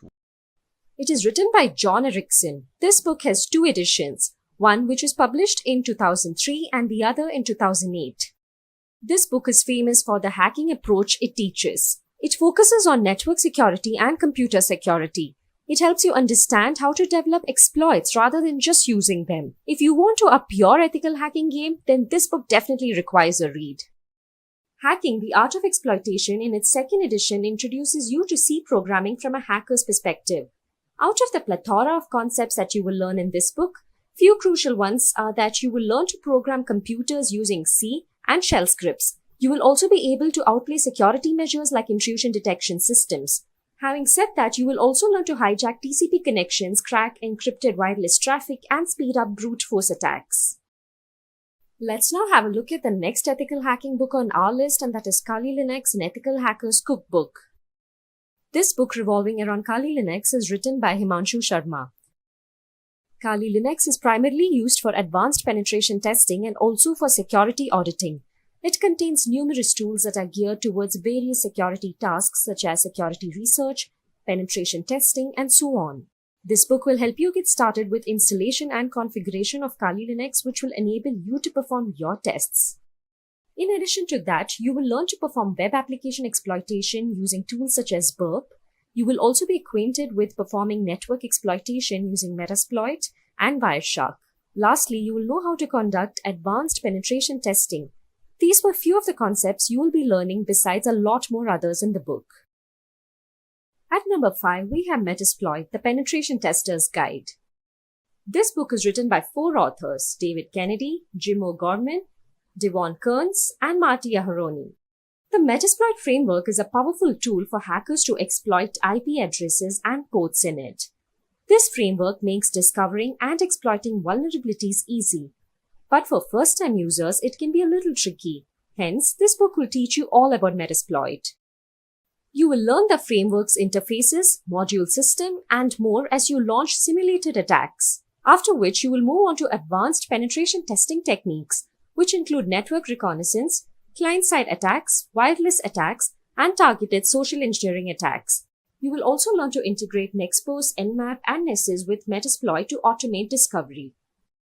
Up next, we have Penetration Testing, a hands-on introduction to hacking. This book is written by Georgia Wiedemann. As the name suggests, this book throws an insight into penetration testing. A penetration tester discovers security weaknesses in operating systems, networks, and applications. Penetration techniques are used to gauge enterprise defenses. This book focuses on the core skills and techniques a penetration tester requires. Here, you'll go through the prime stages of an actual assessment, which includes gathering information, unravel vulnerabilities, gaining access to networks, and so on. In addition to the above, you will learn to crack passwords with the techniques of brute forcing and word lists, bypass antivirus software, automate attacks, and you will also learn to use Metasploit framework for launching exploits and for writing your own Metasploit modules out of the many other learnings. Moving on to our next book, we have the Hacker Playbook 3. The Hacker Playbook 3, Practical Guide to Penetration Testing, is written by Peter Kim. This is the third iteration of the Hacker Playbook series. It brings with itself new strategies, attacks, exploits, tips, and tricks. Besides all the new concepts, it also highlights a few techniques from the previous versions. Many schools have this book incorporated in their teaching. The Hacker Playbook 3 Red Team Edition acquaints you with the Red Team. Red Teams simulate real-world advanced attacks to test your organization's defensive teams.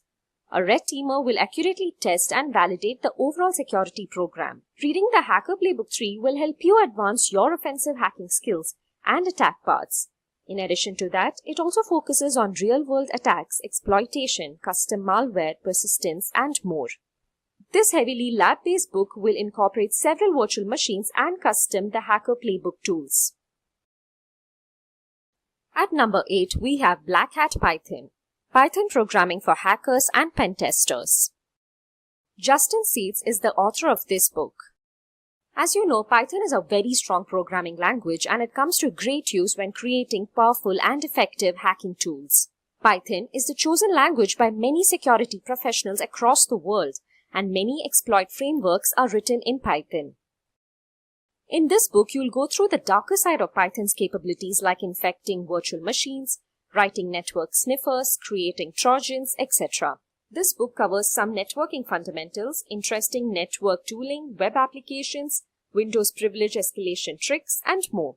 This book, as the author says, is a fun read. Moving on, at number 9, we have the Web Application Hacker's Handbook, Finding and Exploiting Security Flaw. It is written by David Stoddard and Marcus Pinto. This new edition focuses on updated web applications, exposing them to attacks, and executing fraudulent transactions. This Web Application Hacker's Handbook is updated to speak about the latest step-by-step methods for attacking and defending the large range of ever-evolving web applications. It also discusses new remoting frameworks, HTML5, UI redress, and hybrid file attacks, to name a few.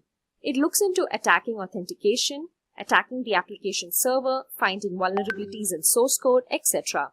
If you have already mastered the first edition, you can focus on new concepts in this one. Now let's head to our last book on our list. At 10, we have Web Security Testing Cookbook, Systematic Techniques to Find Problems Fast. The author of this book is Paco Hope and Ben Walther. Security testing is quite often a neglected one when it comes to the tests performed on web applications. But it is a very crucial one. This book teaches you how to check for the most common web security issues. It also acquaints you with installing and configuring free and good security testing tools. You will also understand how your application communicates with users, and this book will help you build tests pinpointed at AJAX functions and help you automate the tests. With the knowledge of this book and the free tools used here, you can defend your site. So those were the top 10 books for ethical hacking. Now that you had a look at the books, let's move on and see how Simplilearn can help you become an ethical hacker. Simplilearn provides a Certified Ethical Hacker CH version 10 course. This CH certification training course provides you hands-on training that will help you master the techniques used to penetrate network systems and defend your system against it. Simplilearn's ethical hacking course is aligned with the latest CH version 10 by EC Council. Here, you will learn about Trojans, backdoors, and countermeasures, IDS firewalls and honeypots, advanced hacking concepts, network packet analysis, mobile and web technologies, and advanced log management. This course content includes an introduction to ethical hacking, penetration testing, and ethical hacking concepts. It also speaks about SQL injection, IoT hacking, and cryptography, to name a few. There are no prerequisites to take up this certification training course. Ethical hacking is an integral part of cybersecurity, and it is gaining large prominence today with the increase in the number of cyber attacks. In this video, we will run you through the top 20 ethical hacking interview questions based on concepts like networking, software and programming, operating system and applications, cyber attacks, and cryptography. So let's get started. Let's start off with question 1. What is a firewall? Now, this is a very good question, and normally a very basic answer that I've ever heard is that a firewall is a hardware and a software firewall. But that's the functionality of a firewall. That is how you can install a firewall. But there are different types of firewalls, and there is a specific functionality that a firewall is created for, right? So a firewall is either a hardware or software, but its responsibility is for blocking either incoming or outgoing traffic from the internet to your computer. They secure a network. So essentially, the firewall will allow a connection to happen or disallow a connection to happen. It won't go beyond that. That's the basic functionality of a firewall. Okay, so based on the configurations that you have done, based on the rules that you have created on a firewall, it will then, based on those rules, identify whether some traffic is allowed in that network or some traffic is to be blocked from entering that network. So as the screen shows, the firewall rules will analyze whether the traffic is good. If yes, it will allow. If the traffic is bad, it will block the traffic and not allow that connection from happening in the first place.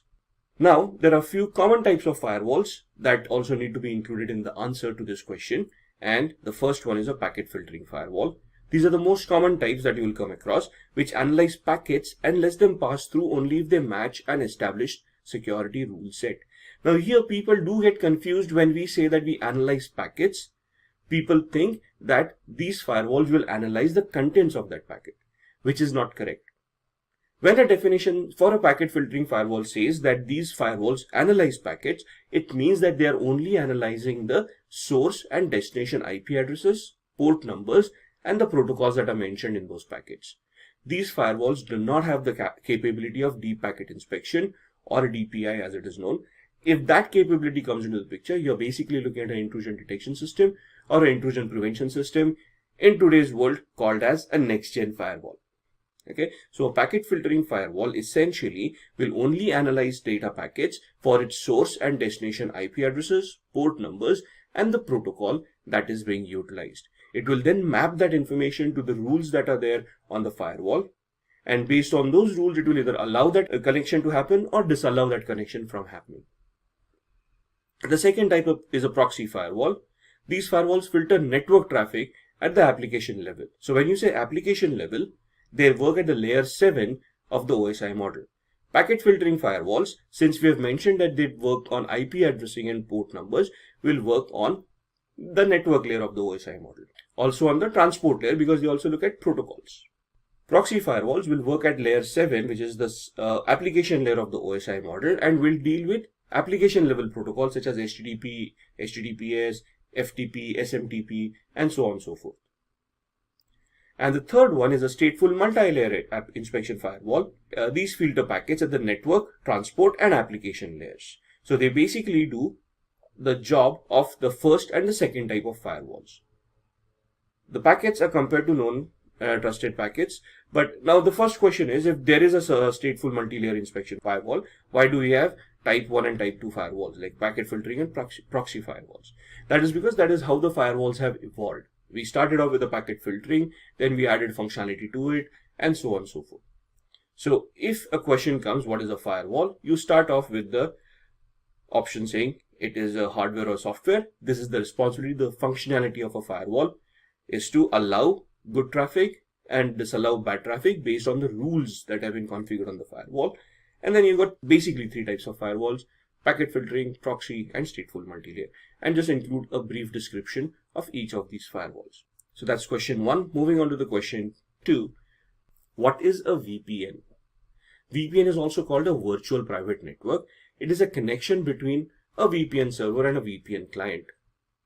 So it basically creates an encrypted tunnel between the client and the VPN server, which is then utilized to secure the connections that you're making with the internet.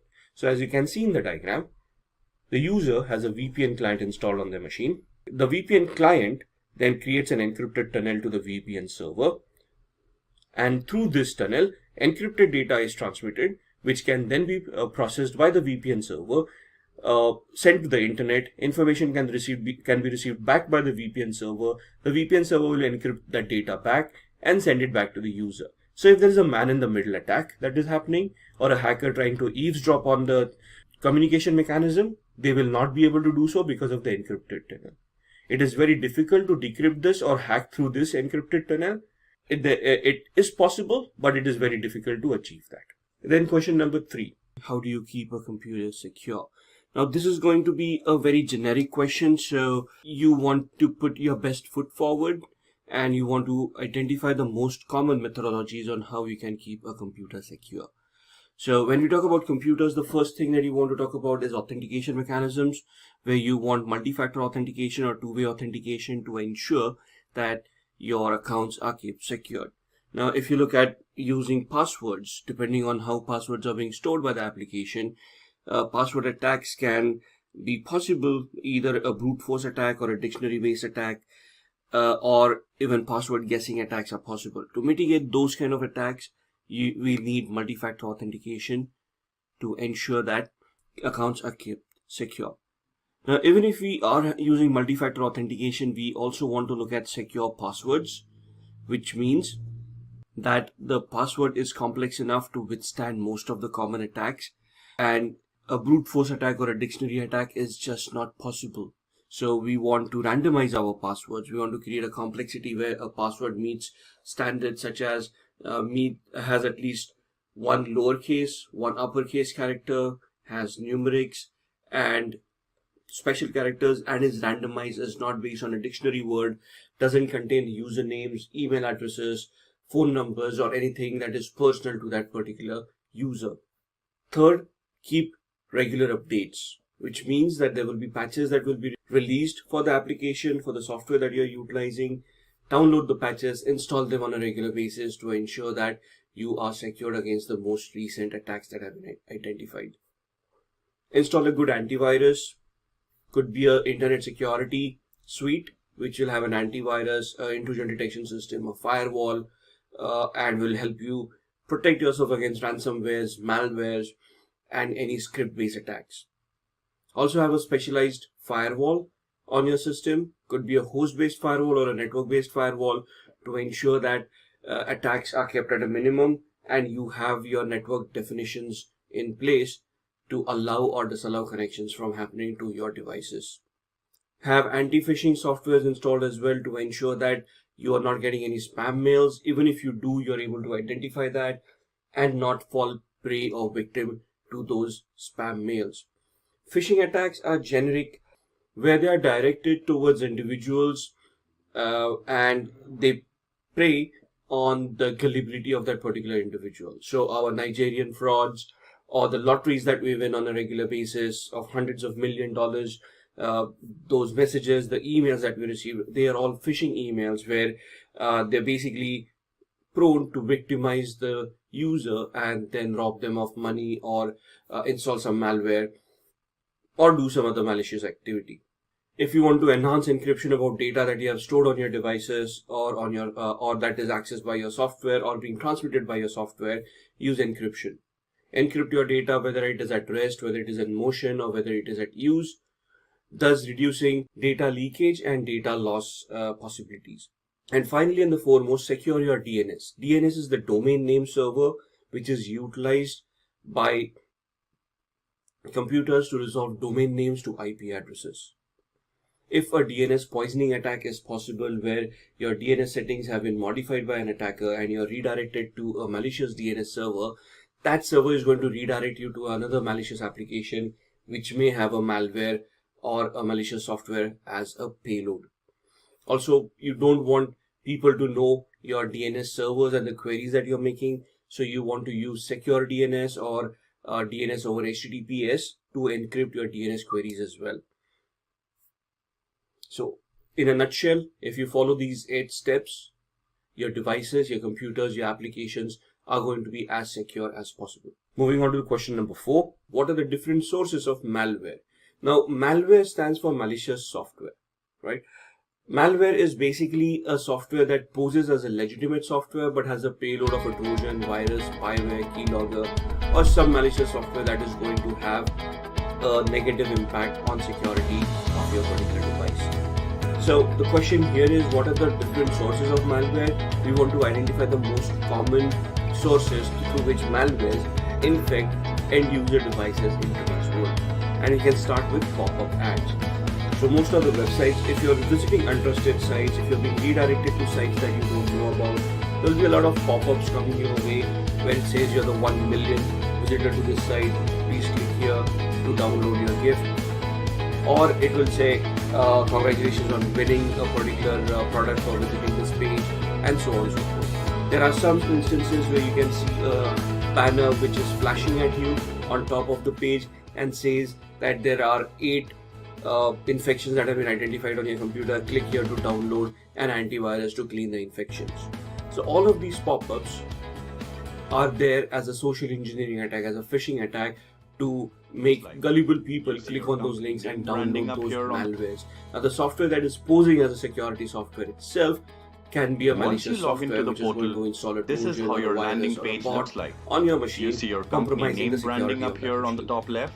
You see a second is removable microSys tab media, here on top, USBs. which And displays you the humans list have a of fascination with USBs. So if you find a USB lying around, it's a free USB, you get excited about it, and you want to take it home, you want to Once plug it you into the log into machine the and see portal, what's on the USB. this is how your Worst landing case scenario, page you looks format like. it and you You got see a your free company USB name branding up device. here on the Higher top the left. capacity, the better. You see a But microSys that is one tab of the here on most top, which easiest way displays you the list people of all the courses that use have been assigned to malwares you. to You have a My to be Resources deployed tab here, on unsuspecting which gives you users. free access If there is a USB to lying around, articles, why insights, would case somebody want studies, to forget and a much USB? more It's most likely related planted to all over the there popular as a courses social and engineering other attack, important so that a gullible discussions. person is going to pick it up, You also have plug a it help into their section here, device. If powered the by device is Arya, not secured our enough, virtual assistant. it is going to install the malware. Oh, and save it. Let's update it. Then documents and executable You will files. be This is a where your recording of viruses series of and all one those step. keeps in. So let's say you're surfing on the internet, you're looking for a software, and you find the software on a particular website. You do not verify the trustworthiness of that site, and you just download and install that software. Now that software could be malware as well. Thus, if you're surfing on the internet, you're downloading files from different locations, you have to research the website, you have to research the source to ensure that it is trustworthy, and only then are you going to download and execute those files. Thus, internet downloads as well. And when we say internet downloads, it's not just untrustworthy sites. We go to torrents, we go to the Name dark web branding or the up deep here on the web, top and we're courses searching for and other other softwares, especially those who are researching security, right? We're always on the lookout of new softwares, Here on the and we're top always left, on those you forums see a micro. which may not be so much trustworthy, and we just download those files and start installing them. That is a very bad scenario, right? So you have to be very careful what you're downloading from the internet. Your antiviruses, your anti-phishing mechanisms, your threat intelligence mechanisms, have those mechanisms installed, and you want to verify where your downloads are coming from. Then your network connections. If it is a P2P connection, it is a local area network connection or a metropolitan area network, you have to verify which devices are or any connected other app to your machines, separately. and you have Once to the validate those connections before you want to trust those devices, and before you connect to them.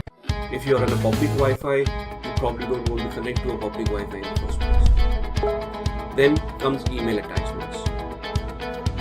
There are so many attachments that come across in today's world, most of them in a zip format or a RAR format.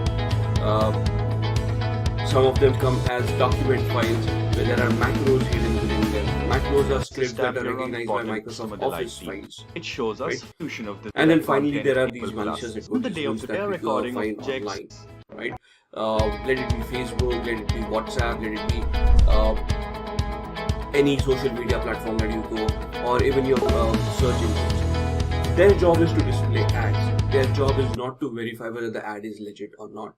It is for us as consumers to be careful and validate that ad and verify whether it is a genuine ad or not.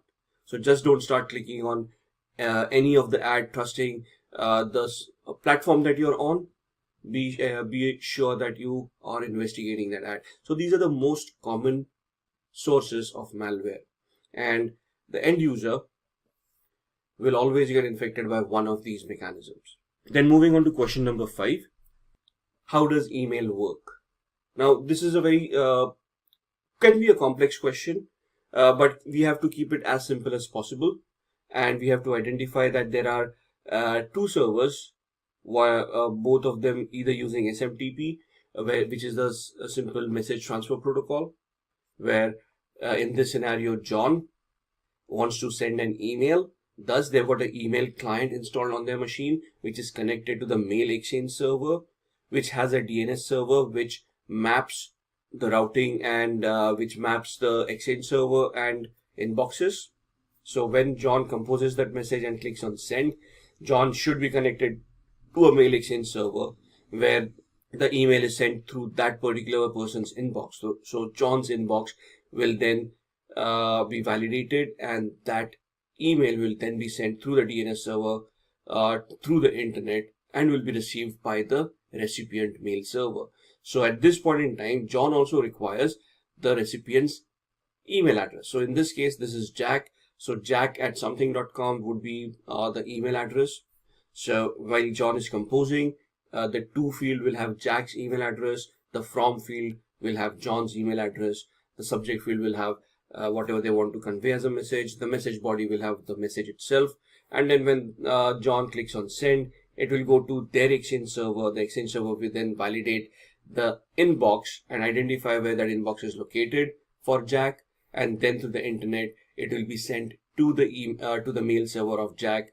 The mail server will then identify the proper inbox that email needs to be sent to, and it will store that email in that particular inbox.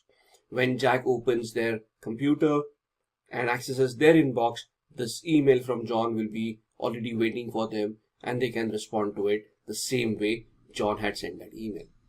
Moving on to question number 6. What is black box and white box testing? So when you are testing a software or you're testing your infrastructure, there are two different tests that you can conduct.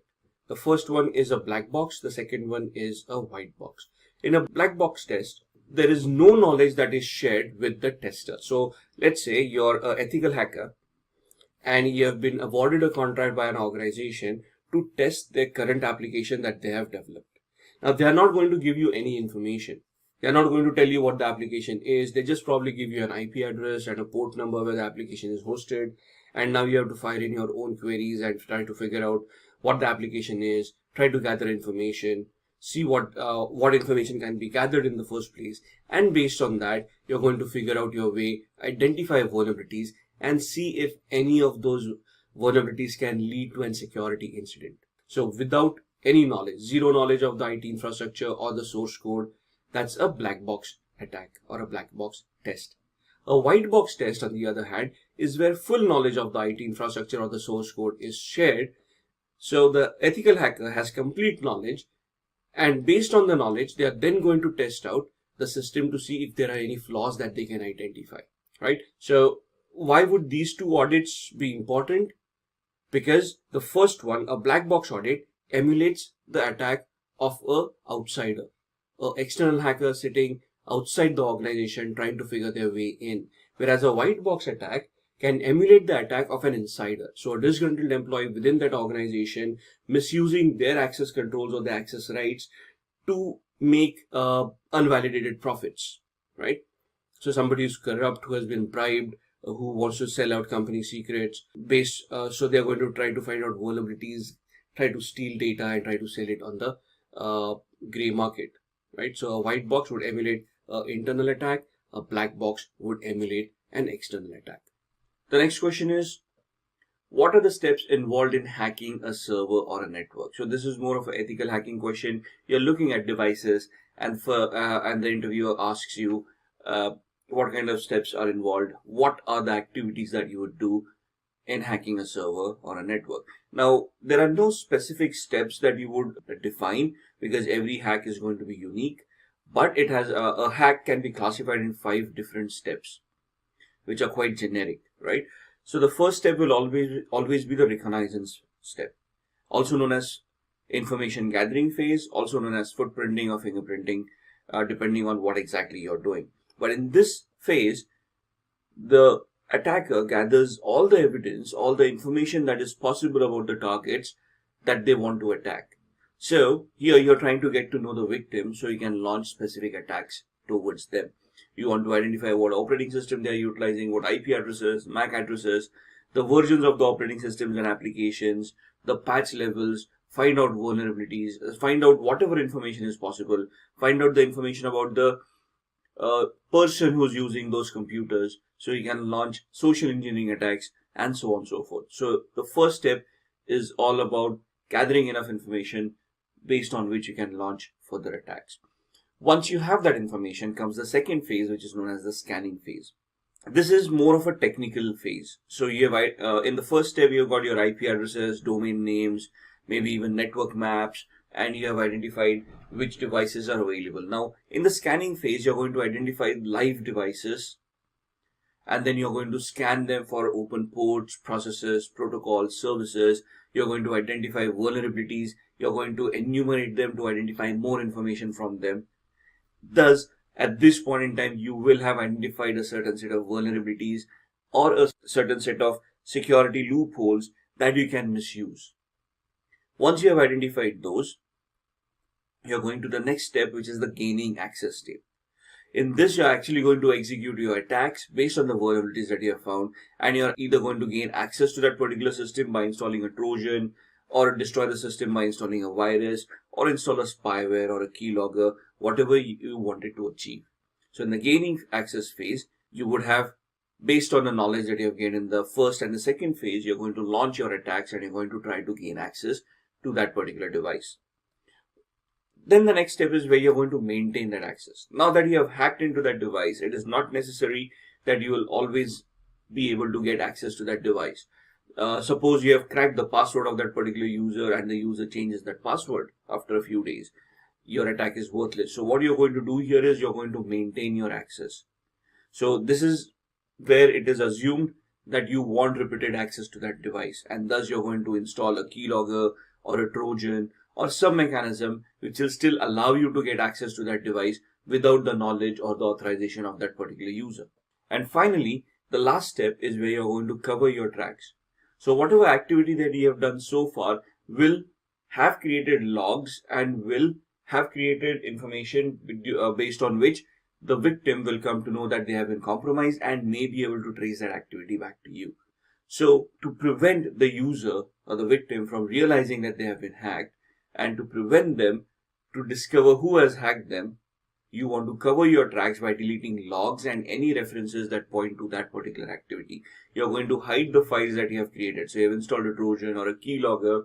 These will create files and directories. You're going to hide them so that they are not discovered. You're going to hide processes that have been created. You're going to try to hide all the activity that you have done so that to conceal the actual attack and preventing the user from realizing that they have been compromised.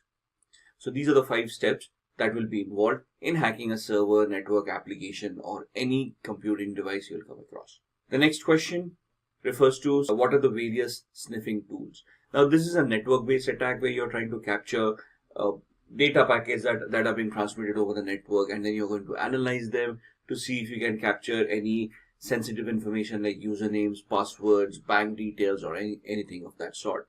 Now, these tools will also depend on which operating system you're utilizing. For example, MSN Sniffer would work on Microsoft operating systems. EtherCap would be based on Linux, and so on and so forth. So on the screen, you'll see 6 different sniffing tools that work on different operating systems. Wireshark is something that is common both on Windows and Linux. It is used to analyze network in detail. It is the de facto tool that you will come across in most of your ethical hacking trainings, in most of your organizations when they want to do data captures. Now, data capturing or packet capturing is not only done by hackers to gather more information, but it is also a known troubleshooting technique used by administrators and network administrators to analyze any issues that may be going on in the network, right? So the first tool you see on the screen is Wireshark. Like we stated, is available for Windows, Linux as well. Then there is TCP dump, which again has the same capability of Wireshark, but is a command line version, whereas Wireshark also has a GUI, a graphical user interface. TCP dump is available on Linux. MSN Sniffer, it's a very old tool. When we had MSN Messengers, MSN Messenger is no longer there, but Microsoft does or did have a Microsoft Message Analyzer tool, which they have stopped development since 2015. But that's another tool that is specific for Microsoft operating systems from Microsoft that can be installed to gather more information. Then you got EtherCap, which is a tool to launch man-in-the-middle attacks, data capturing, and is essentially a Linux command line based tool. Then DSniff is another password and network capturing tool which can help you capture data packets, prominently a Linux tool. Same with Iterate. This is a graphical tool which will allow you to capture data traffics and map protocols and identify which IP addresses have been communicating with what. Essentially, all of the tools have similar functionality, except that some have additional functionality like launching man-in-the-middle attacks or capturing or having specific filters that will help you identify and troubleshoot some network issues that you may be facing. Question 9. What is SQL injection? SQL stands for structured query language, which is a language that is used by most of your databases or your relational databases. The variations of your database would be MySQL, Microsoft SQL, Oracle SQL. You'll have IBM databases. All of these databases utilize the structured query languages to interact with the applications. Now, all of these databases have their own syntax, so you'll have to study most of these databases based on which applications and which databases you want to provide security for. But as the name suggests, SQL injection vulnerability or a structured query language injection vulnerability is where a user can maliciously inject a SQL input or a SQL statement in a query and send it to the database and evoke a response out of it. So this vulnerability is not specifically to the database. The vulnerability lies more in the application and the coding of that application.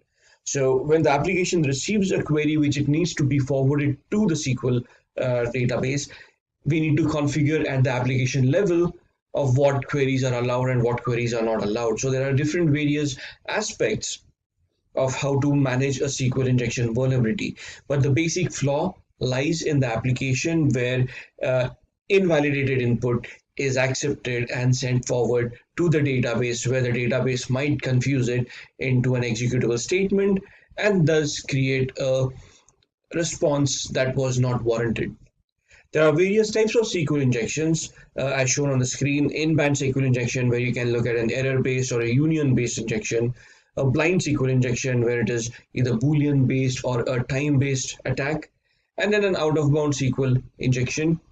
Essentially, you're looking at databases and you're looking at application security, where you want to encourage secure coding practices so unvalidated input is mitigated. Then the next question is, what is spoofing? Now in spoofing, you're basically assuming the identity of another person. So here the attacker pretends to be some other person or an organization and sends you an email that appears to be a legitimate email. It looks almost genuine. It has been constructed to replicate what a genuine email would have been, and it is very difficult to spot a fake one. There are different ways to identify whether an email is genuine or not. If getting your learning started is half the battle, what if you could do that for free? Visit SkillUp by Simplilearn. Click on the link in the description to know more. Moving on to the next question, what is a distributed denial of service attack or a DDoS attack? Now, generally a denial of service attack is an attack where legitimate users are prevented access to the resources that they legitimately can access, right? So, for example, if it is a bandwidth-based attack, the attacker consumes the bandwidth of the network in such a way that there is no more bandwidth left for legitimate users to access the network. Now, a single device may not be able to generate that much amount of traffic to consume the bandwidth of a huge server. Thus, the attacker will construct a botnet, and through that botnet, they will launch a distributed denial of service attack to the target victim. Right. So a botnet, there are two terms that we want to look at over here. The first term is a bot, and the second one being the botnet itself. Bot is a software that once installed on a victim's machine allows the hacker to send remote commands to that machine that will make it generate some activity.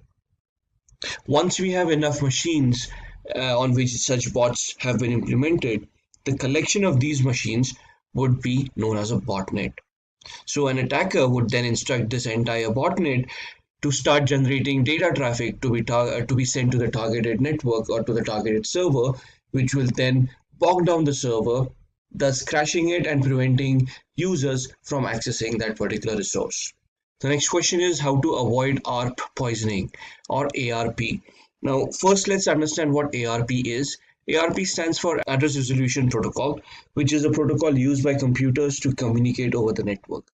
Once your computer boots up, it starts a discovery process of identifying its neighbors. So if I'm in a particular subnet, my machine will proactively send out ARP requests, an address resolution protocol, to find out which other machines are within the same network and which are live. Once it sends out a query, a live machine will respond to that query along with its MAC address.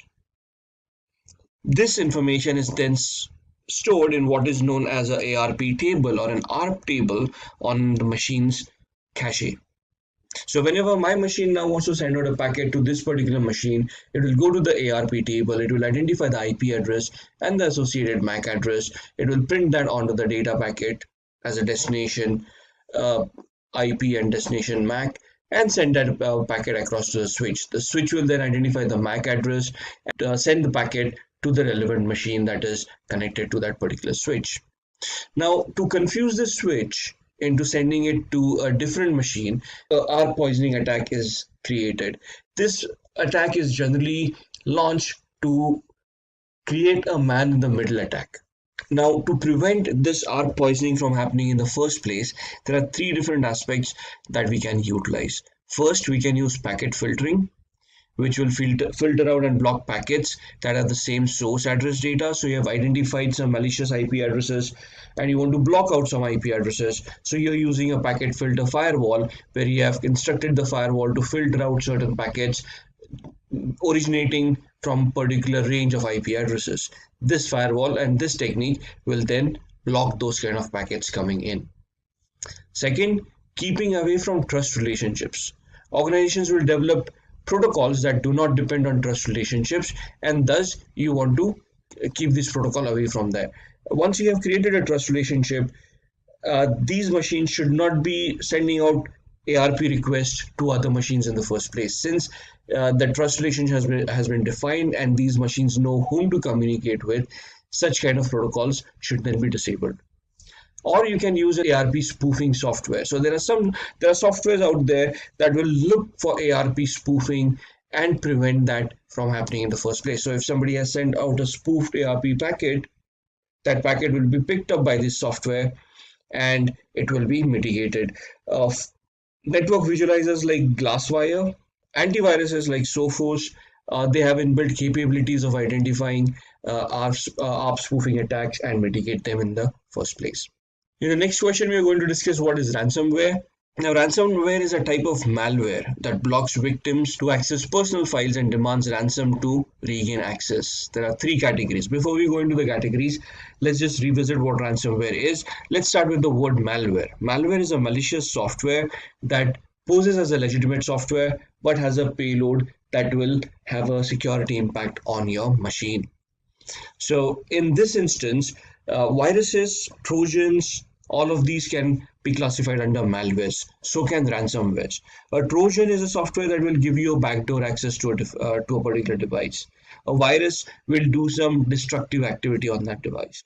A ransomware will basically encrypt the data of that particular user on that particular machine, thus rendering that data inaccessible to the users themselves, and in turn will demand a ransom to provide access to that particular data.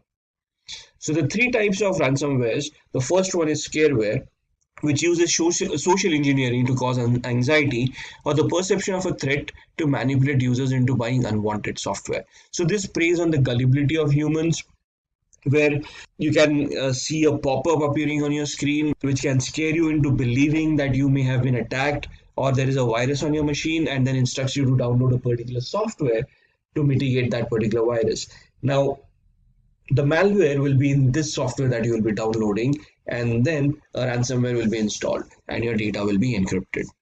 Screen lockers, where locking users' computers by preventing them from logging in and displaying an official looking message. You will see a screensaver once you boot up, which prevents you from accessing the login page, so it will not allow you to log into your own machine, but it will give you a warning that your data has been encrypted and you need to connect to a particular email address and send bitcoins over there to get a decryption key to access your own data. And then the encrypting ransomware displays a message demanding payment in return for the private asymmetric key, which is needed to decrypt the symmetric keys for encrypted file. So once your files have been encrypted, you might just have a blank screen in front of you where you'll receive a warning message where it instructs you to pay up a ransom in bitcoins or in some cryptocurrency to some particular digital e-wallet which is not traceable. And once you make that payment, they will send you the decryption key and then you can access your data. Then talking about the next question, what is the difference between an active and a passive cyber attack? Now, when we talk about cyber attacks, cyber attack is activity that is caused by a malicious user who wants to try to get access or do some security incidents on the victim's devices. So there are two ways that can happen. It's either in an active manner or a passive manner. In an active manner, the intruder attempts to disrupt a network's normalcy, modifies data, and tries to alter the system's resources. So this is more active, where the attacker will proactively try to destroy the network so that communications fail, or they might try to modify the data where we're using a ransom where they can encrypt it, or they might delete that data using a virus, or steal that data using a Trojan, or they might even alter the data so that it is no longer trustworthy. Whereas in a passive attack, the intruder intercepts data traveling through a network. Here the intruder eavesdrops but does not modify the message. So they're just listening in, they're just observing what is going on. They're not manipulating the data, they're not stealing anything. It's just that they are monitoring the activity that's going on. Then the next question, what is a social engineering attack? Now, social engineering attack is a people-based attack. The victim here is the human by itself. The vulnerability also lies in the human. It may be executed through a computer, but end of the day, the gullibility is of the human. So it is the art of manipulating people so that they end up giving up confidential information. Now, we always read in the papers where somebody got manipulated, their passwords got hacked, and somebody's life savings got wiped out, right? Because they shared the OTP with someone or they shared the password with someone. Now, creating a scenario where these people will fall prey to this attack and share this kind of personal information to unknown people, that is where the social engineering attack comes in. Creating that scenario which will ensure that these people give out this confidential information. Now, there are three categories in this attack. The first one is a phishing attack, second is a spear phishing attack, and a third is a whaling attack. Now, phishing attack is basically a generic attack. It is targeted to the world at large. Whoever falls prey to that attack will be a victim. Whereas a spear phishing attack is a targeted attack towards a specific individual or a group of individuals or towards an organization. So there is a lot more research that goes into spear phishing, where you analyze the victim, you try to figure out what their vulnerabilities are, and you tailor make or you customize the attack to that particular vulnerability. Once you have that attack, you launch it against those people will then fall prey to this attack. And a whaling attack is where you're attacking top level executives. So the C-level executives of an organization, politicians, movie stars, wealthy and powerful people. So any of these people, when they're attacked, it will be known as a whaling attack. Next question, what is man-in-the-middle attack? Now, this is something that we had touched base when we talked about ARP, where the ARP poisoning attack needs to be executed to leverage a man-in-the-middle attack. Now, in the man-in-the-middle attack, the attacking computer takes the IP address of the client. Unaware of this, the server continues to communicate with the attacker. Now, if you remember in a previous question, we have also talked about spoofing. So in this scenario, attacker has spoofed their IP address to replicate themselves as a genuine client. And now with that spoofing in mind, they might either through a ARP poisoning attack or just because of the spoofed IP address become a man in the middle. That means that they are now eavesdropping on the conversation between the actual client and the server by posing themselves as a server. In this scenario, the attacker is now a go-between between the client and the server and can eavesdrop and can copy the data. If they want, they can modify the data as well. So as you can see on the screen, the attacker becomes man in the middle, which means that they are now eavesdropping on the conversation that is happening between the client and the server. The next question, who are black hat hackers and white hat hackers? The main thing is the differentiation between a black hat hacker and a white hat hacker. Now, black hat hackers are skilled individuals who illegally hack into a system. The motive behind such an attack is mostly for monetary gain. These individuals are also known as security crackers. Now, if you look at your criminal hackers, those who have malicious intent, those who do hacking for the intent of personal gain or for the matter of disruption. The main thing that black hat hackers lack is authorization. They are not authorized to do the activity that they are about to do, and they are going to get unauthorized access to devices or to data, which is going to cause losses to the organization involved. Whereas on the other side, a white hat hacker are also known as ethical hackers. These are the individuals who discover vulnerabilities in a computer network, and they help the organizations mitigate these vulnerabilities. They help the organizations defend themselves from black hat hackers. So the main difference between these two types of hackers, a black hat and a white hat, is the intent and the authorization. So black hat hackers will have malicious intent. They will try to personally gain from that attack by finding out vulnerabilities. They also will not have authorization to conduct whatever activity they are doing. Whereas on the other side, white hat hackers will be hired by organizations. They will provide authorization for certain activity that the white hat hacker can do to find out those vulnerabilities. Once those vulnerabilities have been found out by the white hat hacker, they will report it to the management and guide them in implementing security controls to mitigate those vulnerabilities. The main difference between a black hat and a white hat is the authorization and the intent. The next question, what are honeypots? Now, honeypots are a very interesting device that can be introduced in a network. These basically are decoy servers that are implemented in a network to attract the attention of an attacker. It is there to lure an attacker into attacking that particular device, thus creating a security blanket for the rest of the devices. So if an attacker has been able to bypass a firewall and is now trying to scan a particular network, when they scan, they will come across various devices that are there in the network.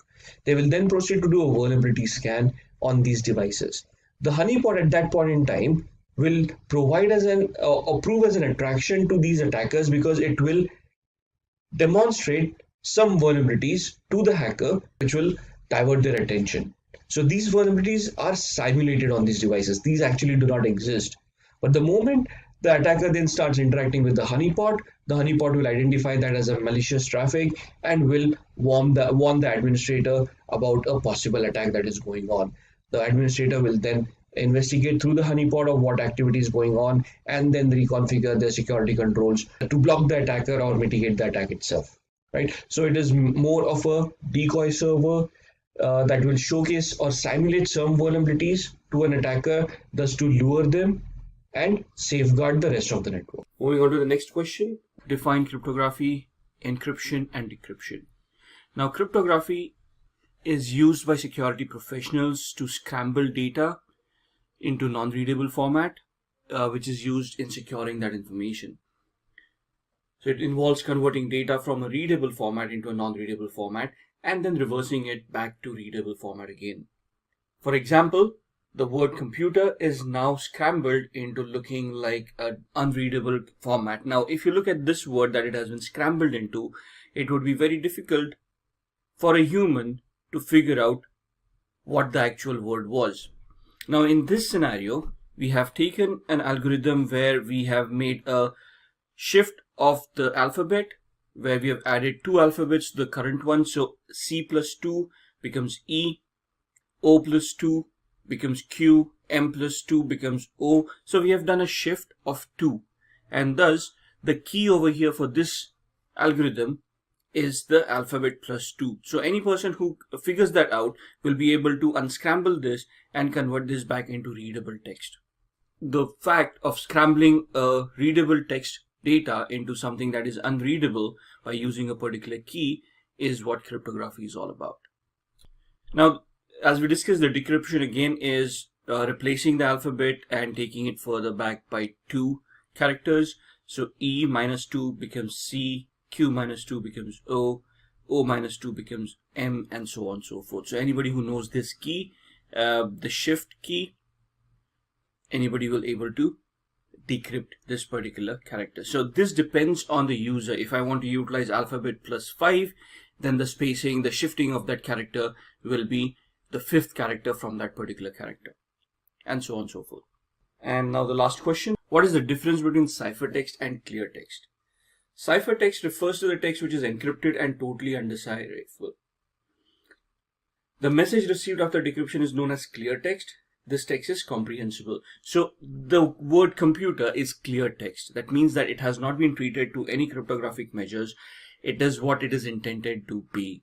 However, if the moment we encrypt it, that means we scramble it into unreadable text by using any of the algorithms that we'll be looking at, that text is known as a ciphertext. And without the key, this becomes unreadable. The clear text, as discussed, is the plain word that we have utilized. We are using the English language in this instance. So the plain word computer is the clear text. Once we add the encryption layer to it, we get the ciphertext to it. And with that, we have come to the end of this video on Ethical Hacker full course. I hope it was informative and interesting. If you have any questions related to the topics that were covered in this video, please ask away in the comment section below. Our team will help you solve your queries. Thanks for watching, stay safe and keep learning.